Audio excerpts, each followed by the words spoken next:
Robin Uthappa, Sri Sant, Angelo Matthews, and Universe boss Chris Gale. Buy your tickets now at Coca-ColaArena.com or PlatinumList.net. Hello, welcome to Combox. We are late, and I would imagine it's Jared's fault, but you have missed 2 balls. A filthy full toss from Mitchell Starc, which was put away for 0 runs. And the following ball was a low full toss from Mitchell Starc, which Jaiswal put away for 4 runs. And everyone's just waiting for Jaiswal to do the decent thing. Oh, hello. And put the other man on strike so he can whack it everywhere. Hello, Jared. I didn't realise you were here. That's what I do. Had a good day? Yeah. No. This is driven beautifully down the ground by Jaiswal. May not go for 4. Did he get a finger on that? It does go for 4. Good shot. Lovely timing. I know that you missed your last bets just at the end there, but did you have a good innings before that? A good game before that? No, not really. I didn't do much. I backed on unders on that over that Arshdeep let one go straight through his legs for 4, and then I went for a walk because otherwise I would have set my house on fire and bashed it all down with my head. Yeah, fair. Yeah, come on then, Rajasthan. I wasn't late, by the way. I was just doing another video. I was pre-working. No, it's no excuse. The fans are leaving in their droves because you didn't turn up. I did a video I think you'll like. It's all about where different leading wicket takers have aimed with, those bowling maps he was showing you. Oh, I love them. Yeah, I do love them. That. Yeah. So I'll be up in a couple of days. We've got all of our exit interviews. Exit interviews are one of my favorite things ever because I did one when I was at Qantas, and I literally lit the place on fire. And I remember coming out with my line manager at the time, as this is play through the offside for 4. I'd say that's an off drive. It's a beautiful shot from Jaiswal. Yeah. So they were going to fire me, right, in this meeting, and I just unloaded all the dirt of. Did you know 6 years. that you were going to be fired? Yeah, I was pretty sure. For what reason were you fired? And it's just almost certainly justifiable, whatever the reason was. I was being fired because they thought I was causing issues to the way that shift swaps were happening. Sounds pretty low-key for you. Exactly. I mean, of all the things they could have fired before. You should have been fired for something else, not for that. I wrote an open letter to the CEO that was incredibly abusive, and I printed up on all the boards and sent and emailed it to him directly. Like there were plenty of things they could have fired before over the years, right? I don't think you should be allowed to answer a phone call in a call center as Cletus from The Simpsons. Right? Like if they were paying attention, Rob, they could have fired me many, many times over. But yeah, it was a boring thing. But basically, we came to the point where I just had all the receipts, right, and just stacked them up one after. And every time she went to say, "Well, what about when you do this?" I went, "Okay, so if I did this wrong, didn't the 2 supervisors do it wrong as well? So why am I in trouble and they're not in trouble?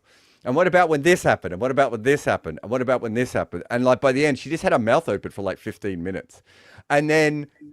I finished the meeting and I walked out with my line manager. My line manager went, "I've never seen anyone eviscerate another person like you just did." He goes, "You know they were going to fire you." And I went, "Yeah, I guess that, dude. That's why I went so hard." Right? And then he said, "Do you know what was incredible about the whole meeting? Is you did it and you didn't realize that 2 of your buttons weren't buttoned up on your shirt, so your gut was spilling out." Nice. Yeah, that's good. That's good. And he said, Suriyavanshi just gets this over deep backward square. I say just. I think it would have been a ridiculous catch had he got there, but 1 ball, 1 6 for the young man. What was the final result of this? No, and then so I did that, and then I almost felt at that stage, you know, in those movies where like you realize that you like me being in that meeting and just eviscerating Qantas as a company and my managers, person by person, line by line. Like if I'd stayed on, I think. Like 4 or 5 people would have got disciplinary hearings and stuff, right? Because I had so much on so many people after 7 years, right? Because I'd always got away with all my stuff, right? But I kept notes and receipts. But once I'd unleashed it all, I was just like, anyone who's willing to just like embarrass his boss the way that I just did, doesn't want to work here anymore. Like, do you know what I mean? Like, I didn't want to work. Like, imagine me coming in the next day, Rob, after that. Yeah, I did something similar to a company, but I wrote it all down. So Yeah. I'm not going to name the company, but I was working for a big bookmaker, and I was called in to change their cricket because they were losing absolute fortunes on cricket because they didn't know how to do cricket, which is quite a common thing. And I did. I changed it around. I was offered bonuses, a bit like Claudio Ranieri yesterday, that they didn't think were possible to get. Yeah. And I missed all the targets by miles because they'd never made money on cricket before, and I made loads, so it was a big turnaround for them. And they didn't give me the bonus because every other sport had lost money in that year period. I was like, I don't care. Nothing to do with me, whether you're knocking it out on horse racing or golf or whatever. I couldn't care less. So pay. And they didn't. And so I went, okay, so I'm going to need to have a meeting with the owner of the company because I'm not listening to anybody who's above me. I don't think that any of you have got a brain in your head, so I'm not going to. By this point, the mandatory weekly meeting for all... Oh! He dropped that as well. In the end, KL. a good take. It was initially a good take, and then he threw it on the floor. I said, I'm going to need a meeting with the CEO, the owner of the company, because I no longer have any respect for any of you people. By this time, they'd changed the company-wide rules where a meeting every week was mandatory to not include me. Because I kept saying what I thought of everyone in the meetings, and they didn't like it, even though it was true, and no one could argue with it. They really didn't like it. And then just on that, wait, we'll pause. We'll come back to the story. That is terrible wicket-keeping. He did not move. He just expected Jaiswal to hit it. Never moved an inch, and then suddenly it went between the batter and the stumps, and he had to dive. And then he gloved it beautifully. Oh, he's out! Stark has caught this one. So Jaiswal going hard today has been caught by short third off Ngidi. So he's almost bowled on that previous ball that we were just explaining. And this one, he's gone. So that was that pace on? Let's have a look again. No, it's just a wide, slow one. And Stark made that a lot harder than it looked like it needed to be. But he caught it, Rob. It ended up being a good catch. It should have been a really easy one. Yeah, you don't expect those to be taken, easy catches, do you? Jaiswal was looking $1 million for his 12. Yeah. And then out he goes. Yeah, anyway, so I said all the stuff I said that I knew I was on my way out. It was kind of like there wasn't much that could be done here. So I sent an email copying in all senior staff, all bosses, and the guy that I really had no respect for, who was director, and basically just outed him as being completely useless and said a load of stuff that he did that was useless and was costing the company loads of money, even though his salary was triple everybody else's. And this did not go down well, Jared, because I copied everyone in. I've still got that email somewhere. It's absolutely outrageous. It's proper setting fire to everybody and myself. And then I got my meeting with the owner of the company, and he started doing David Brent stuff. Like he pulled out, I've told you this before, he pulled out a drawer, and he put a piece of blank paper on the desk in front of me.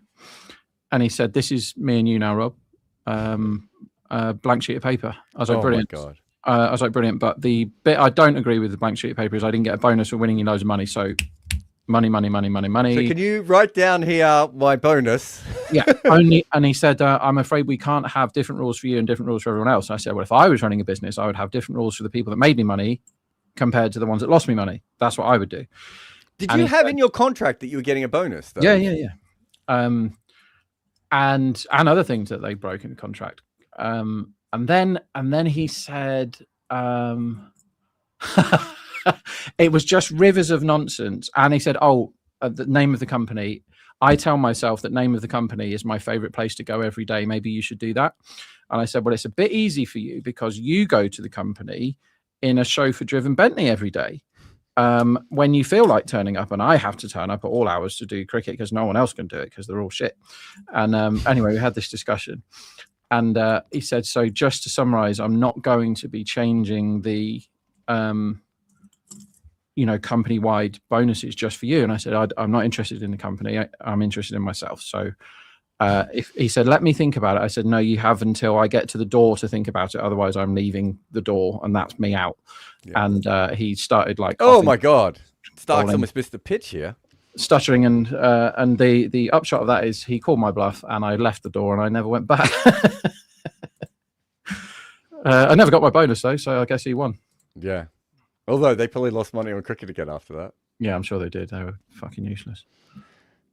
So my letter to the CEO, Rob, like, I'll find my email to them. There was a whole section in the middle of it, basically explaining why I was emailing him, asking him to buy me an air conditioner, because I couldn't buy an air conditioner because they'd done a freeze on our wages because of September 11. As this is sliced over the backward point for 4. Okay. So they'd done a freeze on our wages because we were an airline. It was September 11, and they thought it was all going to go poorly. And then Qantas that year made $570 million profit, right? So not quite at their normal level of profit, but that's not a bad profit, Rob. It's a few quid, right? isn't it? And do you know what they did? They then fought our raises. So they weren't fighting just a normal raise. They were they'd already paused our money at the shit amount, and then fought us trying to get to not even to the level we should have been at. And yeah, so it was probably one of the first things I ever wrote that was massively read by everyone. Anyway, chances were I was never going to be an executive there after that, or a manager, or even although I did become a supervisor while that was happening.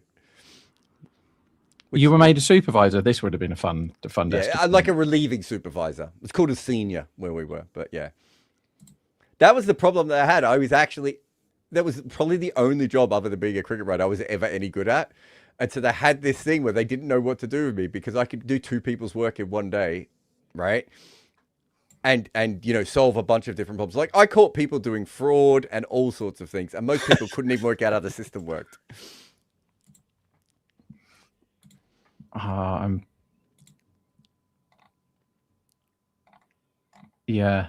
got some of the stuff that I sent.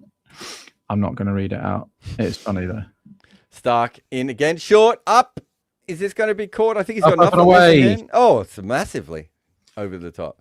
So Suryavanshi is flying as always. He is on fire. He's on fire. 17 off 5. Yeah, I wasn't sure if it had updated. I was like, I think he's past 11. He said 2 6s. I can work out maths. Yeah, you're good at maths. Yes, 17 off 5 is how many he's got. I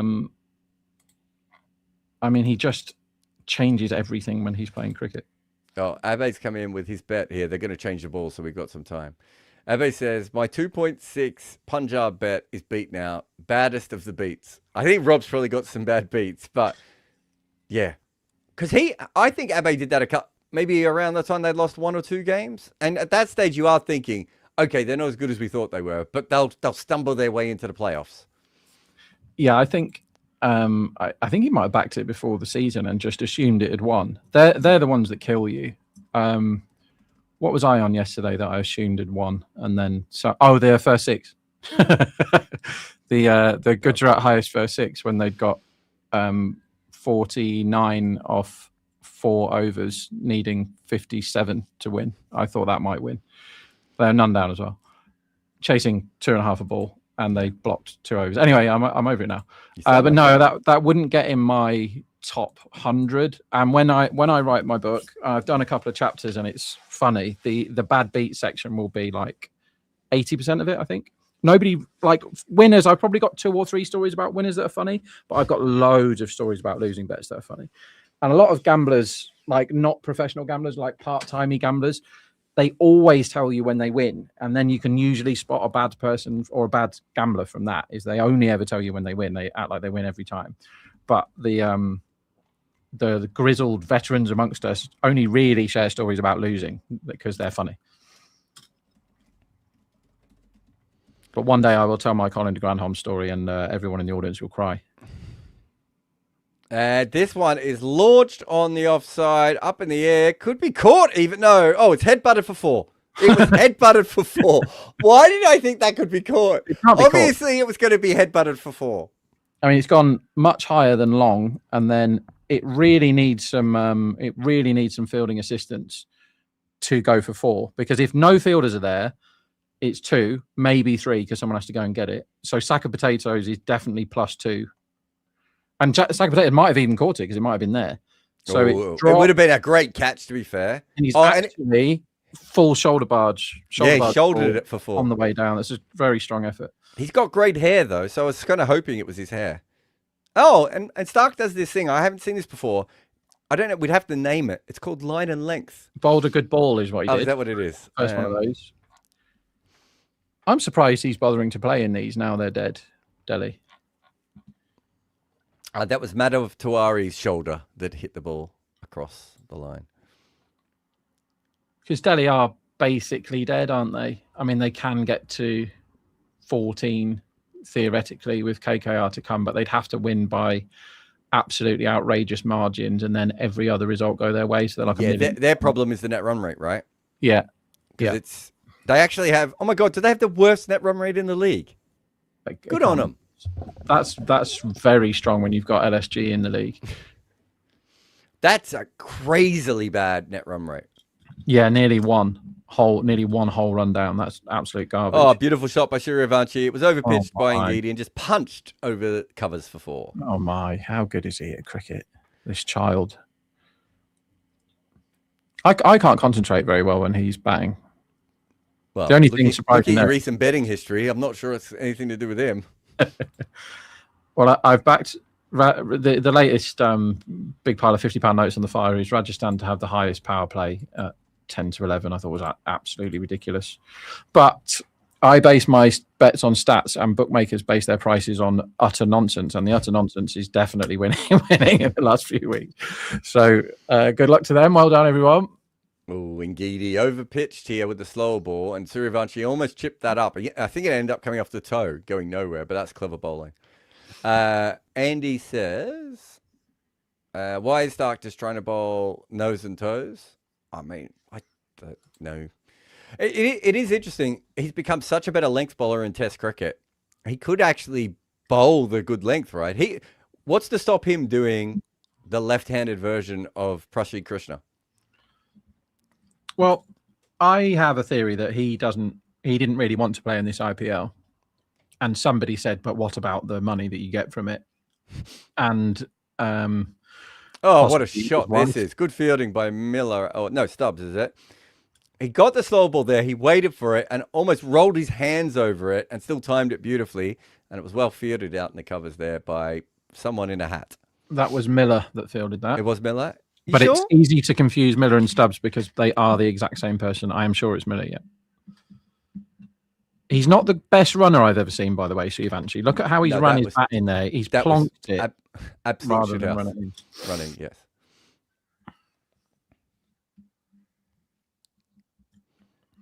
It was Miller. Okay. Yeah, it was. Felt like there was more hair on the first replay. Maybe trying to judge people on hair when you have access to other numbers is not the best.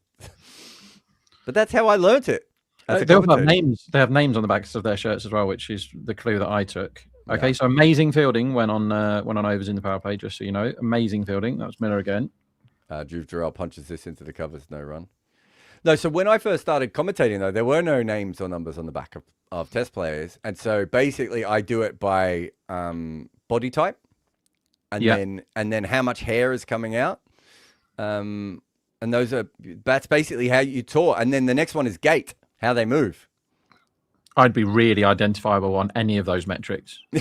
Like body type, gait, and hair. I'm quite identifiable on all 3 of those things. What you don't want, and as you said before, you've got one here, is Ngidi's lovely slower ball, flick to short mid-wicket, normal mid-wicket actually, no run.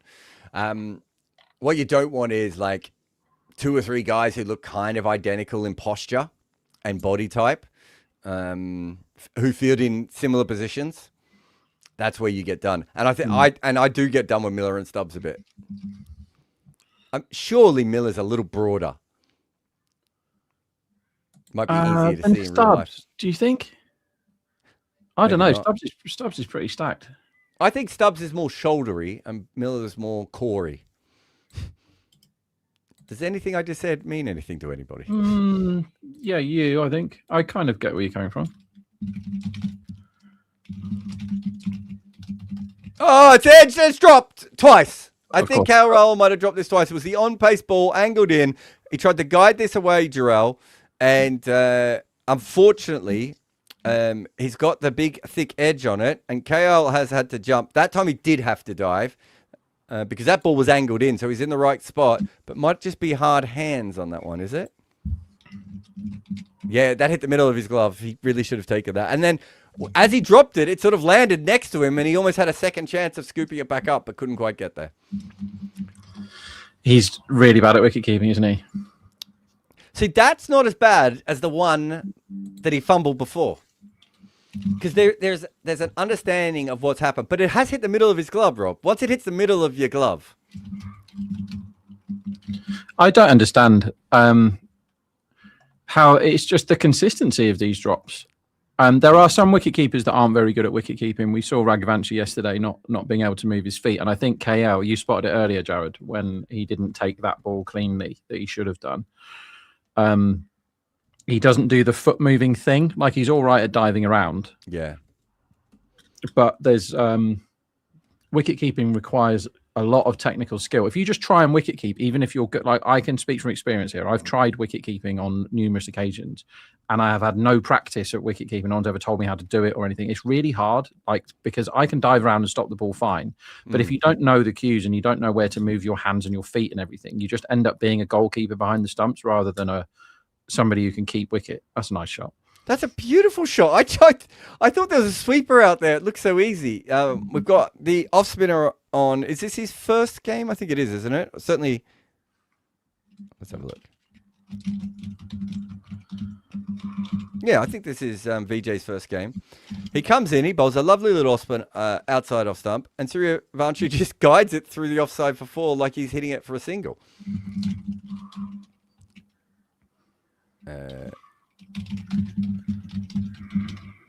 Tripurana VJ is his name. 24-year-old off spinner. He averages 28 in first class cricket with 54 wickets. Not much in List A cricket so far. And he's launched over the offside for another four. That one he did try and hit. In 14 List A games, he has a bowling average of 100, this guy. But in T20 cricket, in 10 games, he's taken 14 wickets, an average of 19. There's What's a his disparity there I don't quite understand. His economy is 6.79? Wow, that's really good. Yeah. And he's playing. Who does he play for in the T20s? Andhra? Yes, I think it is Andhra. Yeah, Andhra. I got to be honest, I don't know. I'm looking at one of his games here, and he got 1 for 50. Looks like he got whacked by Robin Minns. I like his hips here. He's getting good rotation of the hips, bowling at about 92 k's an hour. The hips don't lie, Rob. If you're bowling for your first time in a big cricket match, this is the 15-year-old child you absolutely don't want to bowl against, isn't it? Yeah. He's come down the wicket, and that's off the toe. This should be out. He's hit this so high. I mean, it should be dropped. It is dropped. Yeah, of course it is. Has he dropped it for 4 as well? He had so long. Yeah, he's dropped it for 4. So long to get under that ball, right? So you just got to judge the flight of the ball and park yourself underneath it. And he ends up having to run back and fully extend dive to catch it. Was that and he's clanged it for 4. Same man again, isn't it? Oh, is it Tawari? Let's have a look. God, he was miles from it. Yeah, he's done everything wrong. Everything wrong. Oh. You do all the running first and then set yourself, and he did all the running last and dived in a heap and deflected it for 4. And he's been hit for 6 next ball. So beautiful bowling. Gets an error. My theory here, Jared. It happened again earlier in the last game that the ball after a drop is always a boundary. It's never anything else. Oh, he really misread that, didn't he? But even more than I think you thought he did. He thought he was under it, and he was a mile away from it, and he was moving slowly, and then suddenly he had to sprint towards the ball. And again, he had more than enough time to get under that if he read it correctly. Yeah, that is a case study in how you do everything wrong under the high ball. But why is he fielding there if he doesn't know what to do? We've got to field him somewhere. But that's high traffic, isn't it, against Suyvanshi? Yeah, I actually thought Long On could just come around and... It was Rizvi. I was right the first time. Oh, was it Rizvi? Yeah. I just thought that Long On could have come around to that one. Hey, here's Varun. Nope. It is Varun. Hello, Varun. Was that Rizvi? Was I right? Varun I doesn't don't know know. what I'm talking about. Sorry, I'm just switching to stream 2. Oh, shit, yeah. God. Prayer time. Here's Mukesh. First ball He's is running in. slightly wide outside off, and it's a really boring single to the sweeper, who fields it by putting both his hands down at the same time. Great hair, by the way, whoever that is. Is that Otuari out there? I think it might have been... Oh, no, it's not Tuwari, is it? It's the guy with too many numbers on his back. So, have you guys done this one? Yep. Yes. This one? Triparana is who I think it was. We haven't done that one, no. Okay. So Prithvi's asking, is there any point in Stark playing? I don't think Delhi can qualify. Shouldn't he be wrapped in bubble wrap for the future? He won't play Why is any that more Delhi's IPLs. responsibility? He won't play any more IPLs until he's fully gone from Cricket Australia. Amazing shot, good fielding. I don't think Cricket Australia will let him, or maybe Hazelwood as well, play any more IPL until they're fully done. I think that's probably what will happen. And then Stark will go on the money merry-go-round probably, and try and get a few games here and there for teams. But I doubt he'll play a full IPL season again. But no, he also shouldn't be playing. But the thing is, when you pay someone that much, it's, you know... So Code Noob is asking Europe, how hard do you type? Seemed like his whole setup was shaking. Yeah, I don't know. I don't understand how he does that, because me and him both type a lot during the game, and I can't hear my typing, and all I can ever hear is I think his. it's because his mic is pointed a bit diagonally to where he's typing, whereas yours is... I assume your keyboard is behind your mic. Sorry, Code Noob. I don't know how to type less hard, but I could probably type further away from the microphone. See, I've changed my setup a lot here because I have difficulty with trying to do 9 things here and still be paying attention to what these people over here are doing. Yeah, what we're going to do is when we get our funding and Rob comes on properly, and there's a few different. We need to set up his whole area much better in the future. Okay, Jarrell's woken up, And it's a good hit. What was he? Was he like 4 off 8? 4 of 6, right? 4 off 6, and now he's more 15 than that. off 9. 15 off 9. That's better. I can never get Stream 2 to work properly. So Jarrell this season has been pretty terrible versus spin when we were checking yesterday. Right, hang on. So this stream 2 that we've got here is Sky Sports stream. Yes. In England, if you look at the graphic, right? It is. I have Sky Sports on the telly, off the Sky box next door. I will now time how long the delay is between the stream of Sky. Oh, Sports. another one humped down the ground for 4. But Jarrell's woken up. I've already Jarrell. said it once. He's even more awake. Now he's had a cup of coffee as well. This is 6 seconds. The stream is 6 seconds ahead of the TV. Like, all they have to do is reset their TV stream, and people watching it won't be watching it half an hour delayed. Like Ashes on, like what was it? What was the Ashes on? BT Sport? TNT. TNT, and it was like 40 seconds behind. Yeah, it was wild. Think of the gamblers, people. No, it's sometimes on Sky, like it's a bit faster when it's on main event and you can sync it live. Yeah. It can actually be really, really fast on occasion. It's when it's on the cricket, the Sky Sports cricket, when it's absolutely slow. I did the first game this year off the TV because that was before we had our streams up and running. And I was still watching it ahead of India, though, Rob. It was faster than India. Okay, we're back in the other stream. It's got lots of adverts for some type of pot on top of So it. Jarrell this season is averaging 17.6 at a strike rate of 121 versus spin.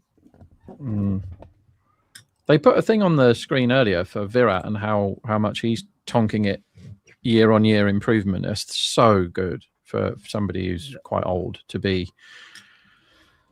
scoring quicker and quicker every season at his age is very impressive. And it's not like he's not getting runs either, is it? Yeah, the thing about him is he's getting better against express pace year by year as has gotten older, which doesn't make any sense to me. Yeah, it must be intent. Maybe he could have always done it, or maybe he couldn't. Either way, it's really impressive, I think. Yeah, no, I understand intent, Rob, but I don't understand how your reflexes get better versus high pace by year. That's what I can't explain. Yeah, it's a mystery. Like you can spend as much time in the gym as you want, but you can't. Like no one else does that, right? Like reflexes definitely go down with age. That's the thing, isn't it? That's a scientific thing. We need Himmy for this, don't we? He'll know. Yeah. But surely that is a thing. Like your reactions and your reflexes definitely decline as you get older, no matter what you do in the gym, surely. But Virat is a freak. A bit like Ronaldo in football. Like he just built himself up and got better at like jumping and heading and kicking and all that sort of thing just by gymming all the time. And no sugar. Yeah, boring. I think Cristiano eats like incredible nonsense to have the shape that he has. Although he's about my age, and you could argue that he looks physically better than me. Yeah. So Codename is saying, Rob, oh no, I just found it funny. Type as you feel like. Point the mic at your keyboard and give us a typing ASMR. I don't mind. No problem. Okay, here we go. That's actually less loud than it was a minute ago. It actually is less loud. That's me with putting the microphone head next to the keyboard. The microphone head, as it's known in the business. I really like how my keyboard sounds as well. What do you call it if it's not a microphone head? What is it? Microphone. Well, that's the head and that's the stick. Don't you know anything? Head and the stick. Have you ever come across a cricket writer, Rob, called Chris Stocks? Yeah, I've seen his stuff. Yeah, he types about 5 times harder than Rob does. So me and Chris Stocks would be the fastest typers in the press box.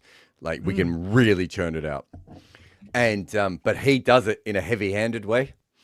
And he just, if you go to his keyboard, it looks like he's hit it with a fucking hammer. I can type really, really, really fast. I would take people on, and I don't need to look at it either. What are you up to?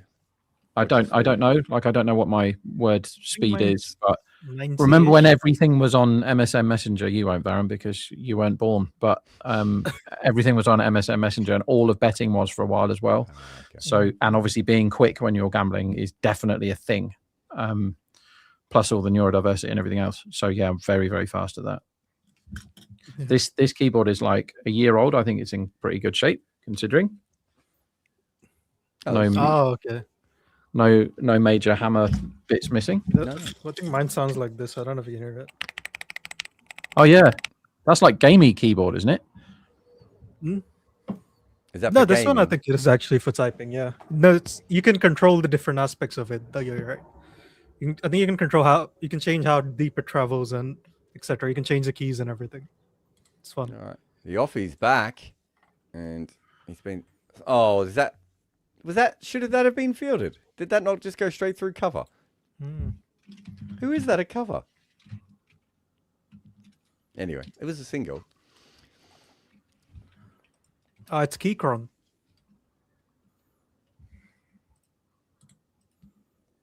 So Prithvi's saying, my wife, why do you watch another commentary during the match? Me, they just don't talk about players' hips enough on the IPL comps.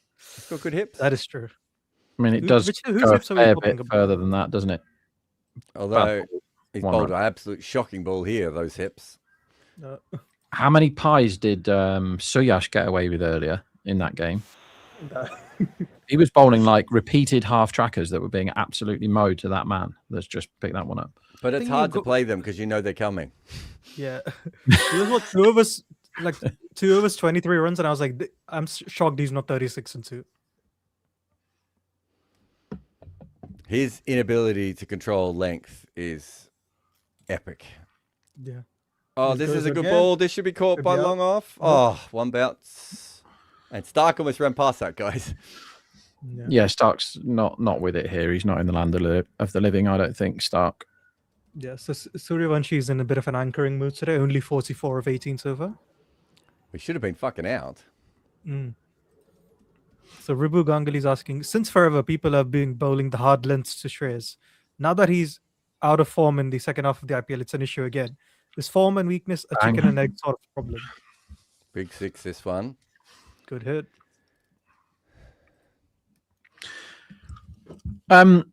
So his matchup today, Shreyas, against that team, it was absolutely horrendous for him. Like, his numbers against RCB bowlers are awful. I can find them for you if you give me a second. But Hazelwood, I said just as they took Hazelwood off, I was like, why the hell are they taking Hazelwood off? Because he's 11 for 4 against Hazelwood in 22 balls, Shreyas, and then Razik got him straight away. And all he did was just bowl a ball slightly outside off, right? And he nicked off. Yeah.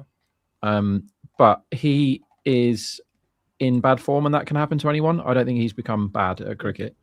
So in the last 2 years, he's averaging 20 at a strike rate of 120 versus the good length, and 67 at a strike rate of 182 versus back of the length. So this is him. I mean, what do you think of those numbers, Varane? Do you think he's rubbish at it, or do you think he's... Back of the length is really elite. Good length is horrible. Yeah, okay. So he's 45 for 3 off 50 against Booth. 11 for 4 off 22 against Hazelwood. This is my favourite stat of his. None for 2 off 3 balls against Jared. Shreyas Iyer is none for 2 off 3 balls against Suyash? Can't even Romario. Oh, well, Oh, of course. He gets him in the final, I think. Yeah. Romario. So did you go unders today on Shreyas? I'll tell you what I did, right? So I knew all of this leading into the game. And when Shreyas came out to bat, they put his line up at 29.5, and I typed in a big number and I pressed enter unders on my keyboard, and then it suspended, and then he was out. So I didn't get my... So when and that is the worst possible thing for your account, because people think you're cheating. They think you've seen the wicket and then you're trying to get on afterwards. So yeah, it's I'm running exactly like that at the moment. So I do the work, see the bet, have the bet, it loses because of drop catches. Do the work, see the bet, have the bet, it doesn't, and then it wins, but I don't get it on because of the internet and stuff. Anyway, here's Madhav, who was quite good last time, I thought. Was it last time? I've got notes on him that he's played well somewhere. Mm-hmm. He comes in and it's a wide. Yeah. Bouncer wide. He got 2 for 40, didn't he? Did he get whacked in 1 over and he was quite good at the start? I can check my notes 1 second. He got rid of Set Connolly and Set Iyer, which is a good thing to do. How many games has he played? Is it just that one? I think that was the only one he bowled in. Oh. He's played a few. He can bat as well, right? Oh my God. I've got a lot of notes on this one game for him. I'll get to them in a minute. As this is pulled away awkwardly, almost hooked to mid-wicket. Young all-rounder, 130 Ks per hour, good athlete. Figures ended up at 2 for 40, but that tells you nothing. Missed the pitch, almost hit his own toe, couldn't control balls, and at times bowled beautiful deliveries. His wicket of Connolly was the shortest ball you have ever seen take a wicket. Yes, now I remember. And then I've got some notes on him batting as well. So it wasn't like I said. He just bowled a load of everything and got a couple of wickets. That's why I keep the notes, right? Because I would have gone back. I would have agreed with you. I knew because he stuck in my mind, but I couldn't remember why.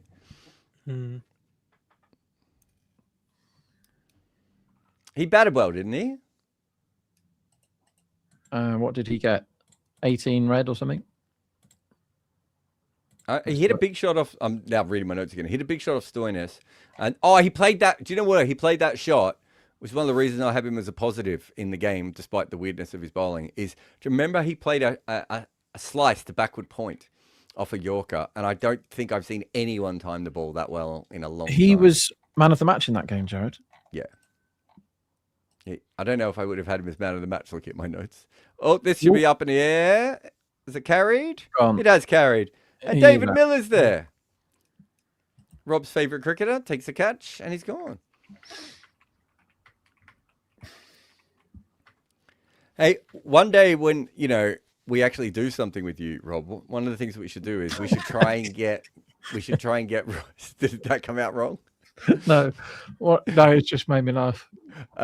Should we get Robbie to teach you how to wicket keep?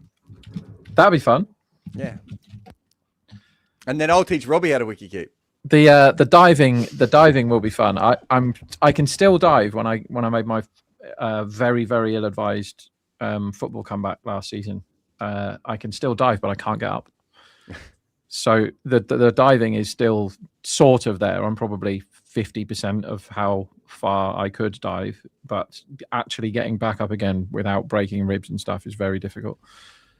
So eventually looks really pissed off, but come on, mate, you got about 25 more than you should have done. Yeah. I was training one of the kids today wicket keeping. He's really good at all the technical stuff, and he's a dream to coach as well, because you say to him what went wrong there, and he's like, I came up too early, or I didn't move. Oh, nice. Right. Like just all that sort of stuff. Yeah, that's good. But he's not a fast twitch muscle athlete. And when I got him on the heavy roller, throwing the balls off the heavy roller, and they're just pinging past him in both directions, I was like, I don't know if I can do this with him, because when the ball comes straight to him, he's beautiful, nice soft hands, does everything right. But I actually said to him, I said, are you a fan of Indian cricket? He's like, yeah. And I said, MS Dhoni. And he's like, yeah, I love him. I said, well, they used to coach with MS Dhoni, where his coach would put his motorbike behind Dhoni. And so Dhoni wasn't allowed to let a ball hit the motorbike. And I said, just so you know, I'm not doing that with my car, but I want you to imagine I've done it.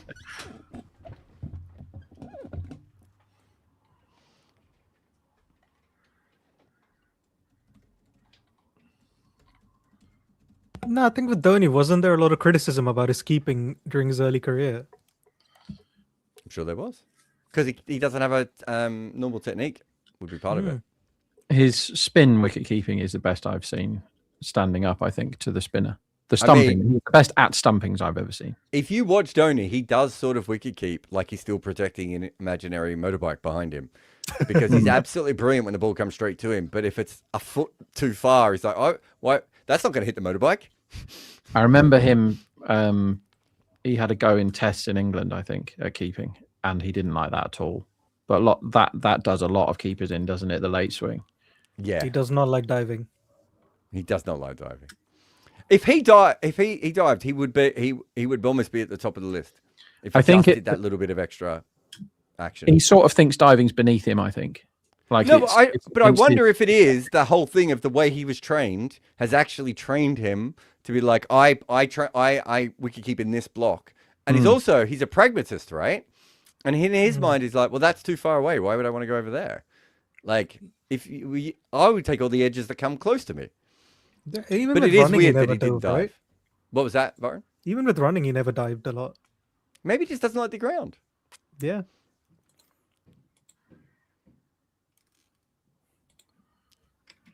I would have loved to have seen him as a swimmer, right? Though, just very gently get into the water while everyone else is taking off.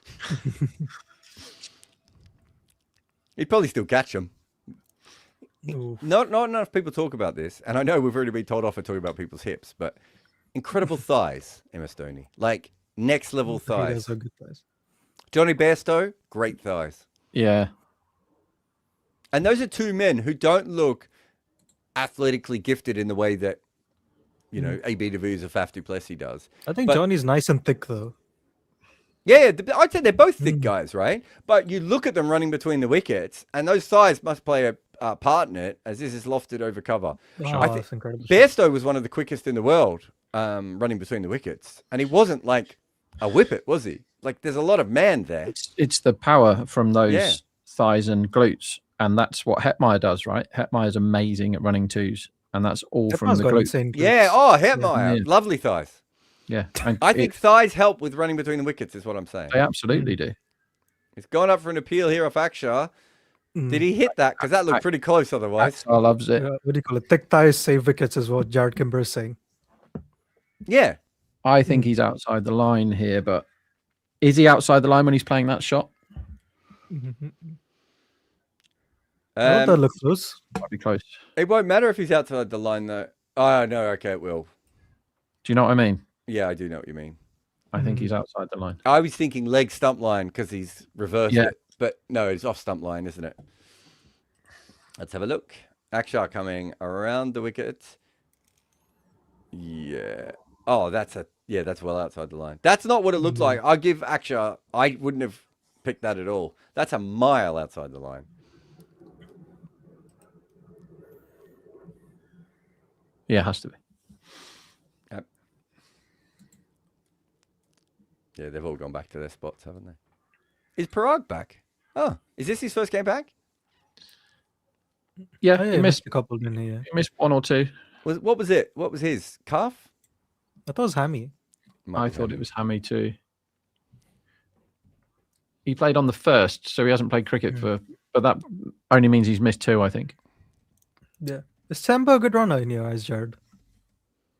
Yeah, and a great diver. One of the best divers. That's true. He's Yeah. also one of the best fielders in the whole world at everything. He's really good at fielding. Also, I like his easily medium pace as comfortably well, the since we're just doing glutes. all of it. I don't Comfortably like the nicest glutes in cricket.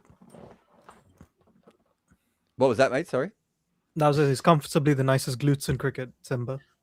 But there's a thing. There's a correlation here between having great glutes and big thighs and being able to run really fast between the wickets. And MS is another example of that. He was unbelievable between the wickets, wasn't he? Is Virat an exception then? Because I think he's got strong I wouldn't legs. say but he's an not exception. big. I would say those other guys, the sort of Virat, Dean Jones, although Dean Jones didn't keep it. Dean Jones is a different kind of athlete, isn't he? Because he's quite tall. But I would say those sorts of guys, AB to Vs or whatever, but they look like they should be able to run fast, Varun. Yeah. Whereas we're talking about guys who don't necessarily look like they should run fast, who are incredible at 2s and 3s, right? There must fair. be something in that with the body shape that these guys have. Like, I would assume that Ben Stokes is a better athlete all round than Johnny Bairstow by quite some distance. But if you asked who is more likely to run me a 2, it's Bairstow every time. Agreed.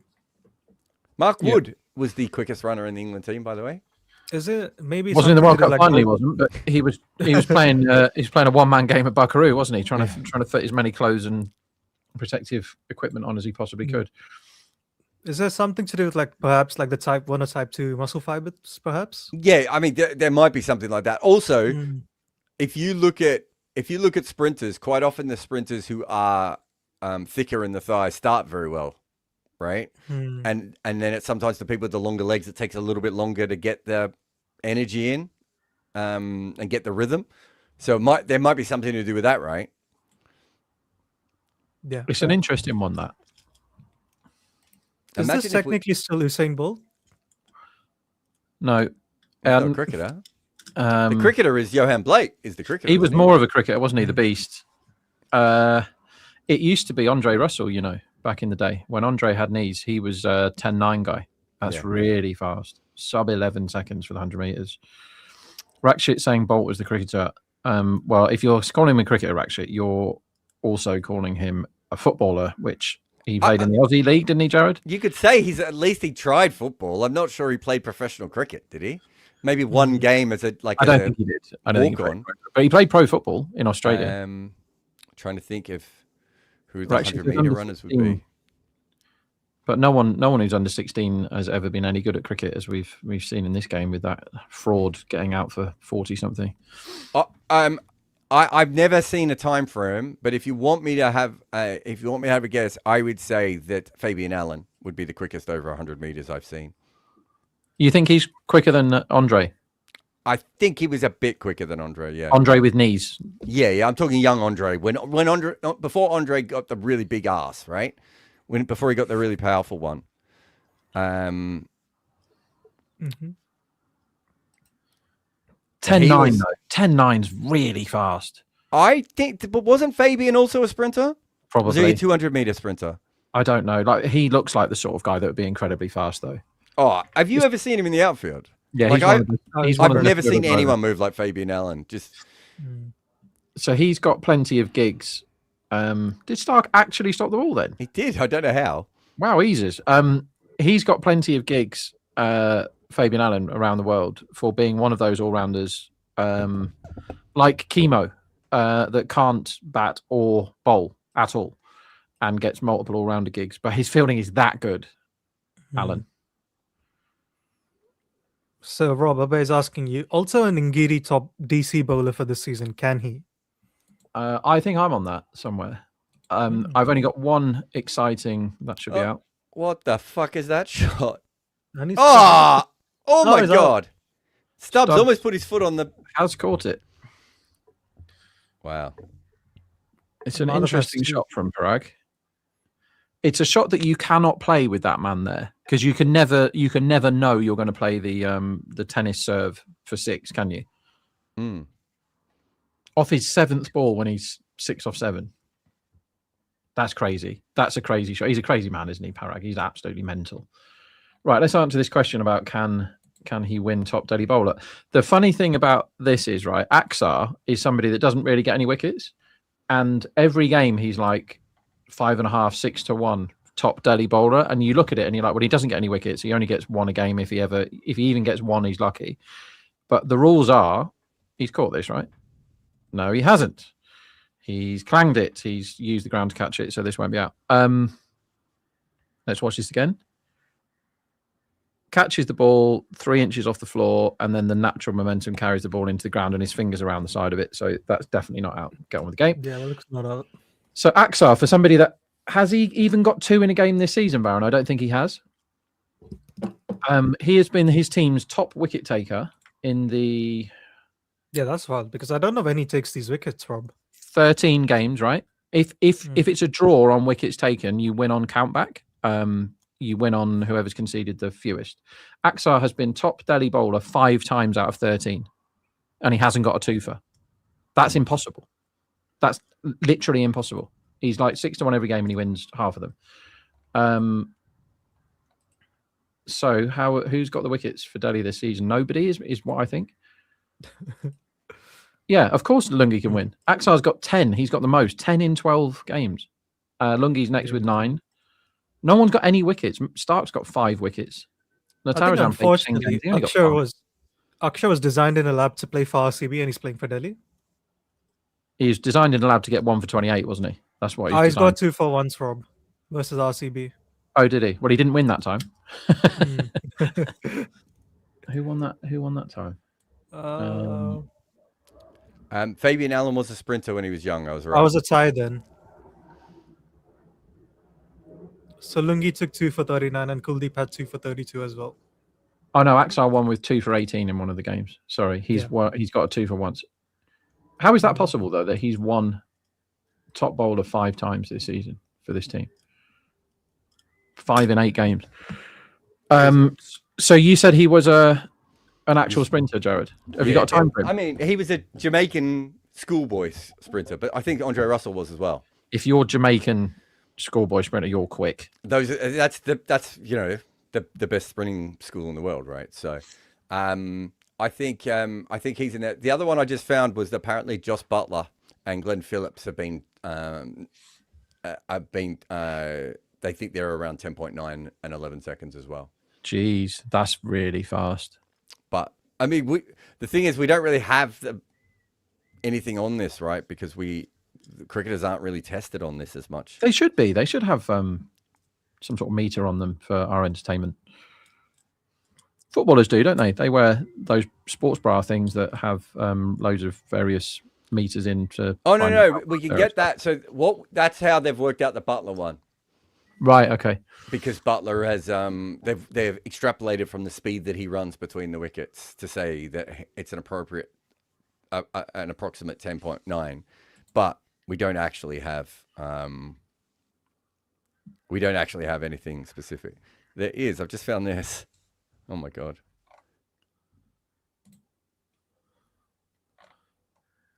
Tenth over curse strikes again, by the way, Varant. So the 10th over is the lowest over of the IPL this year, comfortably 7 point something, isn't it? And today's 10th overs have yielded. Bear in mind that we had 220 plays, 200 earlier. Yeah. 10th over was 4, 6, and 6 in the 3 games so far. Next ball, massive, great big 6 from Parag. Yes.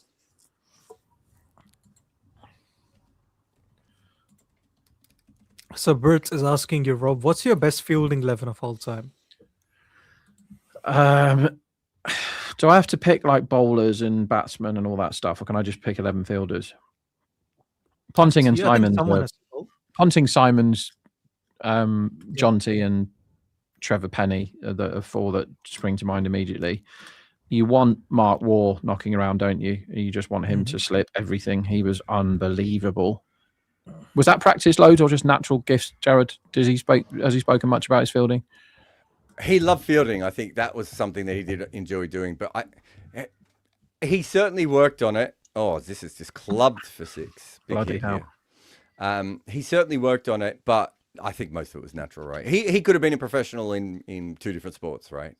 He might have been. Him and his brother might have gone on to be 2 of the first soccer stars from Australia as well. Right. They were considered pretty good at that. So I just think he's a natural athlete. Also think one thing that when we're talking about fielding is his ability to kind of see something happen beforehand. So if you look at Jonty, I don't think you see that with Jonty. But if you watch Mark Waugh, Andrew Simons, Ponting, I'm trying to think of someone else who's really good at that. Ponting speaks about it. Yeah. And that is the big trick of fielding is you expect every ball to come to you. But do you know who's great at that? Tendulkar. Watch Tendulkar in the field, and you can. Remember Darren Sammy invented that whole new way of fielding at slip. So there are just some guys who just see it coming. Yeah. Jesse Ryder was another one who I saw who had that. So when you're fielding, it's not just that you expect every ball to come to you because that means you're ready. So this is what people like Tim David can't do in the outfield. And Kevin Peterson couldn't do it. Every time the ball goes anywhere near Tim David, it's a huge shock to him because he's thinking about something else. And Peterson used to say, all I think about is myself and my batting when I'm in the field, and which is why he was crap at it. But guys like Ponting was like, it's not just that they expect every ball to go to them. They're watching the bat. And because they're so good at cricket themselves, people like Ponting, they know by the way the batsman is moving his feet where he's likely going to hit the ball, right? So they can get in the right place before the shot has even been played because they're seeing the cues, they're seeing the elbow go up, or they're seeing the sweep shot being played. We saw the best wicketkeeper catch I can remember is Sarah Taylor, who is now fielding coach for the England Test team for the New Zealand series, when the one down the leg side, where she just massively read it and went down the leg side and took it. Absolute smoking catch if you want to Google that one. And it's one of the things we're talking about with modern wicketkeepers, where they're reacting to what is happening. Whereas if you look at traditional wicketkeepers, so the Raghavanshi one that cost you money yesterday, Rob. Yeah. Right? Just bad effort. A perfect example of the wicketkeeper isn't moving towards the ball beforehand because they're not reading ahead. Whereas if you look at, Bob Taylor and Jack Russell and Darren Berry and Riddiman Saha, these sorts of guys, they're already moving towards the area. So they're covering 2, 3, 4, 5 extra feet every time.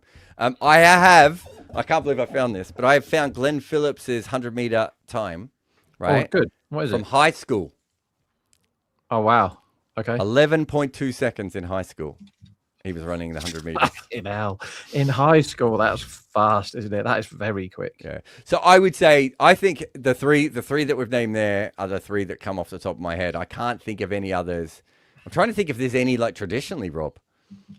I mean, Guptill must be pretty fast, but would he be fast over 100 meters? He doesn't have enough toes to go on the starting blocks. Guptill, amazing fielder. He'll be in my 11. Absolutely incredible. He's got a rocket for an arm. Massive, great big 6 again from Parag. Just over the man again. Guptill will be in it because he's got amazing arm and he's really good at close catching. He does do some bad fielding, but his good fielding is awesome. Faf was the best catcher in the world for about 2 years. Yep. He was really, really good at it. And he was good at like outfield stopping. Virat's been very good. Virat today was brilliant at fielding, diving around all over the place. Like he's somebody that just works incredibly hard in the gym and turned himself into a good fielder, I think. What about bowlers? Jimmy was good. Who would you have, Jimmy or Bolt? I would have said Bolt, but the biggest moment of his fielding life, he fucked it and cost his team a World Cup, literally. So you can't get in my team because of that. Because I always think in sport, what I want from my heroes and what I want from my best of everything is that when it's really important that they do their things, which is why AB struggles to get in it. Because in that semi-final against New Zealand, he missed a run out from 1 yard that he would never, ever miss. All he had to do was incredible shot from Parag. I mean, AB has to be in it. So what Bolt did, AB's a freak. What Bolt did in that World Cup final that was really good is the run out that he effected in that last over. I think it was to get rid of Rashid. That was a stunning take. It pitched on the floor, so he had to take it on the floor and take the bells off in one motion. Oh, That- another big hit. This is getting nasty. Wowzers, they're going here. These I just pink should men. say, after every time Rian Parag hits a big shot, that I was not paid to say that he hit the big shot. He actually hit the big shot, Byron. That was hand speed, pure and simple. His hand threw the ball so fast there. I think Bolt's a better fielder than Anderson. Jimmy. Yeah. I think I would have said that, but if he'd have done a really easy catch in the World Cup final, his team would have won the World Cup. And it doesn't get any bigger than that in terms of having a catch on the rope. Look at Sky, right? Not great fielding. He's good. He's not great. He's not in this conversation, best fielding 11, but he got a catch that, had he dropped it, it may have cost his team a World Cup on the rope. Who's your spinner? Forehand smash. Oh, 6 more. Oh, this is a 6. Yeah. hammered down the ground. Who's your spinner? And you can't pick someone like fucking Derek Crooks or I'll pick Fabian Allen then. or Fabian Allen. Vaughan was good, right, as a fielder? One Very good slip fielder. I wonder if Dropped a Graham big Swan one, was though. almost as good a slip fielder as Warren, but was So much better outfielder. Swan came into my head. It's not a person I want in my team though, because Have we talked about Jadeja?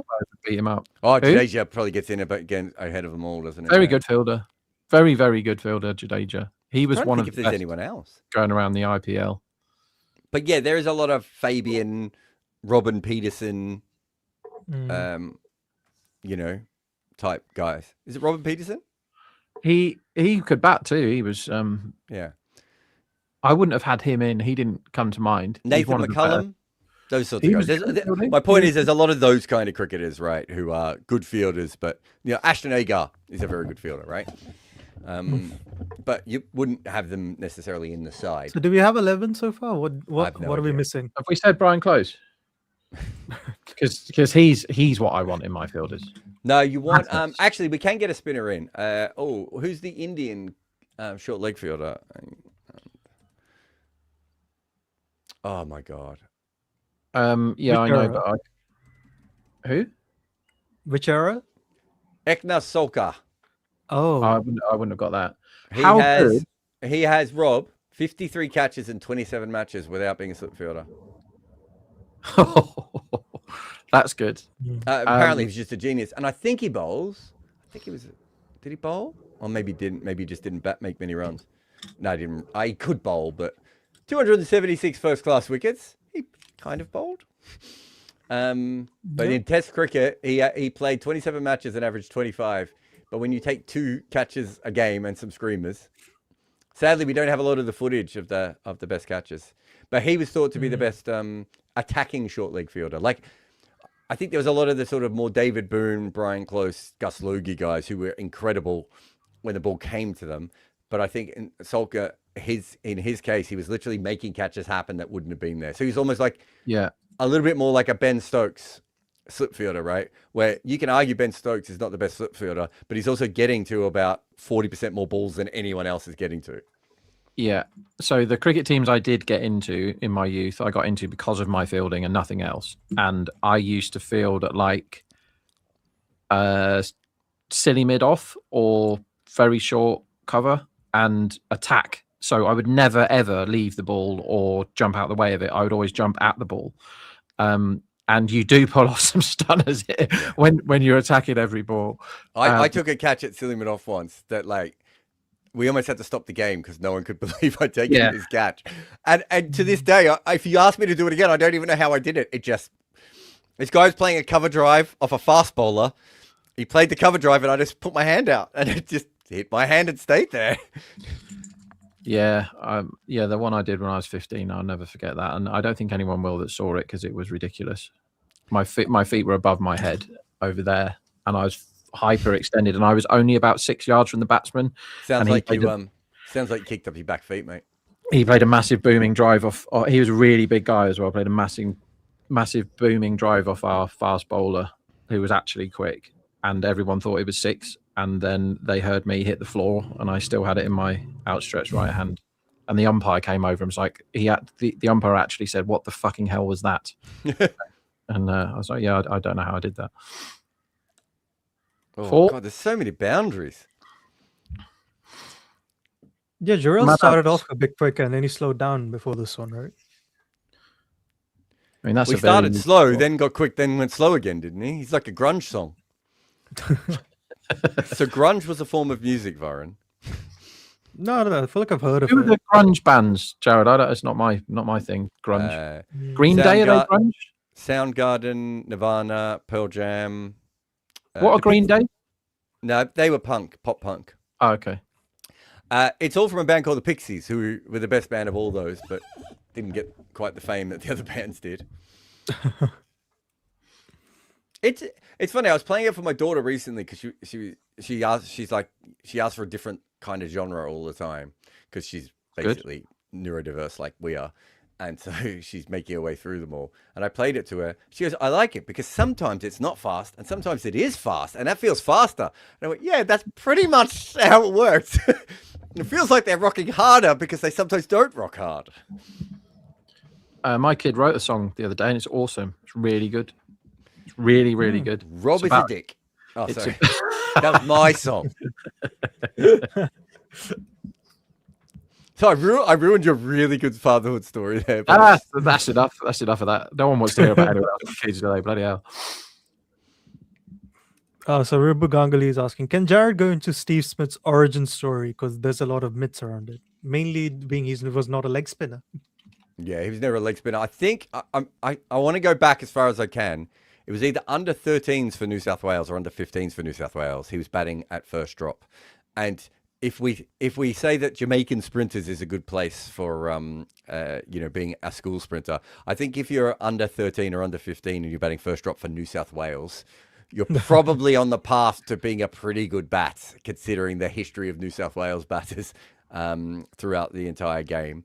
So, yeah, he was already great. He was a great batter from an early age. What happened was, he wasn't the only one they did this with. Marcus North, Cameron White, there might have been another one as well. They were just looking for any batter who could bowl spin because they didn't have any spinners who could bowl. And he took a 7-wicket haul. I think he averaged about... I've done all this before. Mitchell Starc did not want to stop that. I'm not saying he could have stopped it, but I'm not. He was just like, I don't know. I'll go after it a little bit here. Anyways, another 4. I've got a feeling that Smith was still averaging about 45 or 49 with the ball. Right. So exactly 49. I'm just looking at it. Before he made his debut. Yep. Rob? Go on. That's why they pay me the big bucks, right? That's a pretty good... How's my memory? Steve Smith was averaging 49 with the ball before he was picked with Test cricket. But he'd taken a 7 for. Yep. 7 for 64. Yeah, and they basically rushed him in after that, Ribu is the story, because they knew he could bat, and they were like, great, we'll bring him in. And the hilarious side of this story is, Steve Smith still says this, he goes on and on about how they batted him at 8 in that test. And I'm like, I fucking covered that test. He was batting at 7, like I remember.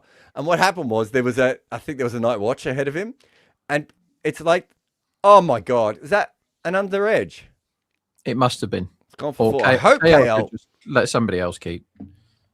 Why isn't Perel keeping? He's much better at it than KL, right? It was an under edge. Jared, what happens was he bats at 8 and he bats at 9 in one innings because of a night watchman. Oh, is that what it was? Okay. Yes. Sorry, I got that bit wrong. Yeah, it was an underage. He couldn't have stopped that KL, to be fair. Although, I'm still not sure his footwork was right, but that's for another day. So he was averaging 56 with the bat in first-class cricket when he was picked. So he wasn't picked for a leg spin. If you're averaging 49 with the ball and you're averaging 56 with the bat, you're not picked for leg spin, are you? They picked him the same way they picked Marcus North and Cameron White, which is they were hoping that one of these batters could bowl a little bit of spin for them. The only difference is, if I remember in that game, Varun, Marcus North was playing. So he would have batted at 6 or 7, but because Marcus North was batting at 6, Smith batted at 8. I think that's they had Marcus North, Tim Payne, and Steve Smith. And how did Marcus North go in Steve Smith's first test, Rob? Well, he either scored 0 or 200 because they were the only 2 scores he was capable of getting. Not with the bat. Four for 10? 6 for against Pakistan. Oh, yeah. He's on the board at Lords. So he wasn't picked. He wasn't picked as a bowler. He was picked as a batter who they hoped could bowl, and they were hoping between Smith and Marcus that one of them would be able to get some wickets. Marcus North actually bowled okay in Test cricket. He just wasn't a frontline bowler. Wasn't there a T20 World Cup though? I want to say 2010 with Steve Smith is actually really good. With the ball. Yeah. Yeah, he bowled. I think he had some okay spells with the white ball. If he continued to bowl, he probably would have been on a similar level to Joe Root's bowling as a leggy. Right? He had natural skill and he could spin it. But he wasn't that interested in it. So in the 2010 World T20, he was the joint second highest wicket taker with a bowling average of under 15, econ of 7, basically. Yep. What year was that? He had a 2010. he had better economy rate than Saeed Ajmal, mind you. Marcus North did score 0 in that game, by the way. Yes. 0 of 1 in the first 6. Do you know how much money I could have made betting at that stage if I just actually put bets on Marcus North? Yeah, unders, and then when he's got 20, unders, overs. and then overs. Yeah. Over and over and over again. Until he got to about 80, and then you're like, oh, he might not get the 100. Lovely guy, really good guy. I worked with him quite a bit, and I told him about that. And he went, yeah, that's pretty much what I did. He would do it in Shield games, though. Like, you watch him in a Shield game, and he'd be facing, like, very ordinary Shield bowlers, and he'd go out for a duck, and then he'd fail in the next innings. And the next game you see him, he'd make 200s back to back. He was like, duck, 100, 100. Duck, 100. Duck, 100, 100, 100. It was ridiculous.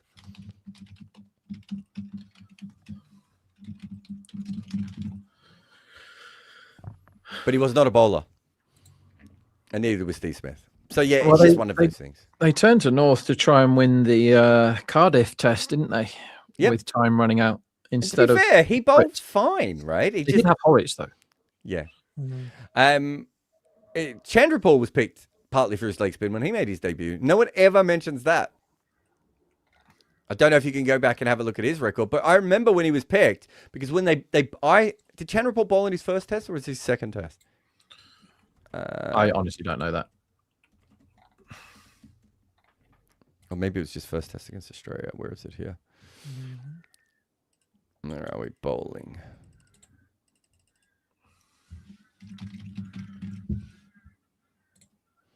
Yeah, bowled 16 overs in his first test match against England in Georgetown. 16. Right? And that's the first innings.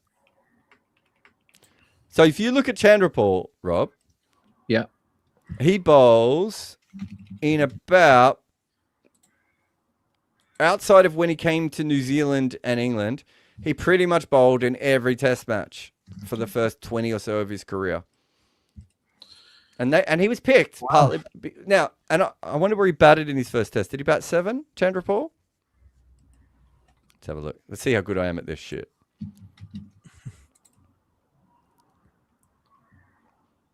So first test match. Oh, he batted at 6. But he drops down to number 7 for a little while. Or later on. So no one ever says Chandrapal was picked because he was a leggy. I honestly didn't know that. He had taken 67 wickets at a bowling average of 27, Jared. Who, Chandrapal? Yeah. In first class cricket? Before he was picked, yeah. There we go. Much more of a leggy than Smith was. How many test wickets would he have got? He got 9 test wickets. That's so disappointing, isn't it? Extremely. That was a man who didn't want to do any extra work he didn't have to do. I was actually counting his test stats, and he's averaging 25 with the ball in first-class cricket. I remember. Do you remember him bowling at all, Rob? No, that can't be right either. Oh, is Rob frozen, or is he constipated? So never mind. I was looking at his white ball stats as well. It was just a pathetic average of 41 before his debut. That seems about right. Yeah. Yeah. How many Rob Barons do we need? I don't know why it went to 0, Rob Barons, then. I had no idea. Didn't press anything. It just poofed me out. Yeah, that makes about sense. Averaging about 40 with the ball for Shiv. And that's probably what we expect of Root, right? About 40, 41 with the ball. Yeah. I need to look at did you ever see him bowl, Rob? Nope. I can't remember him bowling at all. Yeah. But they said Athers wasn't picked and NASA wasn't picked because of that. But I remember them talking up their leg spin as well. This is caught, long on. Good catch. He tried to get under that Rian Parag and didn't quite get there. Good knock from him, but eventually he's gone. Caught at long on. So Stubbs should have caught him quite some time ago. How many was he on then? Oh, it was actually more off the toe of the bat than I thought. He really mistimed that. I thought he just couldn't get under it. But Stark gets the wicket. Slow ball.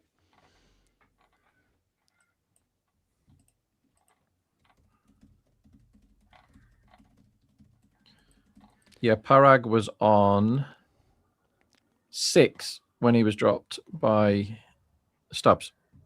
And he walks off for a very good 50. Yeah. Yep.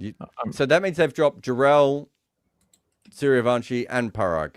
Yeah, it's bad tactics. Varun, if you want to have a look at someone fun, there's a really, really good one. Dennis Compton.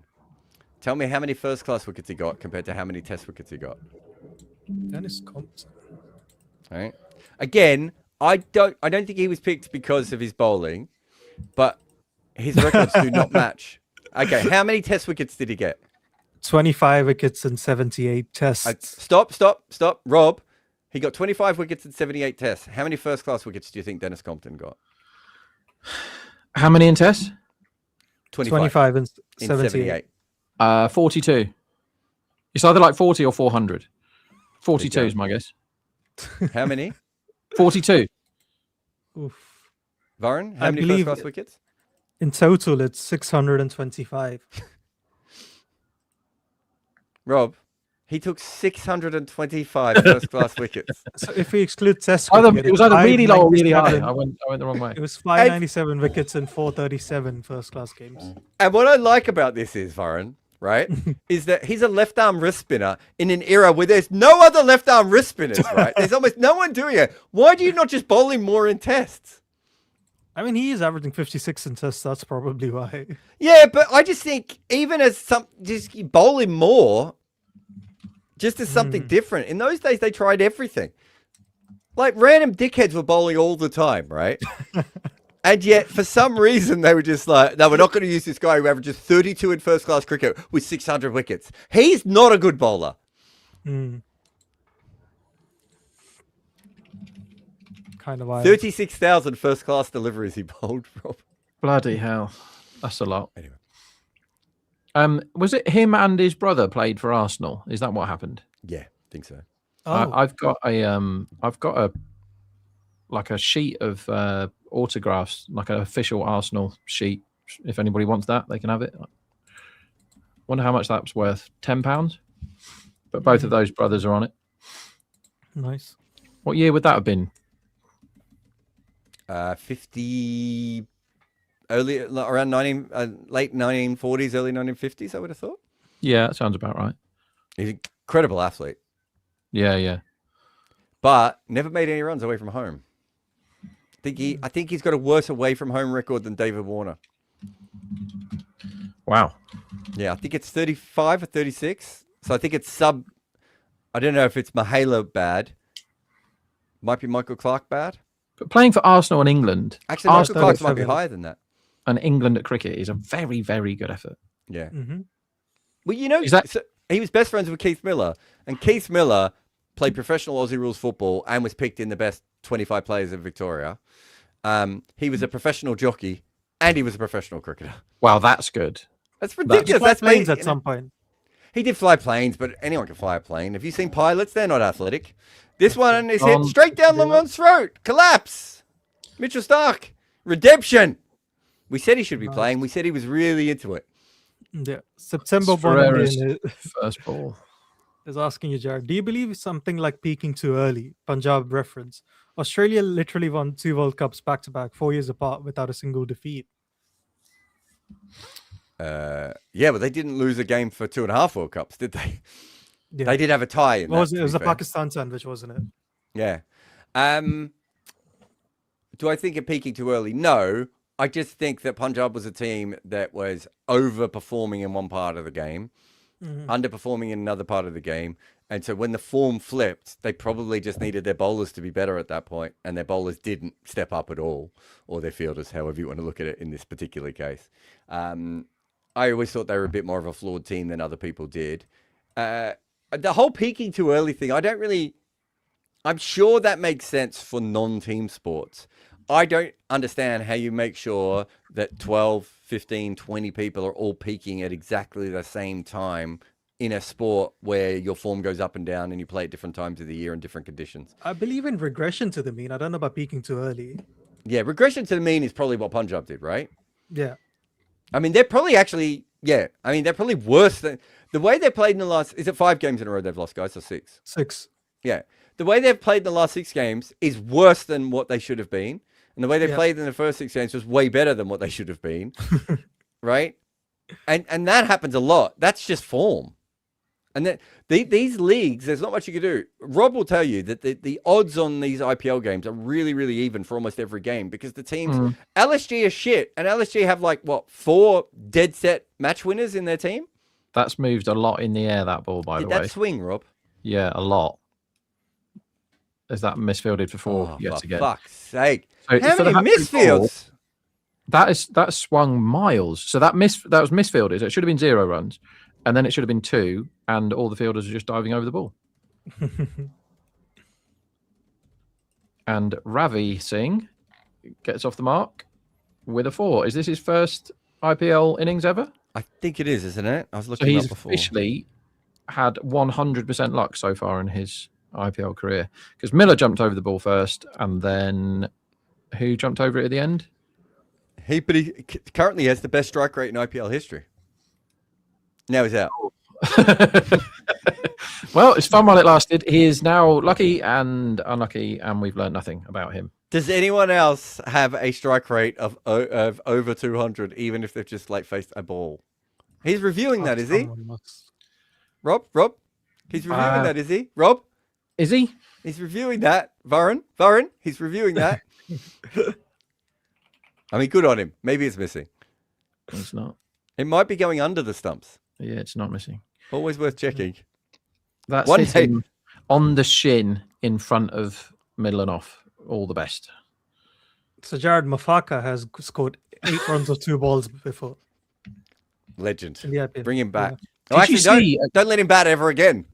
True. There's a guy in club cricket, I think it was yesterday, who scored, get this, he scored 6 sixes, 2 overs in a row. Because the end of the 6 sixes, there was a no ball, and he got on strike, or a wide or something, and he got on strike for the next over, and then he hit 6 sixes in that over. Wild. How good is that? I'm going to get the scorecard. Do you know what you don't want after facing your second ball in IPL cricket? Burner the review and get entire out. opposition in a semicircle laughing at the fact you just reviewed a ball. Poor bastard. He was the luckiest man ever, and now he feels like the silliest man ever, and that's how sport can make you look silly. Life so comes the at guy you fast. playing for Rugeley Cricket Club, Scott Gretton scored 150 from 51 balls, and in here it is, over number 10, it goes wide 6 6 6 6 6 6. Then there's a no ball, and then the other fella gets a dot off the last ball of the over. So he is now, so there's 40 runs off the 10th. And then in the 11th over, he's back on a strike. It goes 6 wide, 6 6 6 6 6. So 37. So consecutive overs went for 77, and he scored 12 sixes. Do you know the Marchant Delanga story? Which one? I'm going to try and find He's a hard man to predict. Bloody hell, he was. He could be unplayable, and he could go for 37 in an over as well. 3 wickets in this over for start then, having bowled like a drain and fielded like a colander for the first half of this game. Yeah, he is reversing it though, isn't he? He's tailing here, isn't it? Yeah, and it's kind of why he's in the game. Mm-hmm. All right, let's see if I can find this. What's a good score here, you reckon? 210. It's a good question, actually. So their line went up to... Also, a lot of it depends on which Jofra turns up. Their line went all the way up to 237 at one point, and now it's 216. And they do have a habit of throwing away good starts, this team, don't they?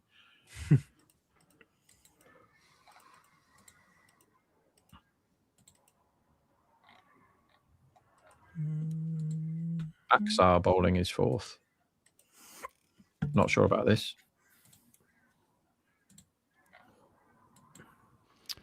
This is a test of Set Jarrell, isn't it, this? Are you bowling Aksar here, Baron? I don't mind bowling Aksa here. Against a new batter, Jarrell isn't a great player of spin in IPL this season. I think this is an attempted sneak in the over after the 3 wickets, so you're done with the spin. Yeah. So Andy's asking us, is this a slow pitch? Rajasthan well above par for Delhi. Well, you're the most qualified to answer that one. The data's not come through, so I don't think I can answer that. The market thinks it is because Rajasthan are 60% to win this game, having just clanged 3 wickets away in an over. So it's kind of like they're going to get, even if it goes bad from here, they're going to get 200 and something. And that would make them very short to win. But the market was down at 1.26 before those 3 wickets, which is really short. So it's basically saying that they're never going to chase 230. It's probably true. .11 to start this over. So Abhay is saying, Rob, now Stark can win that market. Bloody hell. Yeah. Well, at least they're not going to get to the playoffs because then Stark becomes an entirely different player. But on the flip side of that, there's only going to be one more game, isn't there, for Delhi people? Yeah. The only good one I backed. One more game, 9 more drops. At least, depending entirely on what I'm on. The Punjab top batsman for the season, I am on Cooper Connolly at 40 to 1 to get the most runs for Punjab this season, which is quite a big number for a number 3. And that was 2 days after Ponting had said in the press that he was going to be their number 3 for the whole season. And that's one of the biggest bookmakers in the world that put that one up. But he's only like 30 ahead. But if they lose, then it's kind of done, isn't it? Because if they lose their last game, they can't make the playoffs. Is that right? Punjab? Yeah.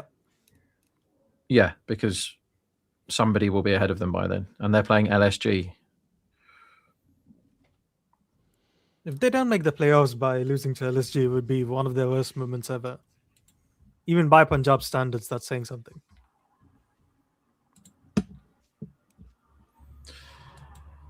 They're a team that you kind of don't want to play when there's nothing on the line, LSG, because the batting order's out the hat. Mitch Marsh has been Mitch Marshing all over the place the last few games, hasn't he? Yeah, he's regressed to the mean. Speaking of that. In the good way, you mean? Mm-hmm. He's a guy I've never been able to work out as well, Mitch Marsh. I don't think anyone can.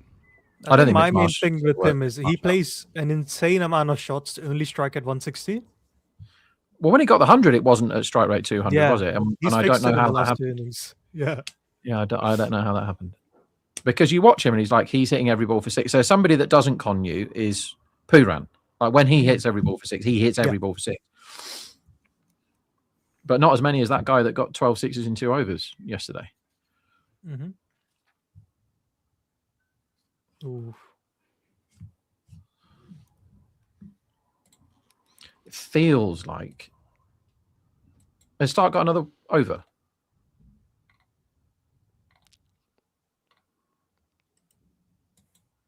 Yes. All right, I found the over. I'm sorry, I'm sorry I disappeared, but it's so annoying that I couldn't find it. He was on the broadcast, Jared, but he wasn't with us at all for the last... We've been absolutely mugging you off and saying personal things about you for the last I know. 10 minutes. And I've been enjoying it. I didn't know that. Okay, so the Josie Stars needed 14 runs off the last 6 balls, and Marchant Delanga came on, and he was bowling to... Do you remember Pongolo? The South African player, and Rabada, right? I remember him. So they need 14 runs off the last over, Varun. The first ball is 1 run from a full toss. Mm-hmm. The second ball, Rabada is bowled by Marchant Delanga, right? So they are now 9 wickets down, right? And then they need 13 runs off 4 balls to win this game. He's bowling to Dwan Olivier. I think it's Dwan Olivier. and he bowls a straight full one that is smashed back. Marchant Delanga fumbles it, and they take a single. Fine. Next ball, incredible bouncer, almost knocks out Pongolo, right? So that means they have scored 2 runs off this over. Okay? So there are 2 deliveries left, and they need 6s off both of these deliveries. I remember what happened now. And he comes in, and he bowls a head-high full toss You say on head the high 5th full ball. toss. Hey? Did you say head high full toss? Head-high full toss. Jesus. That Pongolo hits for 6. So they needed 12 off 2 balls. They now need 5 off 2 balls. Right? And he comes in again, and the next delivery is another head-high full toss. And Marchant Delanga is hit for 6 again. They needed 12 off 2 balls, and they now don't need to face the last 2 balls of the game, Varun. Jesus. Wasn't there a Mitch Marsh game that was just similar? I think it could be. So the great story about this is, and I've never met Marchant Delanga to fact check this, right? Yeah. But I hope it's true, is that Marchant Delanga didn't like flying between games, and he usually would drive between games, and then he got in the car with his girlfriend after that happened, Rob, and then drove back to wherever the next game was in Durban or Cape Town or whatever. Can you imagine being the girlfriend in the car with Marchant Delanga after that has happened? Like, there's bad days at the office. What year was that? Because I remember my phone blowing up. People telling me it was fixed. 2018. It wasn't even that long ago. Yeah. I remember that. Everyone was saying that they were cheating. And I mean, you can't fix that, because how could you fix it to get to that spot in the game anyway? Exactly. What about? And do you know what Marchant Delanga was famous for when he played for South Africa? Was winning a game when they were defending 6, right? And he still bowled it. Oh, is this out? No, Yeah. 6? Yep. It is out. Wow. Rajasthan love falling apart, don't they? How have they managed to be in this really situation? well today. Yeah.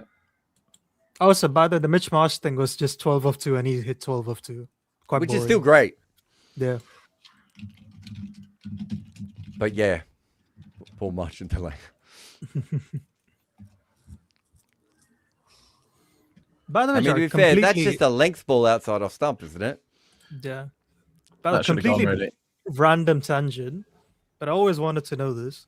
Why is it that we know some batters that can basically bat forever at a strike rate of 125 to 130 in T20 cricket can't do that in ODI cricket, even if it's the same ball?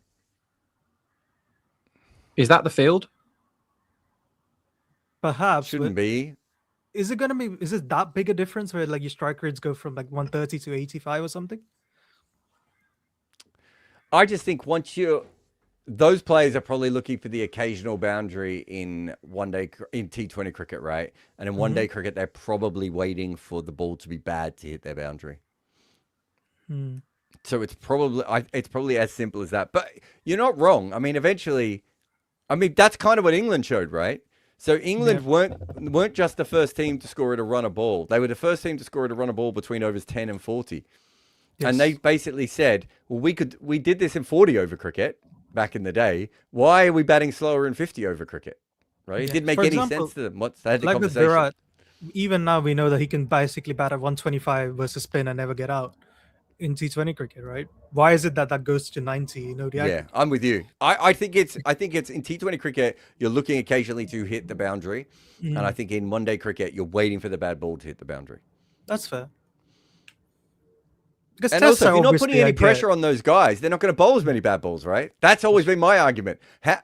Let's make them... I forgot Dasan Chanaka was playing cricket. I think Rob was saying one of the things in T20 cricket is bowlers bowl for singles, right? What about if Rob just stayed there forever in this position and never moved? Oh, is he frozen? Oh, I thought he was still here. I want to get the screenshot of the double Rob. Yeah. I think we'll get back and rewind it. If you'd have seen my face just before I went off that time, my computer just had like a meltdown and made the loudest noise that's ever come out of the speakers. Is there smoke? I thought my ears were going to fall off. It just made this noise like the whole world has ended, and then it just restarted itself and everything is back on my screen that was there before. How is Jarrell still on 48? Yeah, he's been batting a long time. He's basically just watched everyone else get out down the other end.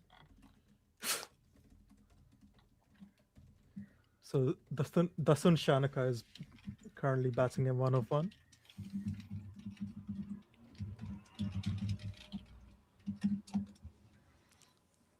Oh, we have Shanaka now, do we? Yeah, why not? That's down leg, mate. Don't appeal. Yeah. You know, Andre Adams got 12 off 1 once in Did a he? New Zealand T20 game. I think it was like 07 about then, and they were chasing kind of 155, I want to say. And I think it was no ball 4 and then 6 happened or something like that. But he got up with 12 off 1 anyway.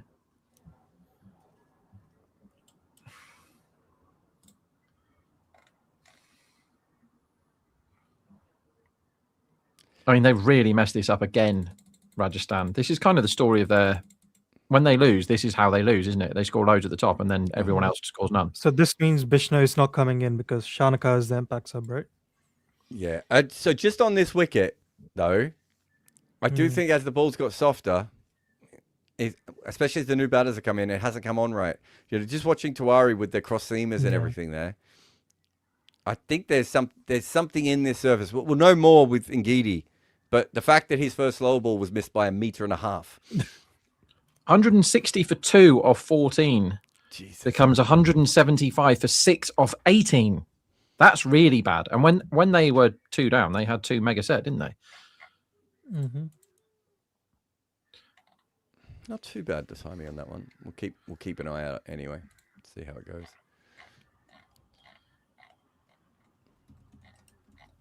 When was the last time Jarrell scored a boundary? 12.6. So Jarrell got to 42 at over 12.6, and we're now 17.4, and he hasn't got his 50 yet. Yeah. I don't know how. Do you think he has had a good season? He's not had a bad season, but he's not had a good season, has he? Yeah. He's been streaky. Yeah. He's had a Josh Butler season. As Oh, wow. Shanaka Oh, that's a good hit. the other one. Didn't look like the air was out of the ball on that one. He knew the slower ball was coming. And it was the slower ball wide and right in the slow. It's basically the ball that Ngidi tries to bowl all the time, and he knew it was coming and got rid of it. He did well to reach it because it was quite wide, and he was down leg side. Beautiful contact. I know he hit that for 6, but that turned as well. Jarrell's got 363 runs at strike rate 153. And if you'd have offered them that at the start of the season, I reckon they take it. I don't know if I would because I think that's basically just neutral for the season. I don't know. I think that's a lot. No, I get what you mean, Rob, but I think it's just for this season. I think the average number 3 is going at 160 or something. Yeah. I don't know. I think that's all right. 13 innings at strike rate 153. I'm not bagging him for that. I think that's fine. I'm just going to...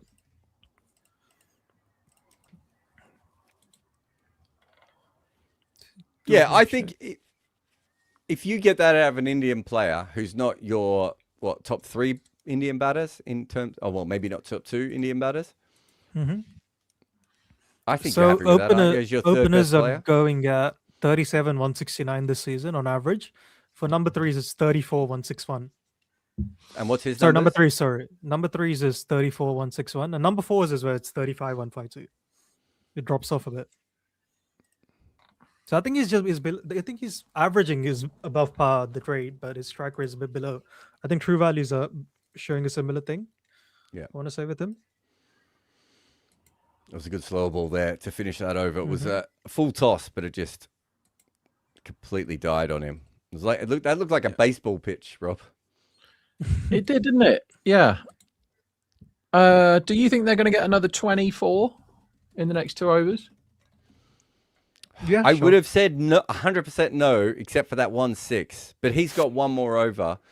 He's not going for more than 10 in his. So you're betting on whether this is going to go for 15, aren't you? It feels undery to me the way they've been going. Jarrell just hasn't faced any balls, has he? He's hit that one straight to fielder. And was that a run? Good run if it was. They took the run. Whether it was a run, Jarrell finally has 50. He hit that ball straight to point and set off, and there was a run, remarkably.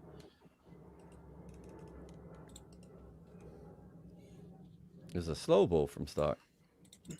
I don't think he's got enough time to salvage this 50 to a good innings, because if he got this 50 or 36 like 3 overs ago, he could have played a fast innings at the death, but there's not enough time. He needs to get like every ball for 6 and they're all an over for 30, doesn't he? That's what he needs. Yeah. Stark. Yeah, Around the wicket. Like Jarrell's 50 or 36 every game. Whenever he has got 50. Oh, God. Oh, my God. Get these people some hands. Actually, I fumbled that 4 times. Well, we have to bet bowled at 7, don't we? We have to bet bowled at 7. Do you get it back if there's no wicket? Eh? Well, you've got to be careful because he might be bowling over the wicket to one guy and around the wicket to the other. Let's see. And Lungi doesn't tend to aim at the stumps all that often, does he? Is it Lungi next? Is he still? Oh no, he's around the wicket to both of them now. Although this is whacked straight down long off's throat. And drop. To be fair, that's a great stop. I think it was just short of him. Stubbs again. Oh, okay. So the Stubbs on Miller is one of those two. Yeah, Stubbs.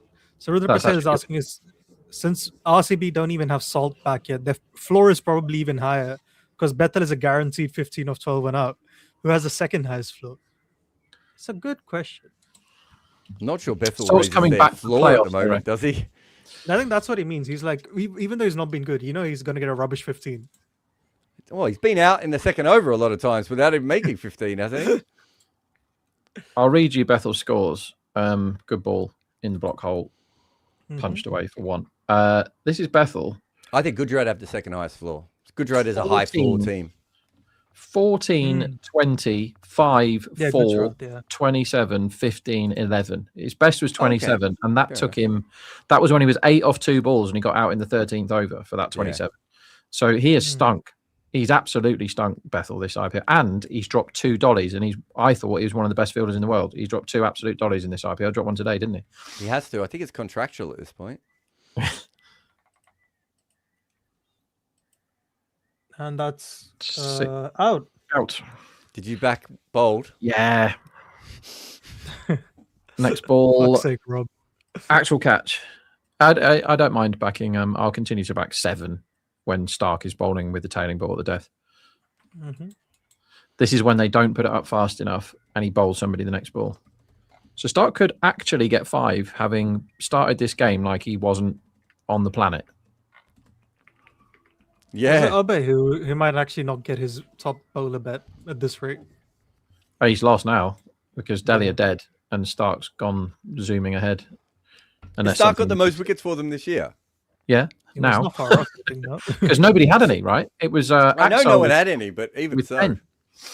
Yeah, he basically needed to get wickets in 1 over to become Delhi's best bowler of the season in terms of wickets. Yeah, let's have a look now. Stark is on. How many has he got? 4 for what here? 39. Stark's 1 behind, and Gidi is 1 behind Axar. This is quite fun actually. That market. There's 3 that can win it, and Ngidi gets to bowl at some clowns in the last over.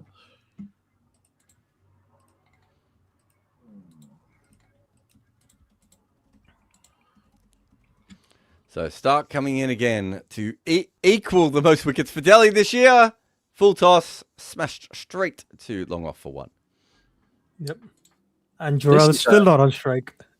You really want the wickets now. I mean, yeah, Jarrell's done remarkably well to only score 10 runs in the last 10 overs of this game. How many balls? Well, let's have a look. Varing, you're going to get the answer to that quicker than me. What's happened to Jarrell since he hit his last 6, which was about an hour ago? Oh.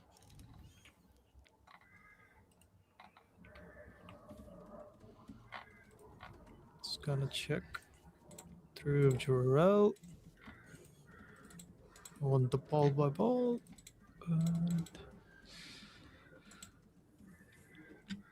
When did he even hit a 6 last? I feel like that was ages ago, wasn't it? Well, he was on 26 of 13 then. Yeah, and what was he on 40 off? It was 42 of 27. Giddy. So he's got Slow 9 off ball. the last 10. They'll get 1 off that as Joffre mishits it. Yep. So, wait a minute. I've got him as he was 4 off 6. He was 26 off 13. And then he was what? What do you need? La, la, la, la, la. So it was 33 of 24 at one point. He was 45 of 30 then. And then he gets his 50 and 36, basically, yeah. So what's that? 25 of 24 essentially after that 26 of 13? Jesus. Good ball. Good ball. Oh, wide, my ass. I don't think that's a wide because he chased it. I'm okay with that one being reviewed. He was already standing outside off when he bowled that. That's not a wide. This will be overturned, everybody.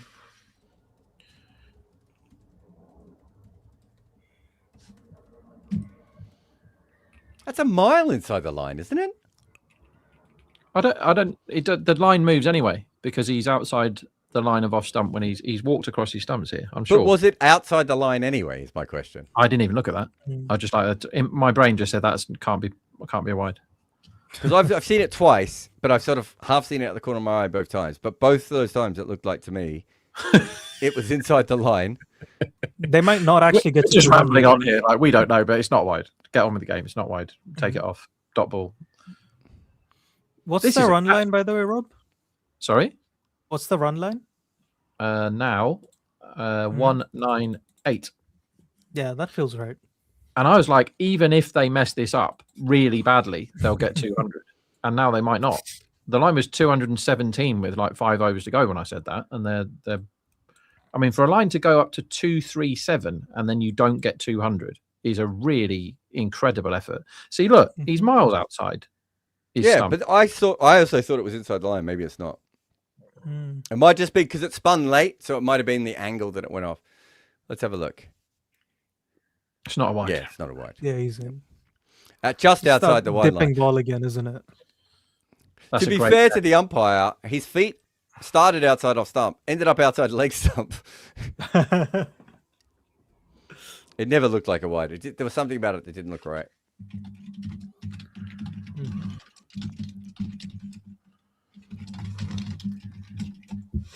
Right. So a few more. What did you go on under them at under 25s? Under what, sorry? Did you go on unders with 2 overs to go? Yeah, under 206 or something. If that loses, I'm not going to be over the moon. He's tailing here. Jarrell, what is this end of innings? At least he's got 2 there rather than 1.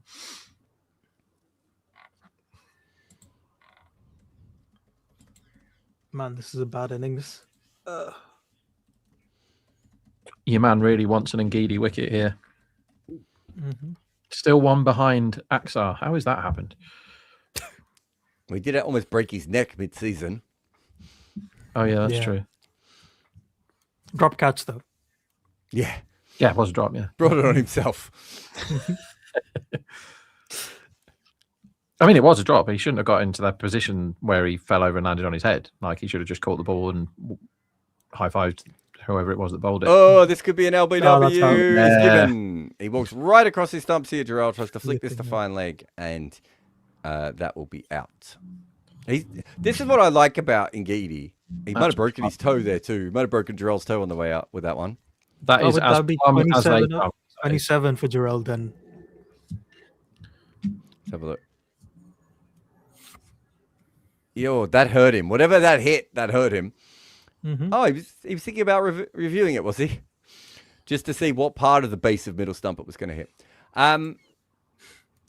That's what I really like about Ngidi, more so than other bowlers is, Rob. If you look at what he's done today, right? Early on, he bowled really, really fast when he needed to, and then still used the slower ball and got Jaiswal out, but bowled properly paced to move the batter around. And here, it would have been very easy for him to just keep bowling slower balls, and he's like, no, I can also bowl reverse swing. I'm going to do both. I'm not going to just bowl my normal delivery. That's one of those things of, the guys who are the best at this, it's their ability to go between either thing and make both of them work for them. That didn't hit his toe. So what did he hit it with his bat on the way through? No. How did he? Why was he limping? Is my question, guys. It looked like it panned him on the shin, which has got a massive, great big pad on it. Is it possible it hit him just on the like the pad goes up and maybe it just hits him? Oh, look at that! It's hitting the base of middle stump. Who would have thought? I think we had 2 LBWs at the death today, right? I think it was 3 before today in the entire season. It's coming At the back. death. Yeah. I told They Rob have it happened had even when the they did hell it. out of this innings. Mm-hmm. Yeah, they'll be well short of 200 at this point. 152 for 2 off 13. Jesus. 152 for 2 off 13, and they're now 191 for 8. 40 in 7 overs at the end is just diabolical. Here's Adam Milne, though, to rescue things. Mm-hmm.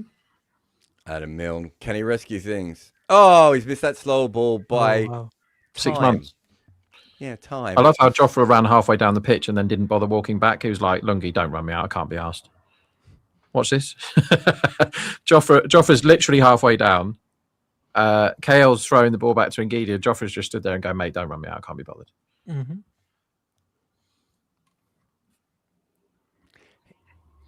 He might have missed that by time and space. I think that's what I would have done to that ball. It either would have bowled me or I'd have done that, missed it by a month. He wasn't on the same plane of existence as the delivery. Yeah. Yeah. So I was just seeing, Rajasthan have had really shit overs or really good overs. There's nothing in between Milne today. hoiks this one out to deep wicket. They should come back for 2. Jofra wants them. They should come back for 2. Yeah. Milne almost runs himself out. Mm-hmm. As he should. Kiwi Seema. Mm-hmm. 193 is a horrendous effort from Rajasthan from where they were, considering 3, 4, the season is on the line here, guys. 8, 9, 10. So 12 overs where they've scored 8 or below today. Jeez. Blimey. Mm-hmm. All right. So they have got to 193 for 8 at the end of this innings. And I'll be honest with you, I have fuck all idea how they did it. I don't understand it at all. It happened in front of me. It seemed to happen while I was looking up the Marchant Delanga stuff. So it's possible I brought this on Rajasthan by looking up Marchant Delanga stats from 2018. Anyway, we'll be back in about 8 to 12 minutes time for more Combox.tv watch-alongs with Rob, Varun, and me. You're watching every game this season. Every 6, every wicket, every battle. But the final, you watch with me. Stars Play, in partnership with Combox, presents the ultimate IPL final watch party 31st May at the Coca-Cola Arena. with legendary cricketers Robin Uthappa, Shreyas Iyer, Angelo Matthews, and Universe boss Chris Gale. Buy your tickets now at Coca-ColaArena.com or PlatinumList.net.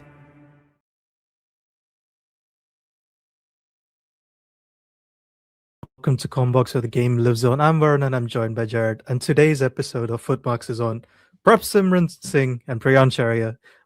How is it you put it, Jared? The Harlequin hitters of the IPL? Yeah, I was happy with that line. That was very good. Because we in the same tournament where we had Jaiswal and Suryavanshi, we've had Head and Abhishek. We've had Salts and Kohli for a while. These two have stolen the show, right? But they've been the best opening pair, I think, by a reasonable stretch, even after the recent failures they've had. Yeah, and I think last year, one of the reasons I didn't have Punjab down as a team that I thought we could consistently rely on was that I felt last year there was a bit of slogging involved in the way that they played. And when 2 guys sort of come off that way, I kind of think, well, the next year, chances are they both won't come off. And what actually happened is the exact opposite of that. And they've ended up carrying the fact that the team can't catch a cricket ball, right? I mean, without, I know Cooper Connolly and Shreyas Iyer played some really good innings, but the vast majority of their success has literally come down to the fact that these 2 guys are just destroying games early on. Yeah, and it's not just catching things, or they can't buy a wicket to save their lives either. It's one of those things where they're putting you so far ahead, and some run chases they were reducing the required rate by like 2. And then what was it? The daily game, they reduced it by like 3.4. So whenever Shreyas Iyer is walking in, he's not actually chasing 240. He's in his head, it's just a 10 run and over chase, which he's happily bossing and controlling it, right? And we've seen how, with his recent failures, how important it is for these two to have a good game, so that because what that does is that delays Shreyas and allows him to have some time to build an innings. Because it feels like Shreyas is always 28 or 20 in this season, is he not? Yeah, exactly. And the opposite is that Priyansh is quite often 30 off 10, right? And so, you've got these, sometimes 38 off 10, or whatever it was in that other game. Yeah, 13 and 11, and he got the player of the match award, which surprised me, because it was the correct decision, but I did not expect them to actually get that right. and what that does is it kind of goes back to, it's actually fascinating. We talk about this quite a lot in the book of, Ian Chappell talks about why attacking openers are so important. And one of the reasons is that when someone comes at you that hard, every other plan that you have just disappears, right? And we've seen, obviously, Travashek are a good example of this, Vrinder Sehwag, Matt Hayden, Gordon Greenidge, all these players throughout history. It's actually very hard to know what to do when the game is moving that quickly. You've gone out with the new ball, you've got your plans, and he has hit 25 runs off the first 2 overs, maybe more than that in some cases. And suddenly you're like, well, whoa, what do we do now? It felt like 25 for 2 balls at one point. Yeah, I don't exactly. know if it happened. It's the old right-hand lead in boxing, right? It shouldn't be working as consistently as it does, and it just gets them so far ahead in the game. And his strike rate is ridiculous, right? It's like it's 2.5 runs a ball. And I want to say it is 2.5 because I think sometimes when you say like 240 or 250, people are, oh, yeah, that's a great. No, it's 2.5 runs a ball. He's basically hitting a boundary every second delivery. So what's that? 15 runs per over. It's crazy. And I know that on the back end of this, I mean, he hasn't made a lot of runs, but I think when it's funny, I would say less so Suryavanshi or Abhishek, but probably more so Priyansh Arya is the kind of player I thought we would see more of a few years ago. So what? Rahul Tripathi on steroids, right? Which is someone who the chances are they're not going to stay in for much longer than 15 to 20 balls. But can they score between 40 and 60 runs in that, right? And even a 40 can change a game, as you said, he got man of the match in that other game, which is, I suppose, what Sun on Orion becomes. And, going back, it's kind of what Michael Lum used to do, right?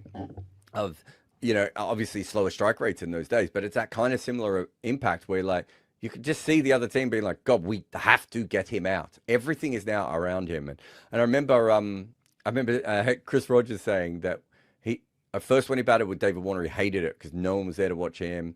And like, he was like, am I competing with this guy or whatever? And then after a while, he was like, oh my God, I can just bat. No one cares. No one's even thinking about me at the other end, right? And I think that Prabh Simran is getting some of that with Priyansh Arya because it is so ridiculous what he's doing. What has IPL become if the guy who's striking at 180 is the anchor of the partnership?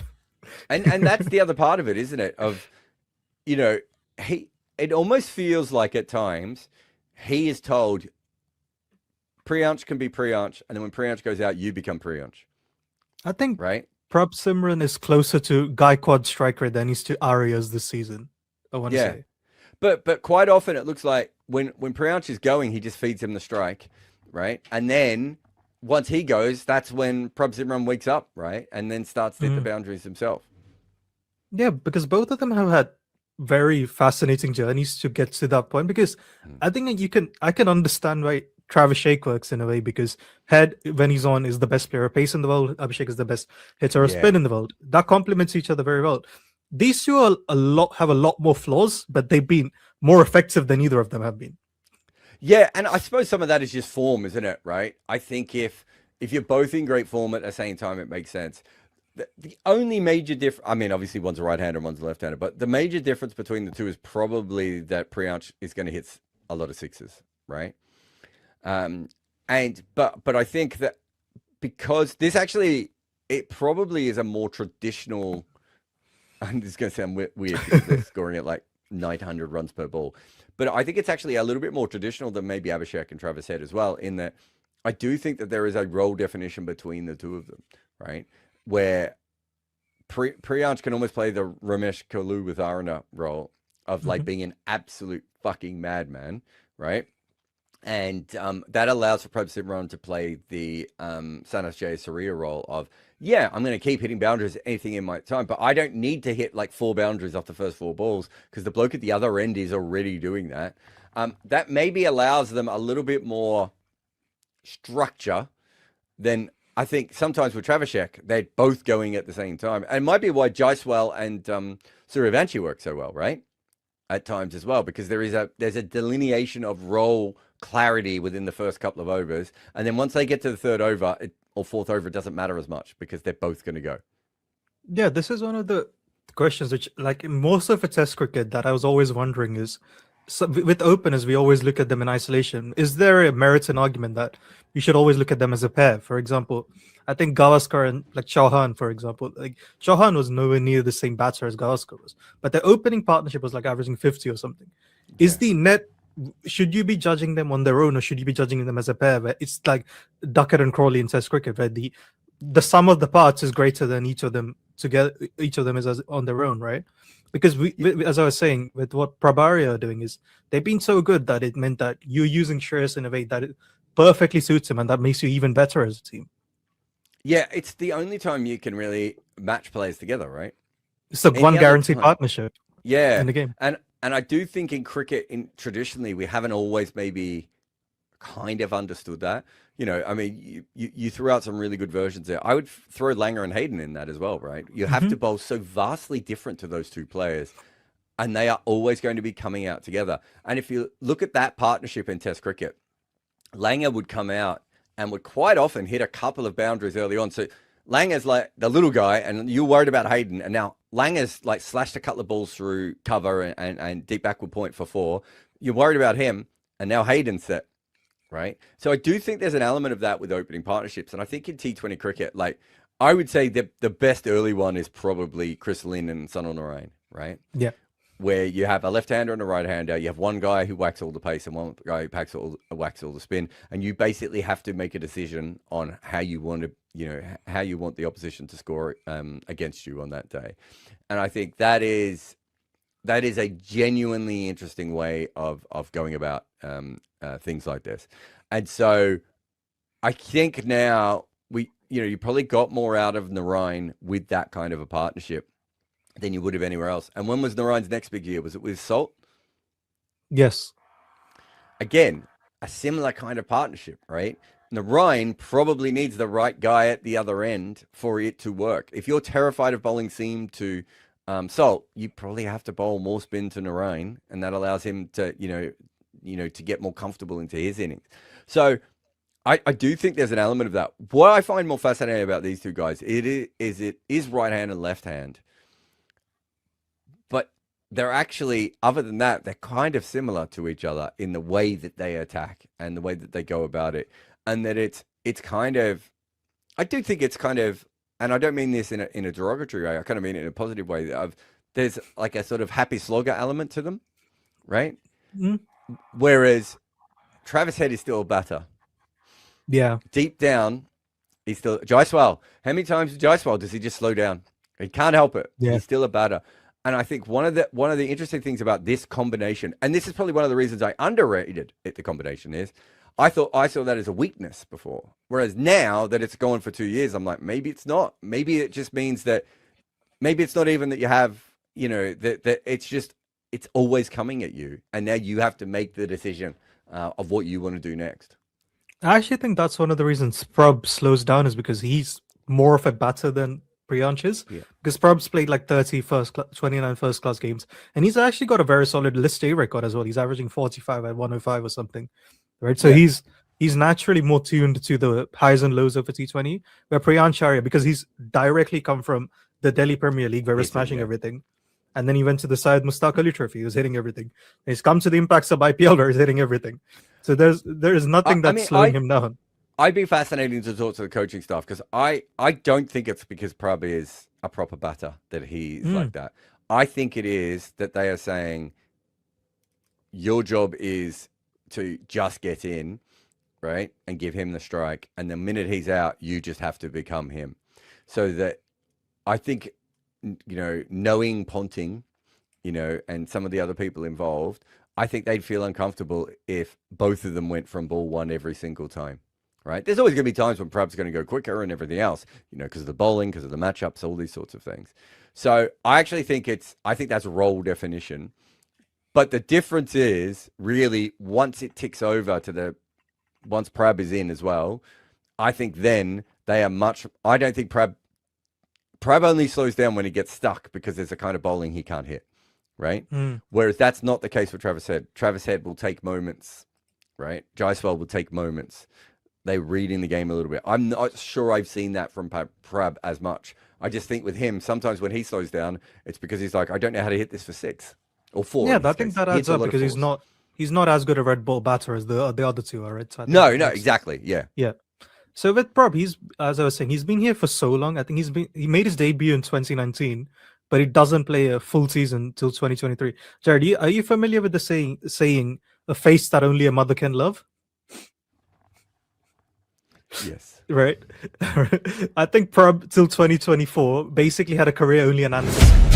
You're watching every game this season. Every 6, every wicket, every bat hit. But the final, you watch with me. Stars Play, in partnership with Combox, presents the ultimate IPL Final Watch Party 31st May at the Coca-Cola Arena. with legendary cricketers Robin Uthappa, Shreyas Iyer, Angelo Matthews, and Universe boss Chris Gale. Buy your tickets now at Coca-ColaArena.com or PlatinumList.net.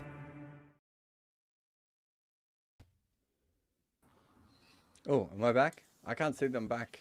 Hello. Sorry, everyone. We are back. I can see that we're back now. I was looking at a different screen. I was like, surely I'd be able to see my face, but actually I'm not on the right thing. That's an intro for the ages. Everyone's quite excited by that. Turned on. They like it a lot. Varun is here. Rob is here. Jared is here. The market says, I don't know what the market says. 60-40. 60-40. One of the teams is 60 and one of them is 40. So Delhi are favourites to chase this. They're actually not quite 60. What are they now? Let's look at the market, shall we? 1.71. So they're 58.5% to chase these down. And it looked like it got much, much more difficult to bat at the end than it was at the start. If they score more than 75, I am burning my office to the ground and going home. So you will not be seeing me after the power play if they get more than 75 today, because I cannot cope with 2 ridiculous defeats in 2 days on that market. I mean, you can and you will. I mean, I can. I've dealt with a lot worse for a lot bigger numbers than I deal in these days. But So what you're looking for early wickets, just don't get 75 runs. Early wickets would be nice. Yeah. Wicket in the first over would be nice. That's quite a big price at like 9-2. Jofra has got a wicket. How many times have they got a wicket in the first over this season? It's a lot. So their impact sub, I'm assuming? 6 times they've got a wicket in the first over, Rajasthan this season, which was actually 6 games in a row. And Jofra could have had 4 first ballers in a row if somebody with a big pair of gloves could have caught. Who was that? Jarrell. okay. We can keep nominally. Something. Target is 194. Market has Delhi as the slight favourites at the moment. There is a slip in place.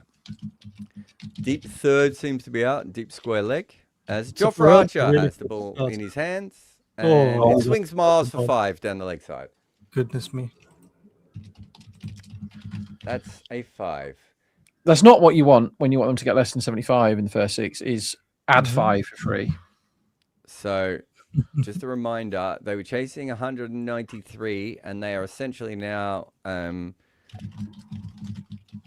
they've now just had like a 5-run penalty added to the score before they've had to do anything. It did swing a long way though. Yeah, if he starts that a yard further to the right, he might have the bat in trouble. That's a really good ball to KL Rahul. Yeah. So Perel, still yet to see a ball within 4 meters of him, faces this one. It swings the other way. He mistimes it. They take a last thought single on that. They got Milne as well. They've actually got a little bit of new ball bowling talent here. So they were actually just showing the graphic. He's going at 2 runs and over more versus lefties than right-handed batters this season. Which is weird because isn't lefties his whole thing? Mm-hmm. Was it the India series where he's only getting out lefties, right? So this is Milne's first game since January of cricket. When he bowled 3 balls in an SA20 game, which seems quite surprising, considering James Coles bowled 3 overs and Tristan Stubbs bowled 2.3 overs. Was it at Pal? It feels like it was at Pal. What's the one that I can't say? The ground. Burka. What? Beg your pardon? Burka. That's the one. It was The one there. that starts with Q, right? It's got a Burka. GQ. This is down the pads and flicked away. Was that dropped or did that go Oh. short of him? Did that hit him? Was he the as well. So that's potatoes again. No, it was Yash Punja.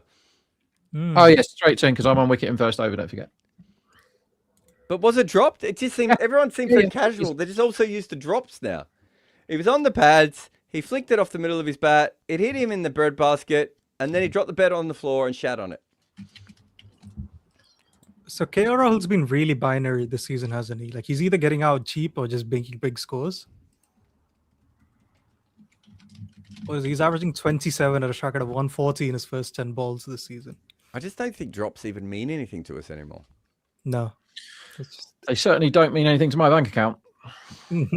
Just more minuses. I mean, if you said to me when that ball's in the air, you can have 9-2, he catches it. We think there's an 18% chance he catches it.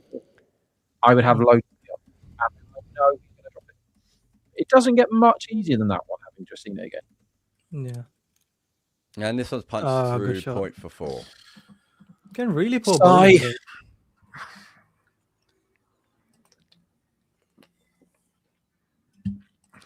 Wow. What a fascinating start to this game. Unless you had money on under 76 in the power play.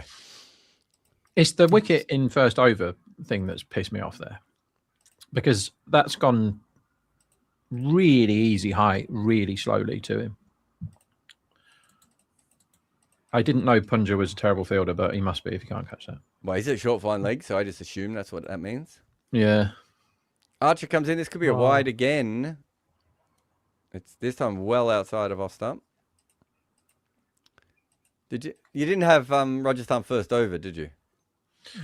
No, they were too short, but I would have done if they were 50-50.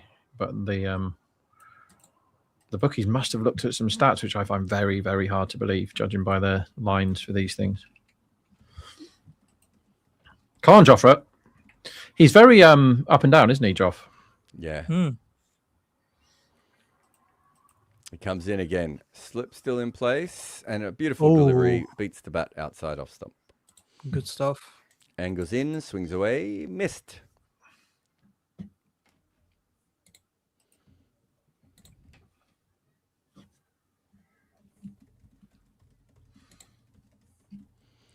So, target is 194.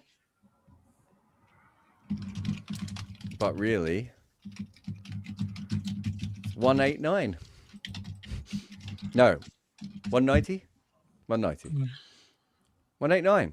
They made 5 of their first ball, didn't they? This is outside off stump and guided down to third, and they'll just get 1. Is that 1-4 off the bat in that over? Yeah, there's still a ball to go. Oh, right, yeah. They've broken my brain. Well done, IPL. You finally broke it. What is it? Game 61. They finally broke my brain. Game 62. 12 left? Yeah, this is game 62. So 74 games? Does that sound right? Yeah, so next weekend would be the last weekend, right? No, weekend after. Oh, it's the weekend after. The finals are the weekend after. Next weekend is the week next is the final week of the regular season. Yes, sir. That's what I meant. I remember 7 years ago when this over started. How's it still going? So They get 14 off. 14 off that over. Mm-hmm. 5 wides, 1-1, 4 wide dot 1-1. Modern cricket. Surprisingly, no like buys or buys.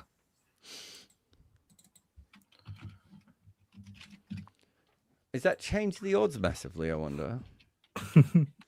It has a bit, Rob. Yeah, should take easy catches a really good bat, shouldn't they?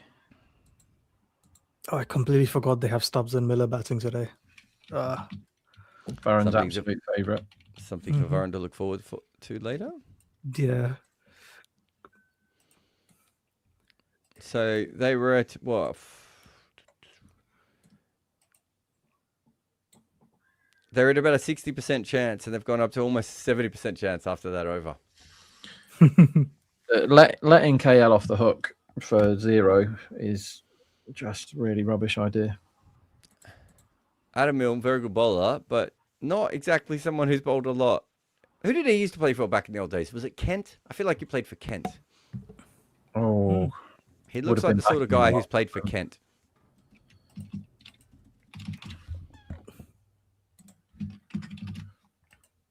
God, he's 34. This is almost bowled him. It's a beautiful delivery from Milne. Fast into the stickers. He defends it down. He had no idea where that was, and somehow it misses the stumps. all right. What's KL's run line? Because he doesn't look like KL. So is this Would one you- of those scale? What would you give him? Both of you. How many more are you giving KL from here? Median number. 14.5. Okay, you'll be having a bet in a minute, Varun. Jared? I would say under 24.5. Mm-hmm. So they're giving him another 34.5. Ooh. Okay, I wonder That if seems a them long way this away from where season. he is now. You Yeah, have you to know how bet you him. guys talk about you bet unders until he crosses a point, then you bet overs. I feel like that's what you have to do with KL. Yeah, I think giving him another 35 now, so I'm allowed 34 more, is a hell of a lot. Mm-hmm. In this Where's ball, that gone? something happens on this delivery, Taking and it I'll at never 6? see it. He's 10 for 4. Oh, right, okay. We saw a full ball. We saw half a drive, and this then was suddenly Jorge. we saw the crowd. It's still swing here. That's a good shot from Perel, that. Mm-hmm. How do you know that swung? I'm not even sure that ball got out of his hand. I've seen it on the other telly. It's a weird shot. So Perel's a really Struck it quick beautifully. starter from memory. It was in the air as well, that one. Yeah.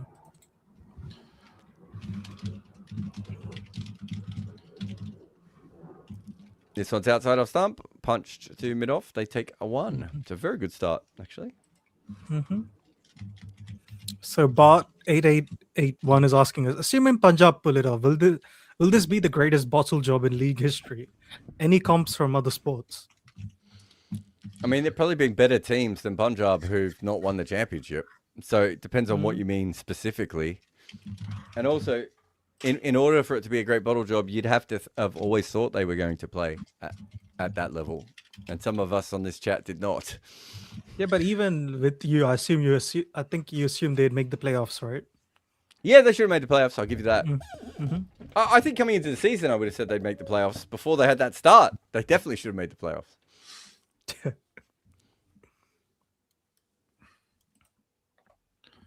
Are we talking in sports history, the bottle job thing? Yeah, I mean, sports history, there's a lot.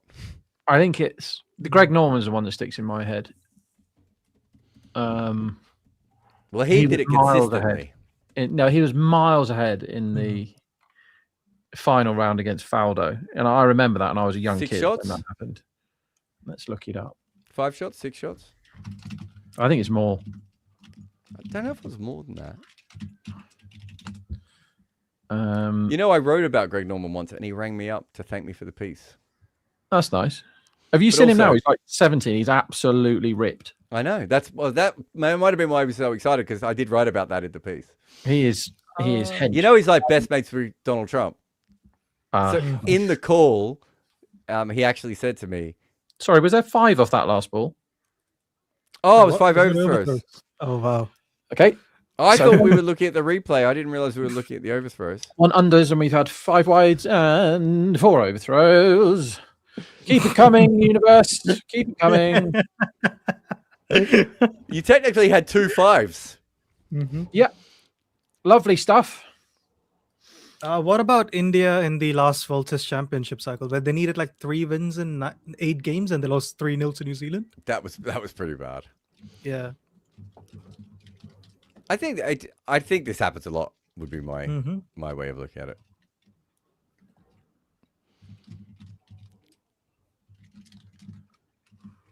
Adam Milne's bowling average in T20 cricket is 23. Never played a test, Rob. Yeah, that's strange, isn't it? Because he has the sort of action and natural length that you would expect would be great. His first class record's actually not particularly good. He averages 32, so it's not as if he was being knocking on the door.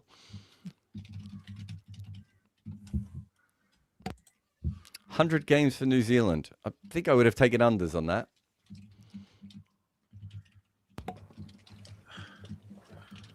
Very good. 6 shots it was. Well, 6 shots, yeah. And it was an 11-shot swing in the final round. The other one was a guy called golf fans will know this. It was like John van der Vesterveld or something in the British Open. Do you remember him? He was miles ahead in the British Open, and he plonked one into the brook or the river or whatever stream. And there's just pictures of him with his shoes and socks off and his trousers rolled up, standing there just swinging as his dream of winning the British Open. John van der Velde, maybe? Yeah, John van der Velde, right? Dutch or South African? Open choke. French. Oh, okay. Archer's is bowling another over. Okay, see how many wides we can get this over. 27 without loss after 2 overs. And this So one's down golf, the leg side, tucked away. come on, for Dropper. a 4. Nice. Misfielded 4. It remains one of the most mind-boggling blunders in the history of men's golf. It's pretty good. He lost a big lead on the 72nd hole. So this is the last hole of the whole thing. He only needed a double bogey to win the Open Championship. Wow. But after a series of unthinkable mental and physical errors, he had to sink an 8-foot putt just to make a triple bogey and force his way into a playoff, which he did. And then he lost the playoff. Oh, wow. Okay, that might be it then. That might be the biggest bottle job ever. And he never won anything, did he, that guy, after? So his whole career was, all you need to do is get a double bogey. And he clanged it in the river and waded in after it and tried to clang it out of the river. Yeah, that's it. That's it. There's your biggest choke. John van der Velde, come on down. Stop bowling down the leg side, Joffre. Oh my God, this could be a run out. Big run out. Oh, no. Re-umpire No. picked the ball up. Silly us, we Jonathan assumed they Pereira. pick it out. Yeah. Silly us, we expected good fielding. What was Greg Norman's nickname, Rob? Great White Shark. Yeah. Mhm. So the Americans called him that, right? Because they just assumed that he had something to do with sharks. He's actually from the middle of Mount Isa, like 400 kilometers away from I thought a I said beach. 14.5. You did say 14.5. Yeah. Still on technically. I mean, he should have been. There could have been a run out that ball, although that was Perel, wasn't it? Not Kale. Yeah. So he was just called the Great White Shark because he had very light hair and he was from Australia. But Greg Norman is the sort of guy that's a very literal person. He's a friend of Donald Trump, right? And so he didn't want that nickname to be not well earned. And so he went out when he got back to Australia and he went on a fishing trip and then he shot a shark so that he could say that that's where the nickname had come from. Oh, that's lame, isn't it? It's not. And you're not best lame. mates with this guy. He rang me once. I would say he He's rang me my once, best friend. and he told me the whole time about what a great president Donald Trump was going to be. Why did he ring you? To say thank you for saying he looked good. I wrote a piece about him. What did the piece say other than he looks great? The piece isn't really about him. It was basically about how Australian men. Okay, so generally your sporting heroes are younger than you, right? Or of a different generation than you. And maybe similar to what's happened with Virat Kohli and India, for whatever reason, Greg Norman suddenly becomes a hero to a bunch of people roughly the same age as him, but he's like in his 30s. And people started dressing like him and going to his restaurants and going to his golf clubs and wearing his clothing brands and everything. And that's kind of what it's about, how Australian men got into golf because they wanted to dress like Greg Norman. Okay, that's tangled him up a bit, that ball. That might have got him just above the hip. Just missed the thigh pad, I reckon, that one. Yeah, that hurt. So I had my son today, and I was doing some throwdowns with him at the end, and he said, "Do I need a thigh pad?" And I went, "You always need a thigh pad." He goes, "But do I have to wear it?" I said, "Just do whatever you want." Comes into the net, third ball, I got him right in the middle of the thigh. No thigh pad. Character building. Yeah, that's what I told him. Biggest disappointment for me is didn't bruise him. How slow was I bowling? Oh, bloody hell, yeah. I thought I got that one through. It swung. Yeah, you've got to be bruising the man if you there's no thigh pad there. Oh. Once when I was hockey goalkeeping, this guy came clean through, so I did what you're meant to do and slid out at his feet. But as I slid out, my knee pad pinged off, so my knee pad disappeared, and he undercut the ball, so proper 100 miles an hour, massive smash, and smashed it from about two yards straight into the inside of my kneecap, and I actually passed out. I actually passed out on the field. I'm really, really good with pain. I don't mind pain at all, but I remember it hurting, and then I remember waking up. Oh, this is up in the air. This should be safe, but he's hit it very high. Oh, that's gone on the roof. No, wow. The roof is on fire. How many runs did you need them, Rob? Under 75 when the line was 56. I mean, to be fair, they're still going under that rate. You know, when you cannot win, right? It doesn't matter what you do.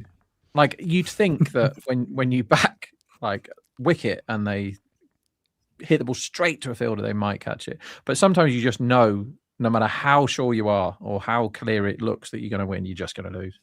To be fair, we've only had 6 wides and 4 overthrows in the first 10 balls. 1 miss run out. Oh yeah, the miss run out. Yeah. So Content Cricket is asking us, after Venkatesh's innings, who are you dropping from the RCB side? Romario, Oliver can be useful. Can they open with Cox and drop Jitesh? Bethel, is he a good enough keeper for Krunal? With Bethel. Is Bethel ever kept? In his life, he's a bowler. I don't think he means being a wicket keeper. Miss Cox probably. Like a Cox is kept, hasn't he, professionally? Cox is a proper wicket keeper, but Bethel isn't. I thought Cox is a middle order batter though, right? Yeah, but he can get on with it. You may as well. I think he's actually made runs everywhere, Varun. Oh yeah, that's what he found, right? Yeah. Oh, that's a good question though. I don't know who they drop once Salt is back. If Salt is back, that's a good option. Is Salt coming back though? We just haven't heard anything. No. He's supposed to be back for the playoffs. He's still in England now. He's supposed to be back for the playoffs, and he's all right. I heard he was meant to come for the SRH game. I think there's been so much bullshit spoken about how fit players are and where players are. It's like, oh yeah, he's available, and then you find out he's with his missus in Paris, like taking pictures under the Eiffel Tower. He's fine. And then it's Patharana's fit. That was like a month ago. Patharana was fit and fine, and then he turns up on one leg and can't bowl. Yeah, I've officially lost now. Hey? No, I'm saying my 14.5 has officially been gone past. Yeah. A shame. What's the umpire moaning about here? He's making the bowler remove something from his pocket or Is a towel. It a note that he was going to get out later? I hope not. Surely the note thing's too old now. He's given him something. Might have been a towel. It would be great if that is a note for a wicket and he has to run back to the umpire, get the note off him, and then show it.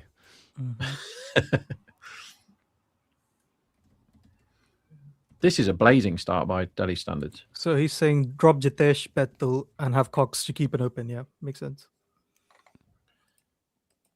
How much opening has Cox done? Oh, I that's think a he's fault. batted at 3 a lot. This is another boundary here. Brajesh bowls a slower ball outside off stump and just helped away for 4. We have Cox.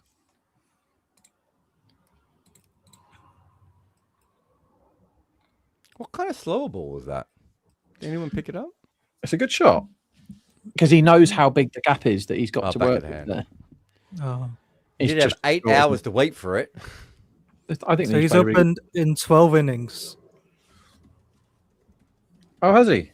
Okay. Yeah, And how's out he of gone? 165 though. Oh, and this is sliced just away gonna for let you another know. 4. This Okay. is not good for He's averaged Rajasthan. 23 at 140 opening. And the last time he opened was in 2024. I think Cox is. I'd be interested to see what Rob thinks. I think Cox is your ideal backup batter in a squad because you can kind of play him anywhere without him being particularly great at anything. Yeah. So if you want to try him as an opener, I'm okay with that. I think Bethel has done enough to be not picked now. Yeah. It's all well and good saying he's really good at cricket and that, and we all know that, and we all know the potential he's got.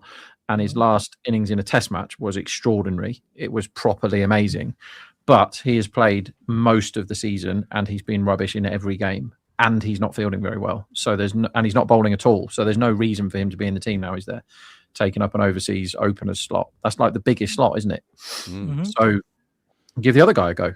Like, he can't be much worse than Bethel. What's Bethel's strike rate this season, Baron? 120 or something? Jacob Bethel. Also, I think this is roughly when Perel usually slows down. Yeah. Oh my god. 141 this season, bro. No way, that can't be right. 125 this season. There we go. Yeah, 125. I don't believe 140 something. That's his career, 125. sorry. Yep. Average of 14 at a strike rate of 125. Yeah, 96 in 7 innings Mhm. at 125. He's hit 3 sixes opening the batting for 7 matches in the IPL. Just get him out.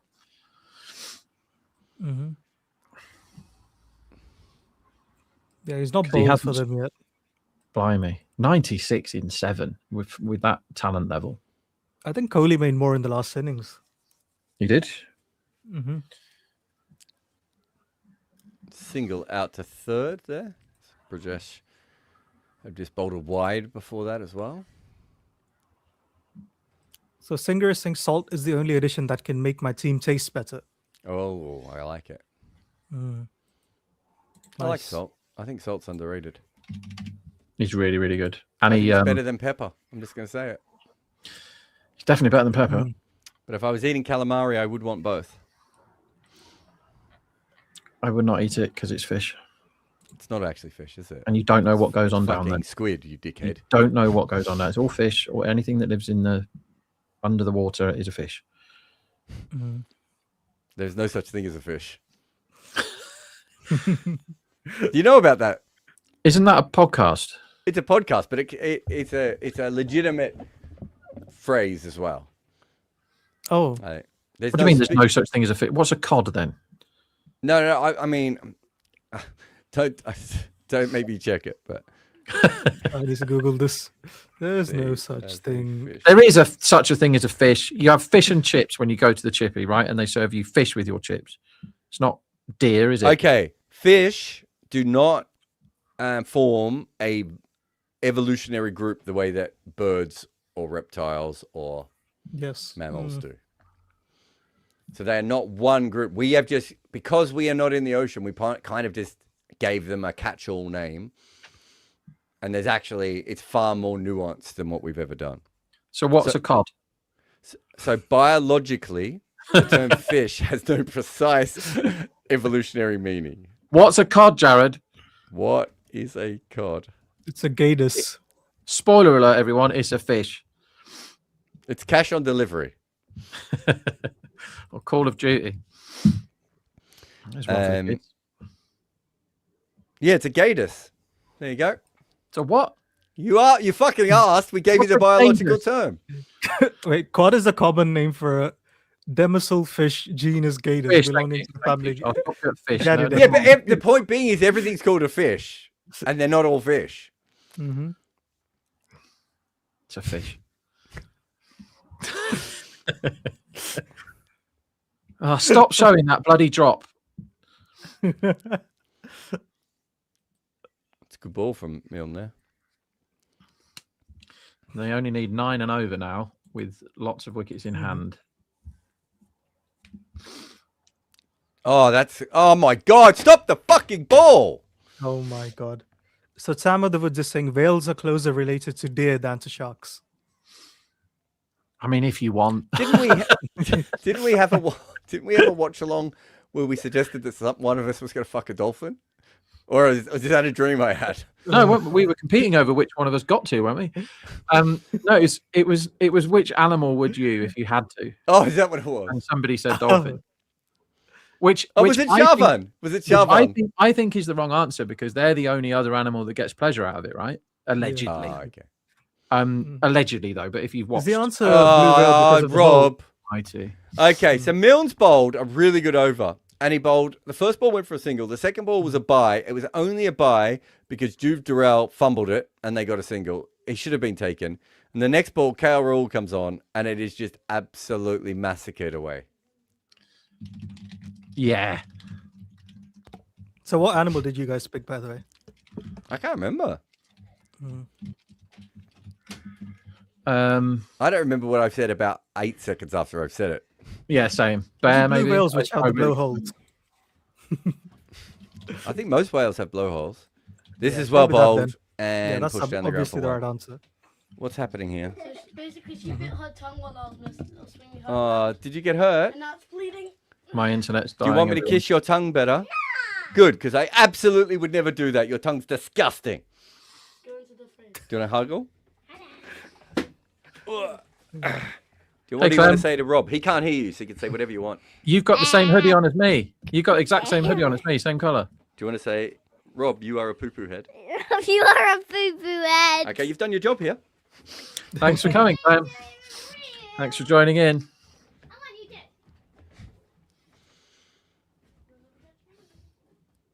It's a good over this, except for the ball that got dispatched that he shouldn't have been bowling to that bowler, that batter. Yeah, clementines are a type of oranges, right? By the way. Yes. Yeah. Yeah, they taste nice. All right, settle down. I promise you she doesn't. God, that was such a good shot from KL Rahul. Wasn't St Clemens where we did all the watch-alongs before? Near there, wasn't it? We were in the famous market, weren't we? What's the old market called? Well, we were near the Bow Bells, weren't we? Yeah, we were. Whitechapel.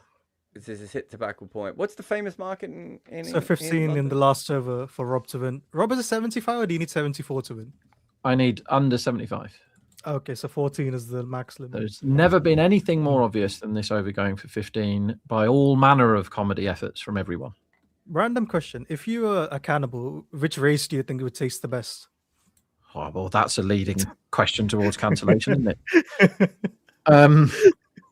The film Alive, where it's a true story. Have you seen the documentaries about that in real life? They did one like a couple of years ago, some sort of anniversary. You know, the Argentinian rugby team that crashed, and then to survive, they ate the ones that didn't make it after the crash. I mean, that was a really, really good I've seen idea. rugby teams do that when they haven't had a crash. That's true. Me too. I mean, I remember that we were talking about initiations yesterday. The initiations the rugby lads had to do. Oh my God. There was one, right, where they, first of all, they used to tether them to somebody else. So it would usually be like the biggest people were tethered to the smallest people, right? And then they had to do stuff like down a pint of whatever, then a pint of baked beans and all this sort of horrible shit, right? So they basically deleted these young men, and then they dropped them off at junction 23 of the motorway in a minibus when they were completely off their minds, and they were allowed to travel back to campus with either their boxers or their shoes. And obviously they all went for the shoes. So that, I mean, imagine this sort of carry on happening now. That was 20 years ago. But there's rugby people generally are slightly messed up in the head, and it's They because spend most of their time coming up with ways to just make their lives worse for each other. Yeah. Just doing horrible and disgusting things. And I was like, I used to really enjoy playing rugby, but when all that nonsense started, I was like, lads, you can count me out of that. I'm not playing. Yeah, rugby. Was fun. Rob, Yeah. anything you want to say? What am I expecting here? How many ball? runs did you need them to score under? Less than 75. I wanted a wicket in the first over, and I wasn't allowed that. We know what Very will much happen. back Jared. on under 75, though, isn't it? We all I know mean, what it's will on. happen. There will be a 6 at the boundary that will be lobbied over. So I think there what be will a couple happen runs. is they will it will be 74 via various misfields and stuff, and then the siren will belatedly go off for the no ball, and then I will put my head through my massive giant monitor, and I'll give my computer an actual reason to make all the noises it's been making today. It's going to be This is There we going to go. be misfield. another single, and No, it's it's fielded by a fielder. Yeah. Who do you want on strike for the last 3 balls? Oh, you've got KL, but do you want... I probably want KL. He might hit 6, but he's unlikely to try and go for 2 or 3, isn't he? No, I'd want Perel. Perel slows down after quick starts. Well, both of them's strike rate is 166.66, isn't it? Both of them. So Perel was 26 of 13, and he's 4 or 5. It's the bowlers and the fielders I have more of the issues with than any than the batsmen. The batsmen aren't trying to kill me. It's the fielding team. What was he? 26 off 13? Yeah. Was it 26 or 12 as well? He backs away, KL roll, and he flicks this on the leg side. Should just be 1. It's actually quite a good piece of bowling because he went early, KL here, and Bridges just followed him. Very good. So just fading 6-6. 6-4 is fine. So if you are able to have all of your money, mortgage your houses, steal off your family, Perel On was 6, 26 the of next 12. 2 balls are going for 6, everyone. So, yeah, what was that? He was off 12. Yeah. So he's... Oh, God. So it's 4 of 6. So it is Abhishek Perel, Brajesh Sharma coming around the wicket. Slow ball down the leg side. Hit away for 4. 4. Okay, so it's the no ball 6, and then what is it? 5 wides this ball. I don't know what colour to do when you win a bet. It's been See, so I long. don't do this whole fatalism thing all that much. Like I have 1 or 2 mates that I can almost hit. So there's 1 or 2 mates that have the same bets as me or put bets on for me and stuff, and I moan like hell constantly because it needs to come out at the time. But I'm like, I understand the laws of the universe and variance, but somebody said to me over 74 games, variance should look after you, and it's absolutely deleted me this IPL. All the other ones that I put this much work into go really, really well because over a big sample size, you shouldn't get beat. Okay, this is Mine hit is for a 4. Misfield. Wait, let's wait for the no ball. Let's Misfield just wait for- for the no ball call. Just to turn the ruin TV up. Rob's life. Just Let's waiting for it. just wait for the no ball call. It's coming. It's coming. Oh, the umpire Oh, puts his arm up. let's go. Oh, no, All wrong right, button. Mr. It Ryan. is the wrong button. Wait. Well done, Rob. Well done, Rob. That's Rob's first successful bet in this IPL. Yeah. No, he got the big Krunal Pandya one, of course, and a bunch of others. But Was that he's last had some Sunday, shockers Krunal? too. I think it might have been last Sunday. Yeah, feels like it. Yeah, that was last Sunday. Have Where's my they- Cornell message that you promised me, Jared? Mm. Yeah, I did promise you that. I was lying. Right, Perel feels like he's not going to get any more runs, doesn't he? How many's he got? 30. That's I've it. lost my KL 38 thing now. as well. So you must have missed out on... You went unders on KL? Mm-hmm. Yeah. Oh, he's on 38. They're an 88% chance of winning from here. I don't He know if you're did that get a lot confident about harder. Delhi. A lot harder in the second half, didn't it? I can Yeah. see the argument for backing 7-1 the defence, but all of the bowlers, well, the 3 that we've seen so far and the fielders between them kind of collectively lost their marbles, haven't they? So they need to... What do you do now? Bowl spin and hope for the best? Yeah. You put Punja on and say, "Come on, then, lad. What you got?" What Perel has done. Yeah, I think. Well, you have to try spin anyway. The spin is actually quite weird when you look at the last innings because Akshar bowled well, but I don't think he bowled well because he was spinning it. And who's the young fellow that we had there? Triparana, Vijay, who should have got Suryavanshi out and would have had much better figures if he had. But unfortunately, the catch was put down. Never heard me say that before, have you guys? Not sure about Rajesh Sharma, by the way, guys. So since 2025, Perel's averaging 16 versus spin. Okay, bring spin on. What do we think about Brajesh Sharma? I think he's a backup bowler. Yeah. I thought he started off a bit well. I think he overexceeded, then he's gone back to what we assumed he would be. I just don't know what his major skill is. Like, what's his best ball? Yeah. What's he done this year? He's averaged 30. He's gone at 10, so. So Shanaka's bowling It's fine. Sorry, what now? Rob, why is this happening? Beg your pardon, Shanaka. Yep. Well, that is just rolling the dice, isn't it? That's just like, oh, sorry, we're going to lose this. Let's see what we can do. Shanaka shouldn't be having the ball at this point. Is Ferreira injured, guys? What is Punja injured? Did he break both his hands dropping that I catch? was Well, joking Parag because they before have then, another all-rounder they shouldn't have bowled. I'm mad, isn't it?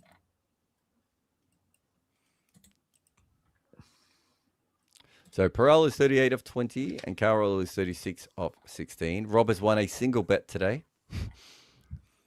It happened, everyone. I mean, a lot of those bets were doubled with Tyagi to get 20 points for the 11th time in a row. Oof. But Raghavanshi had other ideas. Why is Shanaka bowling now? 122 off 84. This is, if they spank him this over, they've kind of done it. This is where you have to get a wicket now, or at least not go for 15. Yeah, an over of 7 is not terminal, but an over of 15 is terminal now. I don't know if you can even bowl. I suppose. I mean, what's he going to bowl? He can't bowl his normal seam up. He's not a particularly good slow ball bowler. Maybe they go for an over of Stoinis type stuff, bounces. Let's have a look. He comes in, he's bowled a slower ball. Okay, so at least we understand what the theory is. That was off the inside part of the bat.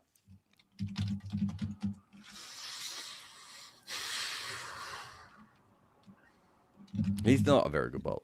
If you're Delhi, you want Perel to keep attacking. The last thing you want him to do is not be 10 of 10. Yeah.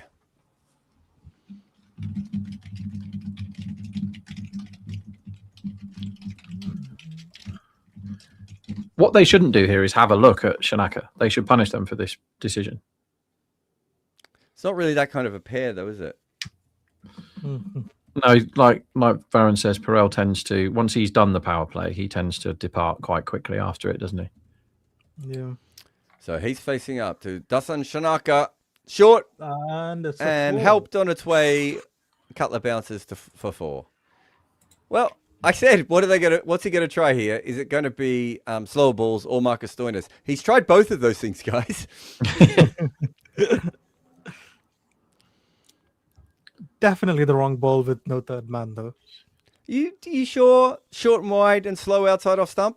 Bad. That's bad when you don't have a third bat, is it? I think if it's pace on, it's even worse, isn't it? Yeah. I mean, I would.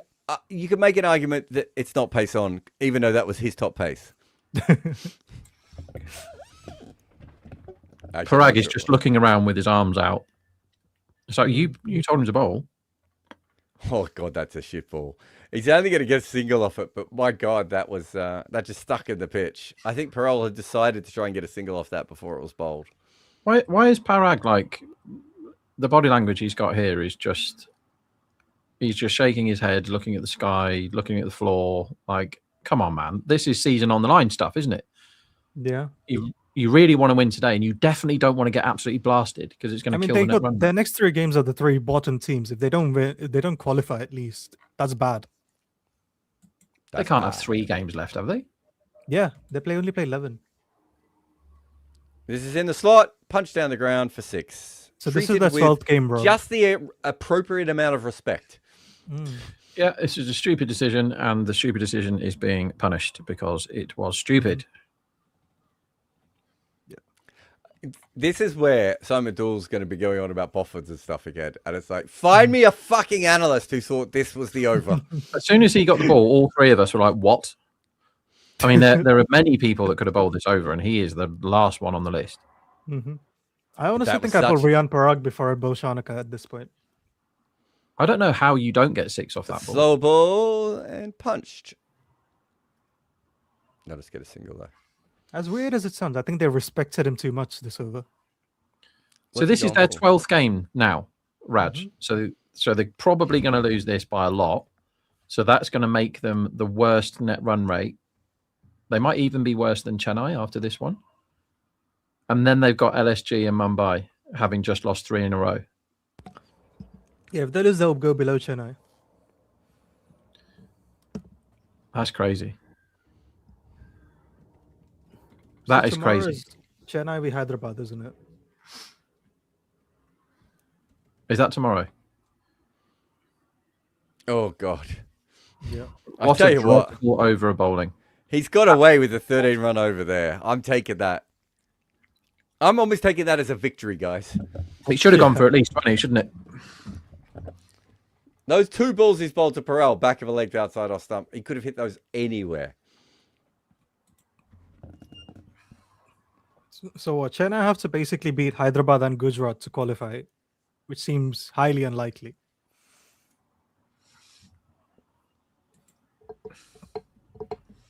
Who do KKR have? So KKR have Mumbai and Delhi. Ooh, that's an interesting combo there. That they I mean, should that's absolutely a way win you- both of those games.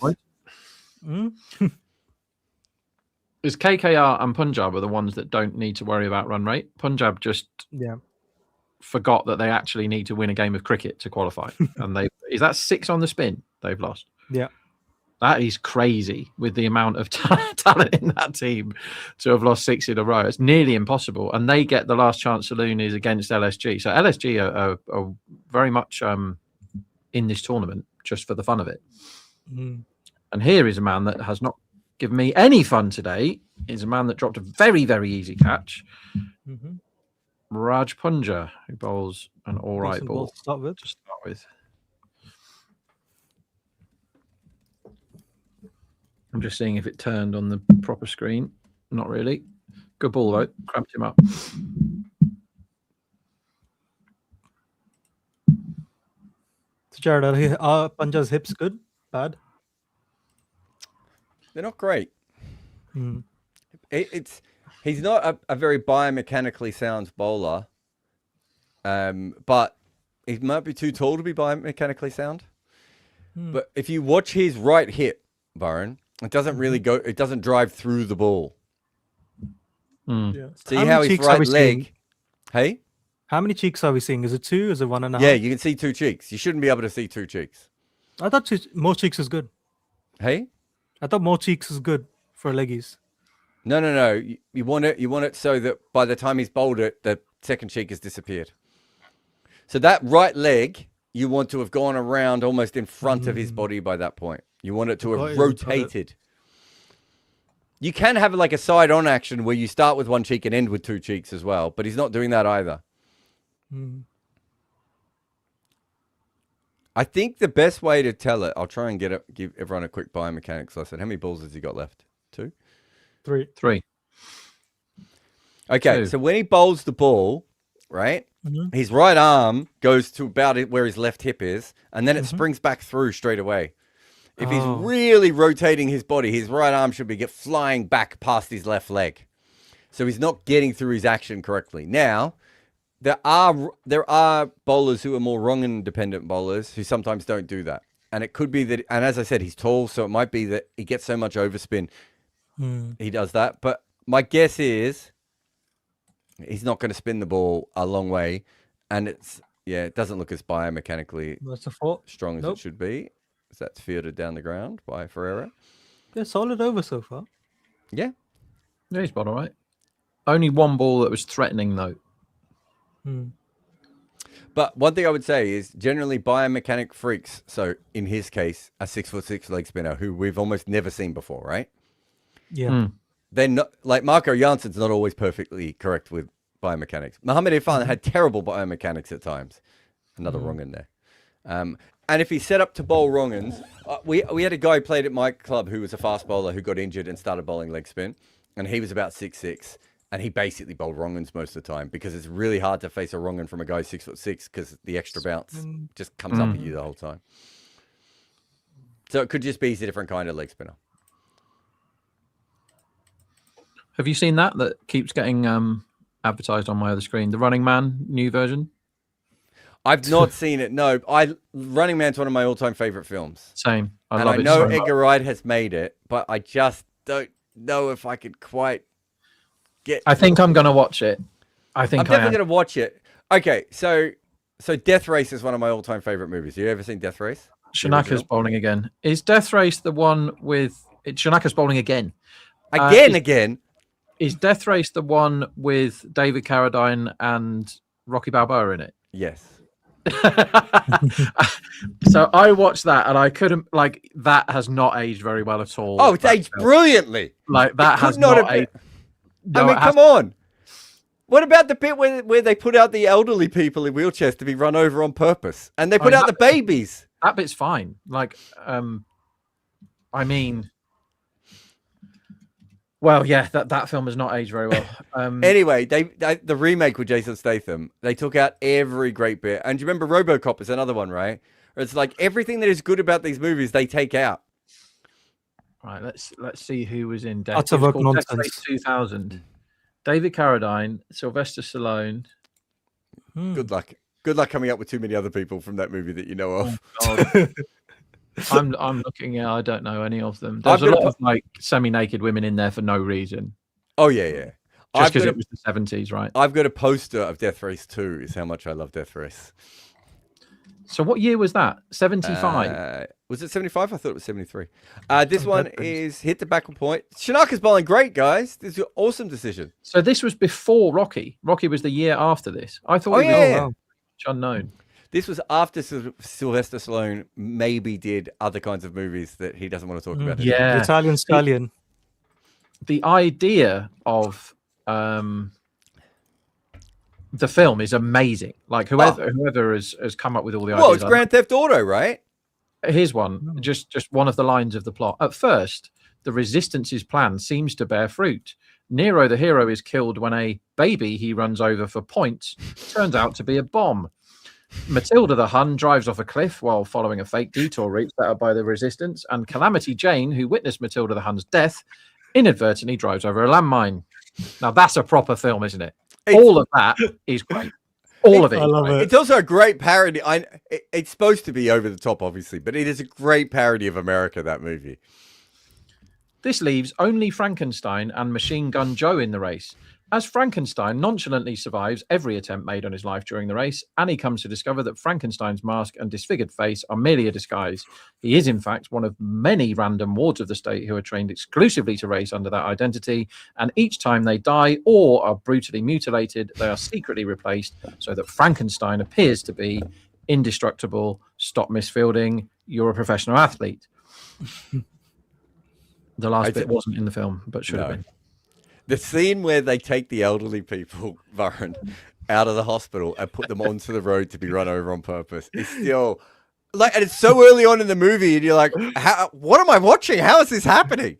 And then as Rob says later, they do it with babies as well. Like it just. I need to watch this movie.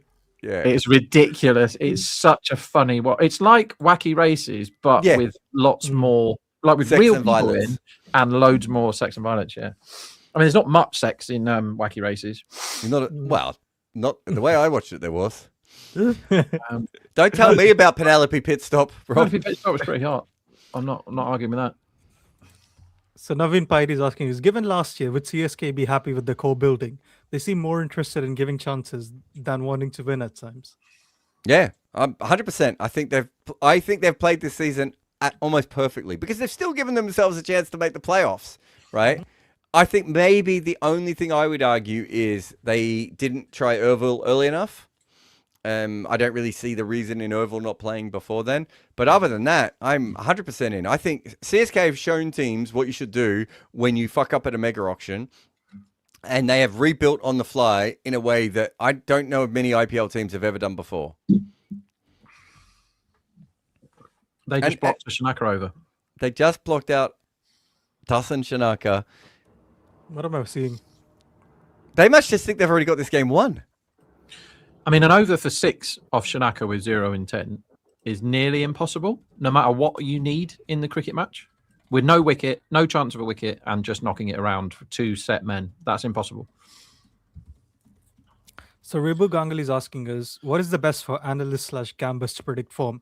Is it just LOA, RTM, and vibes, or patterns like Murli Vijay was in great form when he left the ball well?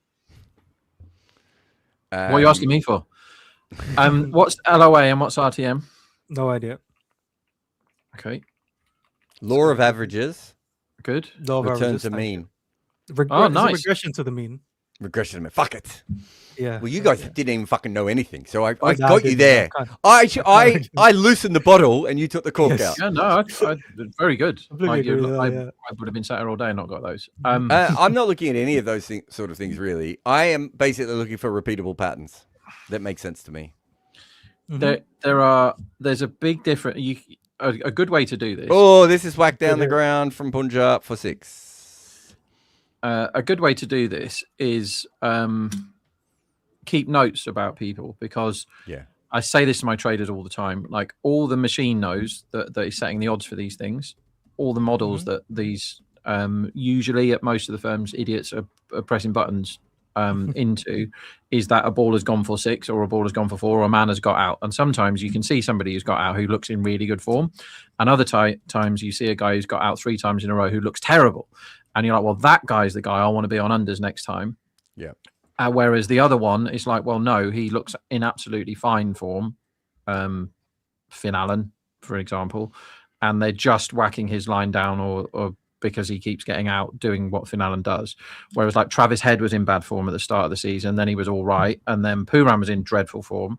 But they're still great players, right? As single that ball. They're still great players. So you can never be like, oh, well, I'm just going to keep pummeling their unders every single time, because eventually a great player will start playing well again at some point. But I keep an eye out for some things. Some players give you clues, like Gale has a really obvious tell, and some players do this. Gale, if he started leaving the ball and blocking the ball early, he almost always got overs, because it was like his head was on that day. If Dale Steyn was bowling the first over and he was leaving it and blocking it, you're like, yeah, he's going to smash everybody else.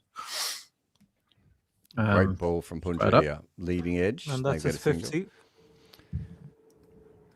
He's 50 up off 29 balls with 7 fours, 1 6.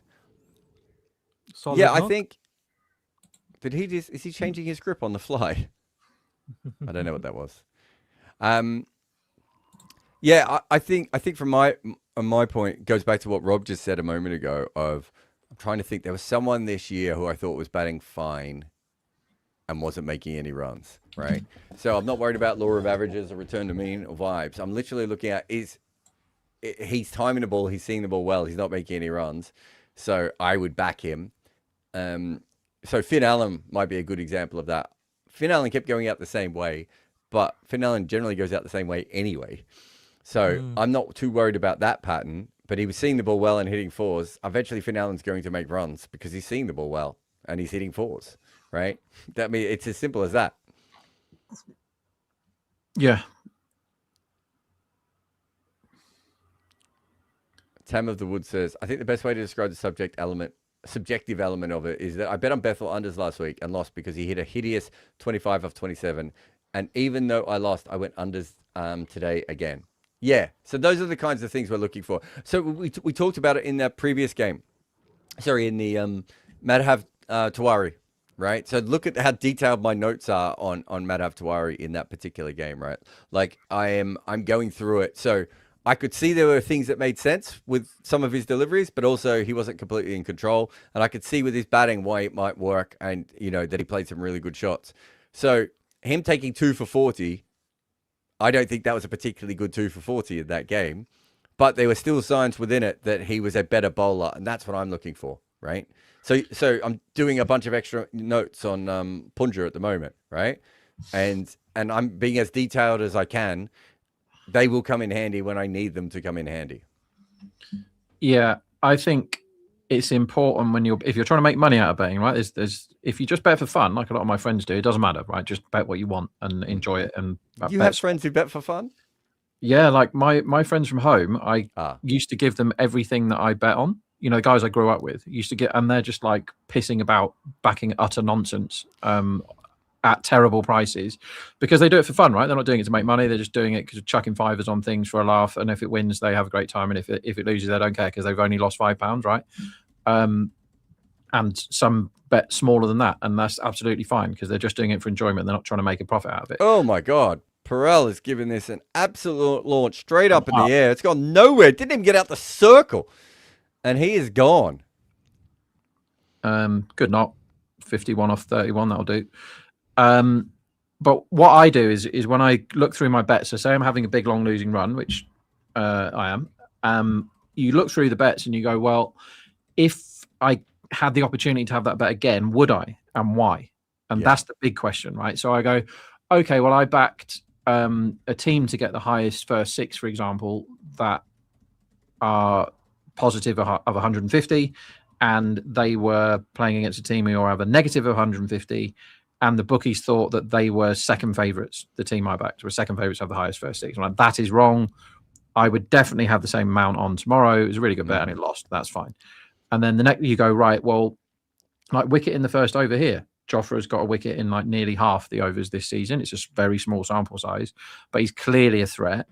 And you go, well, it can't be 18%, can it? It can't be 18% that he gets a wicket in the first over. So that was a good bet. The fact that he then hits the ball straight to a fielder kind of justifies it or makes it feel like it was a good bet in my head. The fact that he then clangs it on the floor kind of just means that you need to not lose your brain and go, okay, well, that was a good bet. It lost, but it was a good bet. And if the opportunity comes up again to back Jofra to take a wicket in the first over at 9-2, I will take it again. If it keeps being dropped on the floor, it doesn't stop me betting. If he does what Arshdeep has done this season and not been threatening at all in that first over and taken 0 wickets, then it doesn't look like a good bet, right? Who's the other guy that hasn't got any wickets in the first over this season? There's another team, KKR, Aurora, 0 all season.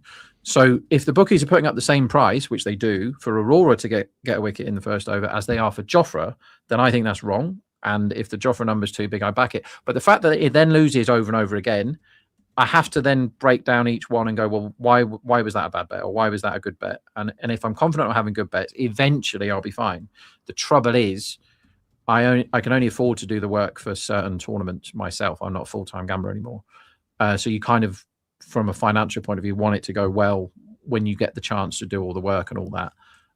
But, you know, the variance and the laws of the universe exist for us all, don't they? Yeah. Yeah, I think what Rob said there is very similar to what I would say, which is, let's say I was very, very bullish on the fact that Punjab weren't as good as everyone thought they were when they were winning all their games. This one's down the leg side for flicked, right? But let's say that form held up for another 6 games and they ended up at 12-2 going into the playoffs, right? And this is what I was trying to explain to Varun the other day, because he was saying to me, I don't know why you didn't think they would be able to make these amount of runs. Look at their team. And I said, but how can I make analysis and say this is a great top 4 when I've got 2 guys who don't have a long history of batting at this level and look a little bit sloggy at their best, Prab Simran and Priyansh, right? And then at number 3, I have a guy who literally just made runs at 18 in the Big Bash, right? So even if I went back in history, would I change that much? No, I might allow for the fact that I've slightly underrated Prab and Arya, right? And that they could do it 2 years in a row. But isn't it better to see if they can do that rather than be absolutely sold with them? Last year, I didn't feel like I was sold with them. Next year, I probably will. Next year's, of course, the year they won't make any runs now, right? But that's how I do the analysis, right? I'm not going to do it based on, you know, Rajasthan's another really good example. I had Rajasthan to come last this year, right? Yeah. And then they had 6 players in form and they won a bunch of games. And RAJ got it right here in front of us, actually. This is very well timed. Oh, did he do that on purpose? This is an incredible guide to 3rd if he's done this on purpose. It was a good ball at the base of our stump to Salil. And he looked like he played the he might have open. done. Yeah, the open face. Was it? I don't know what we call that. The Sanju Samson sort of open The face guide? shot to third. Yeah. Let's have a With look. no third there, it's very safe. Only if he hits it with the bat, because if he doesn't, he's clean bowled, middle stump. I still don't know if he meant it. It did hit the middle of the bat. I'm not sure that's where he was aiming. He looked where it went very quickly. Yeah. His head. So I think maybe I think we give him the benefit of the doubt there. Brajesh coming into him again. This is a cutter, top of off stump. So Punjab made everyone forget that Rajasthan started 4-0 and are about to be 2-6. So again, if I go back to my notes, and I'd have to go back, I can't remember my full Rajasthan notes off the top of my head. But if I went back and had a look at it, my problem with Rajasthan was that I couldn't see how they were going to take any wickets when, if Jofra didn't take early wickets, right? Mm-hmm. Nandre then has the best first half of the season that he might ever have in his career. They got more wickets out of Bishnoi, despite the fact they've dropped him twice this year, than he's taken in years, right? Mm-hmm. So am I wrong to not have predicted that? No. There's a reason why I didn't think Bishnoi would take any wickets, and it's because he hasn't been a very good, consistent wicket taker for a long period of time. And Nandre played, 5 games last year? And I hadn't seen anything in Nandre that told me that him and Jofra are going to be the best new ball partnership for about 5 or 6 games. So the batting I had no issues with, but the bowling I had lots of issues with, and they bowled incredibly well, and their batting made lots of runs. Yeah, so what I do with my stuff is like, if you lose and you've got it wrong, then you must use that as a way of improving, right? So you go, oh, well, I got this wrong, and that's why you have to review. Like if you're trading or you're betting or whatever, and go, well, I got this wrong, so what have I learned? Yeah. Right? If you just go, well, I lost my money, woe is me, what a shame, I'm going to go and kick the cat and whatever else, right? Then you don't learn anything, you don't improve, and you probably carry on making those mistakes. But if you go, oh, look, I keep losing money on this thing, why? And you go, oh yeah, I never ever think that the new guy could be really good, or I never think that the guy could come in and go 6-6, and he did, right? So now I know that this guy does this, and the way you eliminate that from happening, or you, what's the word? Not eliminate, but you make it happen less, for want of better words, is you do your work and you learn about all these players. And some of the most satisfying money I've made is when I've done absolutely loads of work and found out about these players. You know, somebody like Raj Punja or someone like Aurora, who no one's ever seen before, or whatever. You know, someone who's playing their first game. I know this guy because I watched him play the domestic stuff. I've watched a load of YouTube videos of him, and I think this will happen when he plays. And then it does. You know, maybe somebody like Irville whacking it, and you're like, well, I've looked at him and this is what he does. But you never know that he's then going to do it at this level, do you? You never know. You can just go, well, I think this might happen. And you find that stuff that you think, like, that one of the biggest things in betting, if you bet live, is how good are you at reading a pitch? How good are you at working out what a pitch is doing? Is it a road or is it not? Oh, and if you Deepak's here. Hi. How many marathons have you done today, Deepak? Marathons in terms of the content, the live? No, in terms of running 26.2 miles or whatever it is. Today, it's Sunday. So only one. No. Sunday means a fun day. So yeah, you know what you were saying there, Rob, is like a perfect example of. So I think the biggest miss I ever had in my career was Steve Smith, right? And at that stage, I was pretty sure that there had to be some sort of a model that predicted a player being successful at Test cricket based on other people having a similar technique or, you know, a similar style or whatever. And Steve Smith's technique did not exist before he came in, right? And so for me, that was a big miss. So then after I missed with Steve Smith, I was like, okay, I can start to look at this. I still over-index on certain things, but on a lot of those people, like James Vince, Mark Nicholas told me that James Vince was going to bat at number 3 for England and be the best number 3 they'd had in generations. And I accidentally left out a laugh and was like, he's never going to make a run in Test cricket. It's just not going to happen, which Nico did not take well, as he loves James Vince, right? But I was very similar with Zach Crawley when all, you know, I won't name all the people, but very famous people in cricket told me, Jared, you've been too harsh on this guy. This guy, you have no idea how good he's going to be. And I was like, I've seen him play in first-class cricket. He's not going to be this good. So you don't want to over-index in one direction or another, but you want to make sure that you learn something. And I should learn something from Crawley, and I should learn something from Steve Smith. Yeah, and that's the game, right? And we've been in cricket 50 years between us, easy, more, and I'm still learning every day, like new stuff, and impact sub happens, and everything changes again, and intent changes, and now even this season has changed loads because people have decided finally that the best way to chase is bomb the power play. How many chases have we seen this year where they need like 14 off the last over and it's 50-50? One. Whereas 10 years ago, that was happening constantly. It was loads of last over thrillers. And now teams are going, if we're going to win this, we have to bomb the power play. And that's the end of it. And if we lose a wicket early, we bomb again. And if we lose the second wicket, we carry on bombing because the only chance we've got is by getting way ahead. Like this chase has been a piece of piss because a team that open with KL and Perel, who aren't necessarily Suryavanshi and Jaiswal, decided they had to gun it from the start. All right, they got some rubbish bowling and there's loads of extras and whatever, but they still got 70 odd and broke the back of it. And now they can chase this however they want, can't they? But that's the big change this year. Although they have just entered a period where they're not looking like they're timing the ball as well.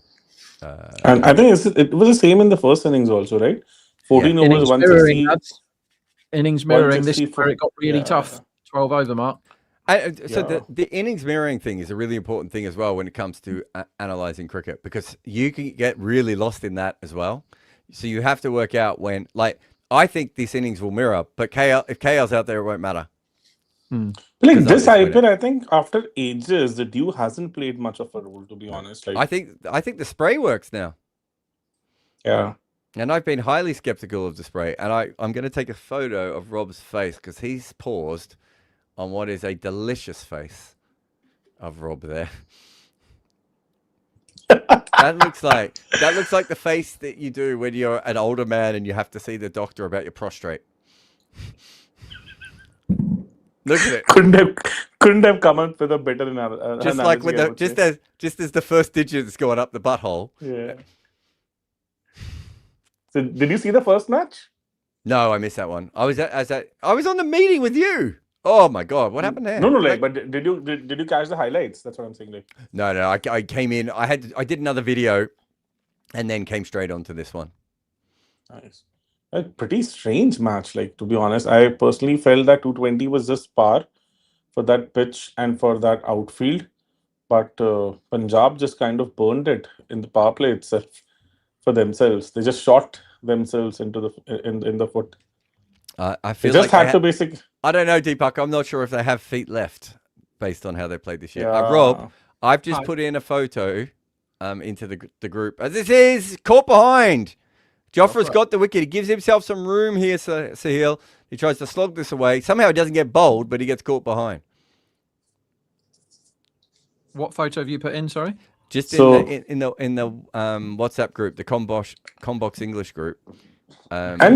One thing is, which is I'm not able to understand, to be honest. Like, to be honest, Sahil was supposed to be their Vaibhav Suryavanshi. That's the kind of reputation he came in with. If you have a kid like him, why don't give him a go from the ball one?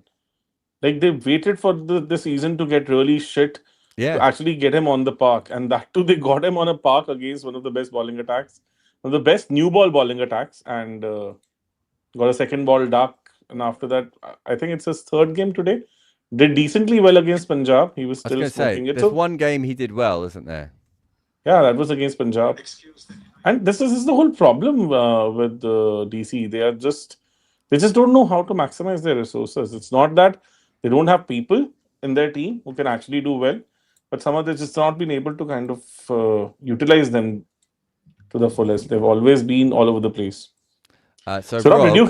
Rob, what we're saying of that photo is you look like the elderly man who went to the doctors to get his prostate checked, and it's just started happening. So yeah, my computer's doing silly things, and it's the noise it makes when it kicks me out is. Did it do it again? I think you. I'm just going to go out on a limb saying you might need a new computer. Yeah, it's no warning. It just shuts down randomly, but the noise it makes when it shuts down is catastrophic. Like, it makes me want to go on a homicidal spree, which with my current mood based on the betting, which I kind of want to do anyway. But yeah, it's brutal. So like, are you losing too many bets these days? Yes, He won one today. That is. I did win a bet today, but I am, even when I win, I'm going through the bloody mill, right? Like, I wanted power play unders, and the first ball was 5 wides, and I wanted wicket in the first over, and he hits it straight to the fielder that my nan would have caught, and he drops it. And I'm like, I'm bored of this film. Can we have a different film, please? There's so many drops. Like today, I think was the match where Punjab at least didn't drop many, right? But they still made a mess of the whole chase. Yeah, it's crazy. I don't get it. Like, it was bad last year, the fielding, but this year it's gone up a level of nonsense, I think. Because it's not just the catching, it's the outfielding as well. Like, when was the last time we saw like a really good run out, one stumper? There was one the other day where they didn't even try and affect the run out. I'm like, what are you doing, guys? Any theories as to why they're so bad at fielding now? Don't know. I think it's just, I personally feel it's the back-to-back cricket. They just don't get enough time to get gel together, to put in that much effort. It's just that, because earlier IPL teams used to camp almost a month back, like, so you used to have a lot of time together. You understand each other's games, each other's strengths, a lot of those stuff. Now it is so back-to-back, they just hardly camp together for like 4 days. And That's probably the World Cup though this time, isn't it? Yeah. Also, like SA20 has come in. Earlier that never used to be. So they always had that window free. And like at least some of the players who are not the part of the test squads or all those stuff would be free. And some of them were like, at one point of time, there were players who were even practicing since December with all these academies. They were playing different tournaments, corporate tournaments for the main team and all those stuff. And everything is just, it's so much on time as far as the preparation and everything is concerned. I think they're just not getting enough time to kind of absorb everything, to be the part of the ecosystem, to feel like a team. But to be honest, this is used to be with us during college. Like, my college team was very good, considering the fact that engineers generally don't get that much time to practice their skills. But one thing we were horribly bad was the fielding, because we just never came together to practice that part. So we were horrible with the fielding, catching, all over the place. But the basic skills like batting and bowling, they were always decent.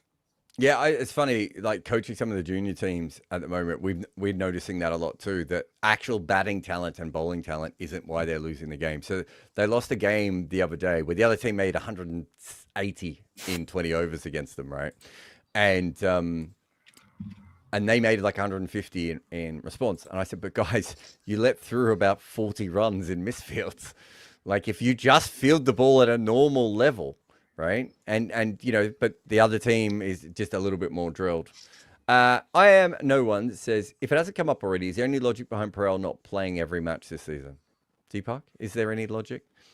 To be honest, like with DC, it's impossible to understand, because well, they made a bunch of mistakes, though, right? Because they went with Nasanka, who is similar to KL Rahul anyway. Exactly. And then they could have just tried someone else. I mean, Samir Rizvi could open, couldn't he? Well, yeah. my Samir team. Rizvi, no, I don't think so, because he's not a good starter against pace. Okay. You would always. He's not a good starter against anything. If you go back, sorry, if you go back. Yeah.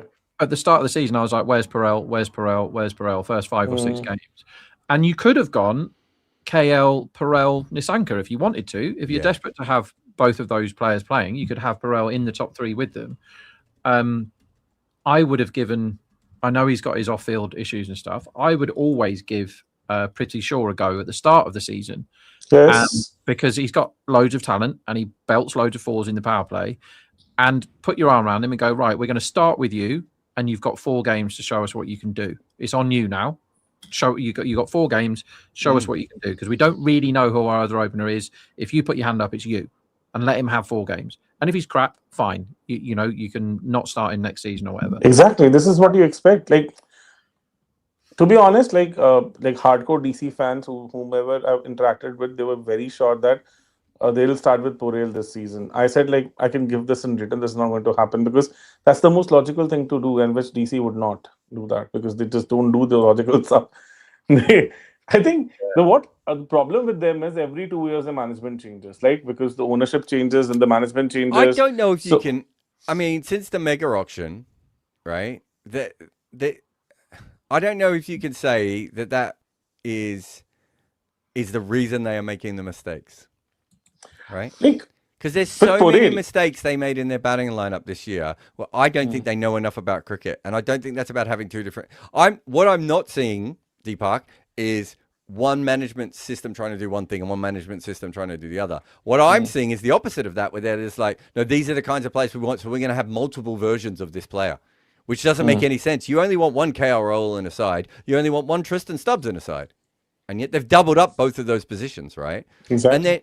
And then you look at the Prithvi Shaw situation.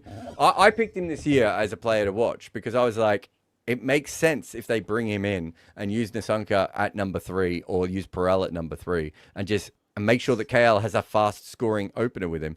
And what did they do? They tell Nissanka to be the fast scoring opener. Well, that's not what he does. No. And with Tripurana Vijay, what's his name? It's Tripurana Vijay. I almost expected him to play in the last part of the tournament if DC kind of tanks this tournament. But he comes from the same village of the owners of GMR. So basically, Well, to be I would fair, expect- I didn't think he bowled badly today. And if they'd taken the Suryavanshi catch that they should have, he might have ended up bowling well. yeah, agreed. But like, I have seen him bowl earlier. As an off spinner, I think you need to have little mystery about yourself, right? You need to maybe have He's a a carom very ball, basic pitch off spinner. It's a very basic standard off spin bowler. Like this is what I saw of him a couple of years back also, and it's almost the same. So in modern cricket, I think it will be very difficult to kind of fit him in for a longer period of time because it becomes a little one-dimensional. Jesus. God So almighty. how long have we been without a boundary? Was that 5 overs? They built the pressure back They were up. just getting back Sorry, into one it. boundary in the last 5 overs. They built the pressure back up. They got it over 10 runs and over again. And then is that Suryavanshi out on the boundary who just slid past the ball? We yet to see that because I'm on Akshar plays the pull shot. He hit it well, but it had to be stopped. Yeah, that's frustrating. Suryavanshi for sure. Oh my God. No, he didn't slide past the ball. It just hit his hands and bounced over them. Yes. And he's limping now. You really, well, that's what you do when you misfield, Deepak. That's the law. Yeah. Exactly. How did that make him limp, by the way? Because that hit his hands. Exactly. He is a kid, to be fair. He's going That's to do what I kid mean. stuff, That's what I'm doesn't he? saying. That's Kids do exactly kid what I things. would have done. If you're a kid, you have to make up an injury after misfielding. And if you're an old man, it's always the back and the hamstrings. You don't even have to make anything up. But it's interesting what you're saying there about the lower level fielding, Deepak, because you can get so many more wins out of a lower level team if you just teach them to field very, very basic. You just go, and I used to play and captain a team when we were crap, right? And the league that we played in was crap because I'm crap at cricket. And we generally had like 3 people probably who never played cricket. They just played because we needed players, right? And you just say, listen, would you do me a favor, mate? Would you stand in this spot? And if the ball comes to you, I just need you to put your right knee on the floor like this, long barrier, and stop it. That's it. Chuck it in underarm after that if you want. That's all you got to do. He is better than the person from their team who fields in that position. Here's Shanaka again. because- Rob, sorry. Third over. Third over for Shanaka.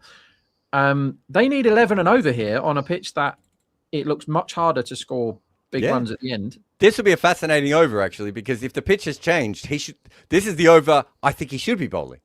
If KL gets out now, KL feels like 54 or 40, by the way. He's 54 or Somehow 40. he manages to feel that. And like coming back to cricket, like what happened? Wednesday, I met everyone in Bengaluru, right? I met Saurav Somani, Akshay, JB Boys, so Nice. Shravan, all of them. So at 12 in the night, when Virat was kind of smoking everyone for fun, like he was scoring that 100, I conned everyone into playing cricket at 1 in the night, saying that maybe Robbie might also join. So they were like, wow, we'll get to bowl to the two-time IPL winner and the World Cup winner. So we kept on searching for places in Bengaluru. We I think bumped into three. Wait a different minute. places, You all the weren't clubs. even in a place where you could find this game. You had to. You made them find it for you. I just assumed like you went outside and played cricket on the street. You're driving around. Have you not seen the video, Jared? I haven't. Deepak's dismissive shots of just booming it everywhere, front foot and back foot. No nonsense for you, Deepak, is there? If it's anywhere near you, it's going smack 6. Yeah, so I it really enjoyed was. the shot. It says Pratap who was bowling to me the off spin, and the ball was gripping and turning a lot. So this is what I thought. Like, why not? So like, why not try kind of? It was unplayable, so I decided to hit every ball for 6. The pitch was doing all sorts. You can remember the last ball which. Oh, he's bowled him with the Shanaka over. I think this pitch has changed quite a lot, guys. I think this is very hard from here. Yeah, this is exactly what happened in first inning, so it makes sense now. What were they? 8 for 1. Oh, look at that. Odds have come in, Rob. So Delhi were 1.07 to win this game. They were 1.07 and now they're 1.63. That is a very this is massive wicket. So Deepak has gone from 93.5% they were to win this game. What are they now? 61? No, 60. Wowzers. So if I was betting, Rob, I probably would have bet on them at about 90. I would have bet on them at a 10% chance, Rajasthan, because what I've been doing is just like counting the amount of dots. So it's not the ones, right? So there was one over there where they got a bunch of ones, right? And then the next over they lost a wicket, but they had 3 dots. Then they had 2 more dots in the next over before coming to this over as well. And that was with the misfield. That misfield should have been 1 or 2 as well, right? By the way, Jaiswal might have injured himself here. He's either split the webbing or maybe his fingernails come off. Split the wedding is better. Split the wedding. We've all split a wedding in our times. Sure have. Hey, Rob, do you want my best story of just like being on a really tricky pitch and just deciding to smash the ball and batting really well? I would prefer your best split wedding story. No, I do have some good split wedding stories, but you'll like this one. So we're playing in a game for the cricket riders before the days when the good cricket players would play for the cricket riders. So I was one of their better players. And and we were like 30 for 5, right? And I came in at number 7 and Roshan Abasinghe? He was playing? Not personally. But the Sri Lankan commentator, right? Yeah. And he was playing. He went out. He couldn't handle it. And he was a proper player, right?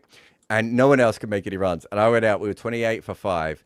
And the first ball I went to play a forward defensive to, and it seemed about 1.5 feet, right? And I was like, oh, fuck this. So I started hammering, and I just put my foot down the wicket and slogged all these balls. And I made 50 off about 20 balls. And Roshan Abasinghe still mentions this innings when he sees me, right?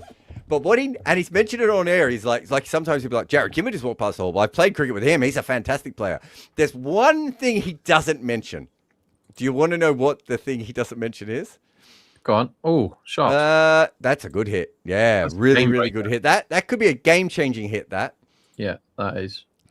The one thing that he doesn't mention is that the team we were playing against was I don't know the correct wording, so I'd hate to get this wrong, but they were the physical disability and mentally challenged 11. Oh. So half the team didn't have their full limbs, Rob. Wow. And the guy who'd taken all the wickets had Down syndrome. Okay. Cool. But they had taught him to bowl seam up. And he did it every single ball. Oh, this is not far away from LBW. It's just outside leg. They're not going to get an overthrow there, are they? Oh, you bet your life they are. That's mad, isn't it? Yeah. And so basically what I did was they were having the game of their life, these guys. And I took on a refugee from Zimbabwe with one arm who I dispatched out the ground and a kid with Down syndrome who I kept hitting over the train lines. but it's also one of the best innings I've ever played. But there's no way you can tell that story to someone without you looking like a horrible person. Yeah, exactly. I was just about to say that. Because the ball was pinging I was literally playing miss six. And I was like, well, fuck it, I might as well just keep trying to hit sixes then. Anyway, one of the greatest innings I've ever played. I might tell Chris Gale that on stage. Let me tell you about the time I took down the Down syndrome side. There was a guy that played in the, probably still does, in the Gibraltar League that I used to play in, and he had one arm, and he's quite an Aussie guy. Still does have one arm, by the way. He hasn't grown another one. He was quite good at cricket, with one arm, decent bat, and bowled as well. But for some reason, he didn't like me, and this has happened. You won't believe this, but this has happened several times on the sports field that opposing players hadn't liked, and he started on me, like physically, and I just didn't know what to do. Like, you cannot win that fight, can you? You cannot win a fight against a one-armed man. And I just sort of... That's what I learned from the movie The Fugitive. I just kept backing away until other people got involved and split us up. But yeah, I'm very glad that didn't go any further. Because he'd have deleted me. That LBW was an appalling shout because it was miles outside leg and going over the top. Was it going over? I thought it kept low. I thought that's why. So like, did Jared tell you about the incident I had with my friend, that founder of Ola? Was that the founder of Ola? Yeah. What's Ola? Ola was like the Indian version of they had that Uber. in England also, right? Yeah, it got really big over here, but I don't think it would have got up north with you. But for a little while, Rob, it was better than Uber in the UK. Oh wow! Okay. Yeah, it was really good because I used it in India, right, and didn't realize it was back in the UK. But I still had it on my phone, and then one day I saw this ad and I was like, wait, what? But did they stop the UK version? Because I don't think it exists anymore. So like, he's like, we used to prepare for competitive exams together. So he's my childhood friend. So what happened? I met him in Bengaluru this time when we were there for the trip. So he took me to his factory. It's like 3-4 hours away from Bengaluru. To make out with you? No. Just to basically give us a tour of his factory. Because he was going there, so I just bumped into him because he was going there in a LA heli. So I was like, why not? I get a heli right there. So you're in a helicopter. Yeah, you didn't see the pics. I shared the pics in the group, dude. It didn't look like you're in a helicopter. I saw a picture of you. I thought you were in an actual taxi or something. No. I didn't share the whole thing or what? I'll just share you. Like that was he had basically. That was a helicopter. I'll share the pics with you in person. Oh my god! So what happened? We were having this discussion. He was asking like, "Who's your third co-founder and everything?" I said, "Jared Kimber." He said, "Like, I'm sorry, I don't know him. I just know one guy in cricket. He's a very fair guy. Makes some amazing videos." And he showed me the video. I said, you must have seen the name of the guy also." He said, "Shit, man. You have him with you as your co-founder." So he was a big fan of Jared, but didn't know that the guy's name is Jared Kimber. Well, I'm a big fan of Ola, and I didn't know who he was, so it's fair. But he was watching your videos. He must have seen the name of yours there, right? So the video that he showed it to me, look how deeply these guys do all the analysis. So Varun and Jared was basically doing that video. And I said, like, did you just read the name of the guy who's making these videos? Said, oh shit! It was funny. I won't say who I was having a conversation with, but I was having a conversation with a famous Indian cricketer, and he was asking me about the videos and everything. And he goes, "It's really weird. People don't like subscribe to you the way that they should." Oh my god, that's a fucking terrible delivery. It's way too short, way too wide, and then it's also fumbled by the wicketkeeper. So I asked Robbie also to come on board, like join us. So he said, like, I'm not going. So he didn't. Yeah, and so and I was talking to this cricketer about it, and he said, "Why do you think that is?" And I said, "Because I'm a random Gora. Like, it's not like a lot of people just don't pick the name up, right? And it's just how it works. It's fine. I'm more than happy to be that person." Yeah, but he is a big fan of your work. Big fan of your work. Well, so I'm more than happy to meet him if he gives me $1 billion and a helicopter ride. But he really loved the concept. I mean, this game is on the line, and we have had -4 from the fielding team just by doing stupid stuff in this over. The pitch is dying here, and it should be really good. And there's another misfield for a run. We had a wide that was misfielded by the wicketkeeper for 2 runs. And then we had a ball that was hit straight to Parag, and he turned a 1 into a 3. This is how you lose cricket matches, and this is how seasons derail. Just field normally, field properly. So, Ribu said, is it narcissistic of Axar to come in above Stubbs and Miller while KL is in the middle? I mean, they have 3 anchor finishes now with KL, or have I missed something about his batting? So, the only thing I'm actually more confused about the fact of why would you bring in Axar when there wasn't much overs of spin left to bowl? That would have been my question. I wouldn't have even said it was narcissistic. I think they just make a lot of bad decisions as a team. Why so? Like, oh, you're in a helicopter. I genuinely thought you're just in a cab. See? No. To be fair, Jared, there are pictures as if they're miles up in the air from this thing. So there's a picture of the helicopter also. That's really cool. Yeah. I've never been in a helicopter, right? Once I was out in Sota Grande, near where I lived, and there was this guy that was like, I'm away for a couple of days, and you lads can. It turned out he was like incredibly wealthy. I'm away the next couple of days. If you guys want to crash at mine, I'll lend you the keys. Well, yeah, that'd be great, because we had nowhere to stay, and we were going to stay an extra couple of days, drinking or whatever. And we went back to this guy's house. They're appealing for this. Is this off the gloves? They're going to go for this, guys. They think this is out. Well, Rian Parag doesn't. Parag doesn't. Jarrell doesn't. But I think that may have hit something. It deviated. It might have hit the pad or something. You might as well review the wide. Anyway, this guy you would take the chance, right? They just reviewed it, by the way. Oh, did they? Did they? Are you sure? Yeah, positive, 100%. Okay. 100%, 105%. Anyway, we had access to this house for a couple of days, and it turned out it was like 20-bedroomed Tony Montana mega mansion with like, and he said, help yourself to the stuff in the bar. Had an open bar, like an actual bar in the house with like loads of amazing whiskey and stuff.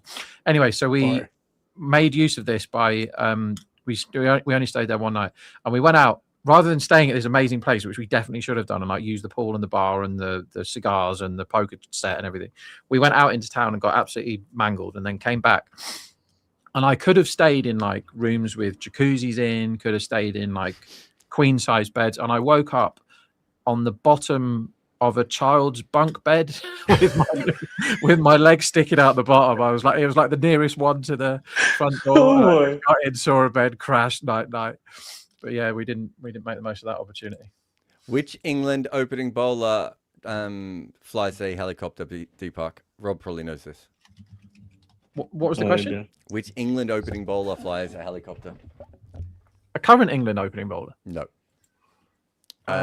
Just Darren Goff. No.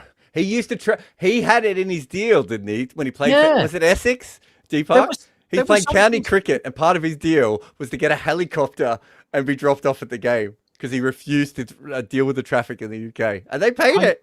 I'm sure there was a Darren Goff helicopter angle. There somewhere. is, but no, it wasn't him. It was someone related to Darren Goff, though. If you think about it in that way, you're very close on the era. Angus Fraser. Angus Fraser, you're so close. Who's Goff's more famous? Caddick. Yeah. Oh, really? Caddick. Yeah. So I played in a cricket game, and he turned up in a helicopter and parked it. I don't know if he parked helicopters. He landed it. I didn't see him do a 3-point turn or anything. Did you ever watch ER when you were younger? No. When it was on telly. So I watched that when I was a kid. Probably shouldn't have done, looking back, Mum and Dad. And there was a really horrible scene where one of the major doctors gets his arm chopped off by a helicopter propeller. And that stuck with me. I was quite young. I was probably about 12, 10 or something. And I'm pretty scared of helicopters now because of that. Like, I find those blades pretty... Oh, that's a shot. Where's it gone? That's out. He's gone. Catch. That's a very good catch. Was that Yash again off the boundary? So I think Stubbs has premeditated that shot. Joffrey's cramped him for room. He's played it anyway. And who's the guy with the top knot?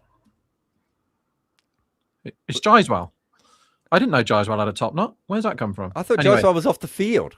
Yeah, Jaiswal ran from off the field. I think he was sat in the second tier of the crowd when he hit that ball, and then he ran down the stairs. How did he manage to hit that there? He was trying to flip that Oh, over his shoulder. has to be Jaiswal, yes. I Yeah, it think is Jaiswal, I'm behind as far as the stream is concerned. So he goes over to like ramp this up, and it hits the toe end of the bat and goes out to deep backward square. I don't think I've ever seen anyone caught there playing that shot before.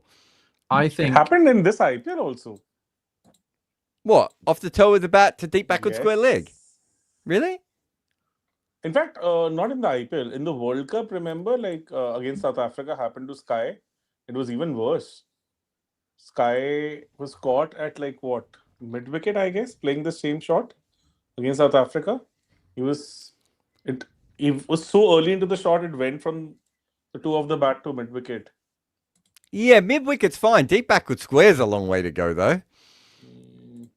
That's gone a long way. Anyway, think we Ram might says, do this. why is Stubbs in, not Miller? Well, Stubbs is better at this, but he's also out, so Miller's in, so you win twice. Andy wants to know which 6 players the CSK build around. Brevis, Matre, Irville. Who else do they have, guys? Sanju. Sanju. Do you build Kartik around Sharma Sanju? now. Kartik Sharma. Kartik Sharma. MS Dhoni, obviously. Do they have any bowlers? Well, you can have Ellis back. You've got Noor. That's a Oh, good bowler. Noor's the guy I meant. Yeah. Anshul Kamboj. Kamboj has also Kamboj, been man. pulled. And Campbell. Yeah, there we go. Although Cambodge got hit, his economy yesterday was 23.7 or something. Yeah. So when he had a bad day, I like that though. If I have a bad day, I have an absolute shocker. I don't just have a slightly bad day. It's awful. The black cloud is following me around everywhere and, falling over and all that. That was a remarkably bad day from Cambodge the other day, wasn't it? Yes. 4 sixes in 2 different overs. He got hit with. Yeah. And then at the 2 extremes of it, I would say. He started his spell with 4 sixes, ended his spell with Yeah. 4 sixes. Like, What was started Joffre because saying it to was Miller the there? second Did over. anyone see that? He was pointing at the stumps. Anyway, they need 40 off 21. I don't know why Rajasthan isn't favourites here. This is up in the air. This could be caught. Could be. No, actually, that now Rajasthan shouldn't be favourites. That gets slashed away. I don't know if Jaiswal misread that or not. Good. Maybe because his hat's on so high because of the top knot. Actually, he definitely should have stopped that. He ran to the ball instead of to the boundary, if you know what I mean. And he was never, ever going to catch the ball. So he ran in rather than across. He should have ran across the boundary rope. And because he ran in, the ball pitched and went past the fielder. I think net you take what Jaiswal's done in the field in this over, but that was pretty rubbish. That's -2. Easy. And the reason why he didn't feel that is because he has got a ponytail on the top of his head, which no man should ever have. I thought you were a big Tom Curran guy. No. Oh. I am very much not a Tom Curran guy.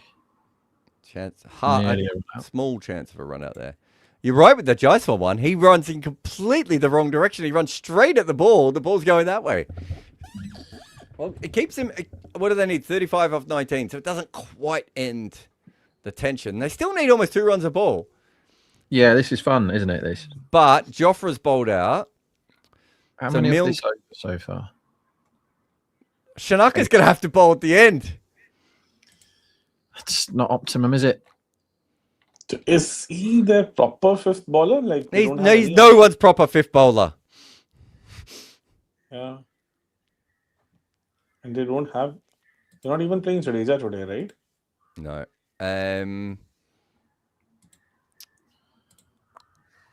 I suppose they were thinking they've got Rian and Ferreira if they wanted some spin.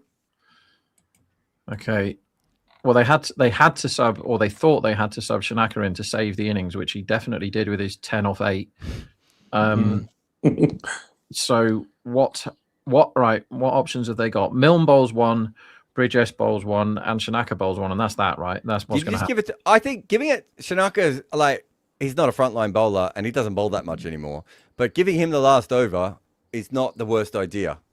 If the because by that stage, if the ball has gone soft, he's going to be the hardest to hit in that last over.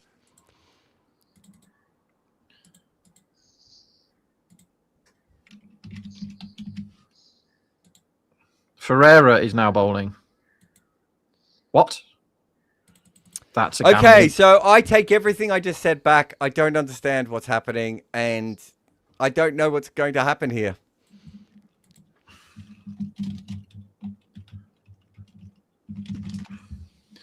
Ferreira is bowling. Ferreira So Rocher, and it's a beautiful ball, and Ooh. weirdly played out to backward point. That's how you get bowled. Short third, they take a 1. I'll tell you what isn't 20-1. Run out. It's not 5% that it's a run out, is it? Would you bring on? I know it's an off spinner, but isn't this a good matchup for Akshar, Deepak? Akshar is decent against off-spin. He's not that bad. To be honest, he's actually a proper spin basher, but definitely I'll look it up. he will be a decent matchup against Miller for sure. And he's been smashed for 6. Predictable. Make stupid decisions and lose cricket matches. This will ultimately be down to dreadful fielding if they don't win this. But that's a rubbish decision, that. And we said when they brought Shanaka on for his first over, his spell looks fine, but his first over he got whacked at a crucial time, right? When the game was After running. that, when the air went out of the ball, wasn't a bad time to bowl him. No. But when they gave him his first over, it was a bad time. It was a hard ball. It just didn't make any sense to bowl him there. That's the over you give Ferreira. Ferreira comes in again. He's trying to... I've seen him do this before, Ferreira, as this one's hit down to Jofra for 1. He tries to bowl Yorkers. He bowls really, really full. And to be fair, he didn't miss the last one by that much. It just got whacked for 6. So this is last sort of 4 years or 3 or 4 years. Axar against spin. Off spin. Averaging 27 at 160 strike rate. Is that off spin? Right arm off spin. He's only averaging 20, but his strike rate is 170. And left arm, very good. 97 off 61. Oh, Miller goes for the game-ending shot here and gets nothing on it, and they steal a single. They got to stop giving them runs. The fielders are giving them runs. They need what do they need? 25 off 13. Like they could be in this game if they stop giving them runs in the field. How many times have they donated singles or extra runs from the fielding? They might get out of this over, actually. Ferreira to Akshar. No, Bang. they didn't get out of the over. He hit a 6. They were close, but I mean by close I mean he hit that 6 35 meters over the boundary. They were within 35 meters of getting out of that over. Bad decision. Who would have thought that was a bad call? And do you know what? The Boffins. Who are the Boffins at this team?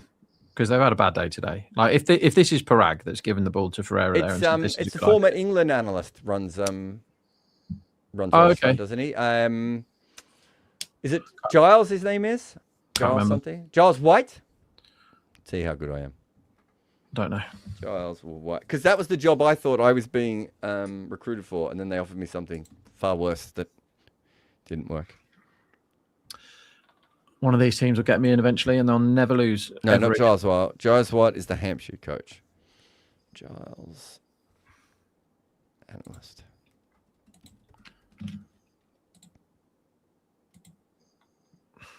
Giles Lindsay. I only know 2 Giles ever in my life, and you're shocked to know that they both. I've met both of them in cricket. Giles, what's his name? Clark. Oh, 3. I know 3. Yeah. The man that tried to ruin cricket by himself. Yeah, and my career. Oh, it's one good, one bad.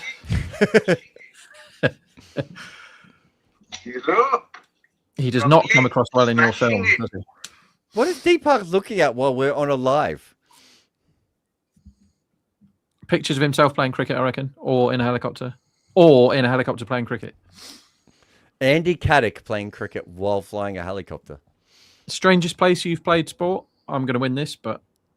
This is hit out to deep mid-wicket, and it's caught. Miller's gone. Good catch. Hello. Good catch. Just when they got it down to 19 in 12, that makes it harder. That ball should have been hit for 6, and it was hit straight down... Is that Shanaka's throat? Well, he's thrown his bat too, Miller. He is pissed. Is that Smashatosh coming on? Rudra says, what is this woke nonsense from Miller? Hitting 6s early. Where's the 12 off 10? You have to earn those boundaries. Today it didn't work. They only win this 1 in 4. This fielding team. Who's next in? If they What if they get rid of? So they've still got Tawari, don't they? And they've got Stark. Yeah, it's not much, is it? No, but it's hitting, isn't it? Both of those guys can bat, hit boundaries. We saw Tawari play well in the only time we've seen him bat, and Stark can get you runs. 4.3. I once played a game of one-on-one football in a skip. Oh, okay. Sorry, yeah, you did say weirdest places. Yeah, and it was really difficult to score a goal. The goal was if you get it out of the skip on the other side, then it's a goal. We used to play lettuce football in the deep freeze at the supermarket. Oh, that's good. Yeah, nice, chilly. Yeah. He threw his bat again. Miller threw his bat several times there. I'm trying to think where else I would have. I must have. I think Brajesh can bowl a good over here because he is hard to pick. And he has very good variations, lower balls. He's bowled many good 17, 18, 19 overs this season. He's perfect for this pitch. I'm not sure Yes, he's a good bowler, but he's perfect for this pitch. No, on this kind of a pitch. Exactly. Yeah. Kind of just for this surface with his cutters and everything. Yeah. Like he's a proper tennis ball bowler. Like he's learned all his cricket through tennis ball. So that's the Comes in again. It's a good slow ball, and that'll just be a single. There's a lot of pressure on Akshar now. Who is this? Akshar's first score over 10 this year? No. He had one other one. Smoked. All right. He smoked. He won that match against Punjab. So it's two innings over 10 then. Back to back. Yeah. He scored like what 20? Oh yeah, he did against Something like that. Oh, by the way, Shanaka always ran past that catch on the boundary. They've got to stop making these balls invisible. Yes. With Brijesh, with Madhwal, Prince Yadav, all these bowlers have come up the ranks from tennis ball cricket. But Prince Yadav doesn't bowl like a tennis ball bowler. He has a good Yorker, and you must have seen his Yorker. That's what I'm saying. That's proper bowling. This is mishit down the ground. They're only going to get one. They're getting behind the count again here. Rob has just put a massive bet on. I can tell from the way he's stroking his chin. I put a bet on this, a massive price. Run out 20s. Ridiculous. They got to run everything. It's not 5% that the next wicket is a run out. It's about 15. By the way, I don't know if you saw, they actually walked that last run. Yeah, they should be running harder. They need 17 off what, 9? 17 off 9. Very interesting. They're only a good ball away from this being a coin flip. Go on, Brijesh.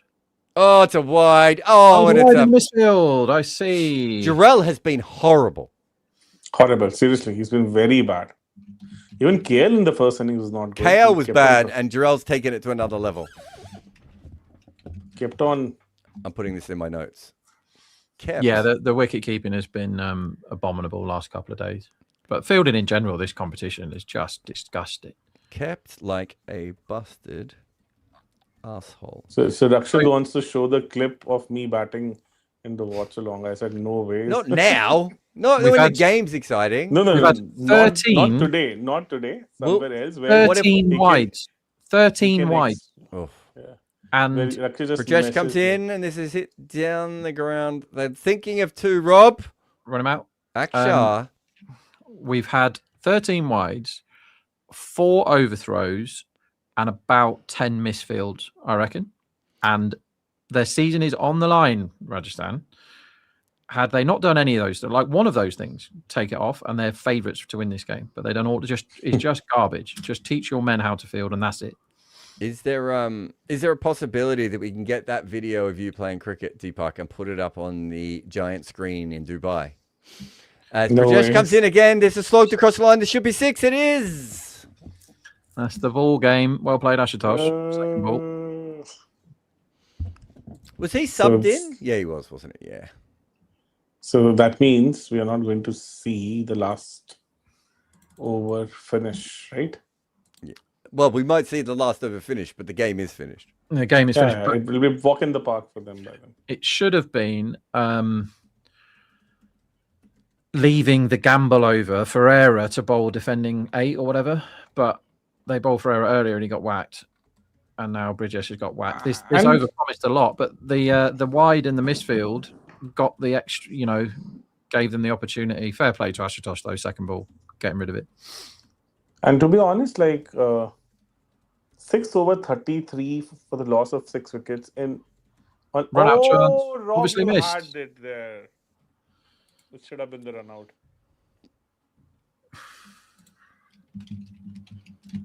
That should have been out. Was that a big winner, Rob, or a small winner? Yeah, I got quite a lot on that. Yeah.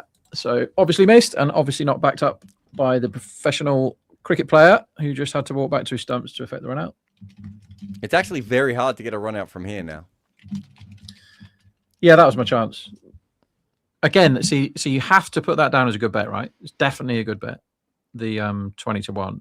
And when you manage to actually get money on these things, which is difficult in itself, you just need the pro cricketer to be able to hit the stumps from 10 yards. 10 yards. He's 10 got, yards, yes. He's got 2 stumps to aim at there, and the bat is not even trying to run his bat in.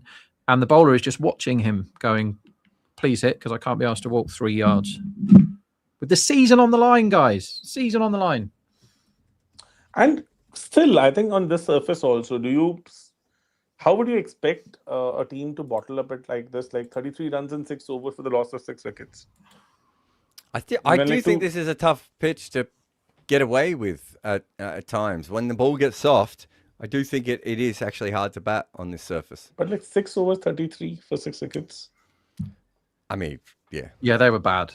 It was really bad. And Jarrell seemed to just not be able to score at all after he got to 40. He was like 10 off his last 12 or something. I know he didn't get much strike. This is a really pointless slow over rate penalty that Parag is moaning about. They're only allowed 4 outside the circle, but they shouldn't really have any outside the circle here. Maybe like 2. You've got to put the squeeze on here. And they're back on the edge of the circle. Look at the fielders. Why is there no one close? Stopping the 1. They need 7 off 6. And 4. he smashed this down the ground for 4. Well, there should have been a fielder there if you're going to bowl that ball. I'll just jump over to the another one, right? See you, Deepak. See you, mate. Oh, why didn't you run him out, Jared? He didn't run him out because you don't deserve nice things. We've always said that, Rob. Yeah, that's true.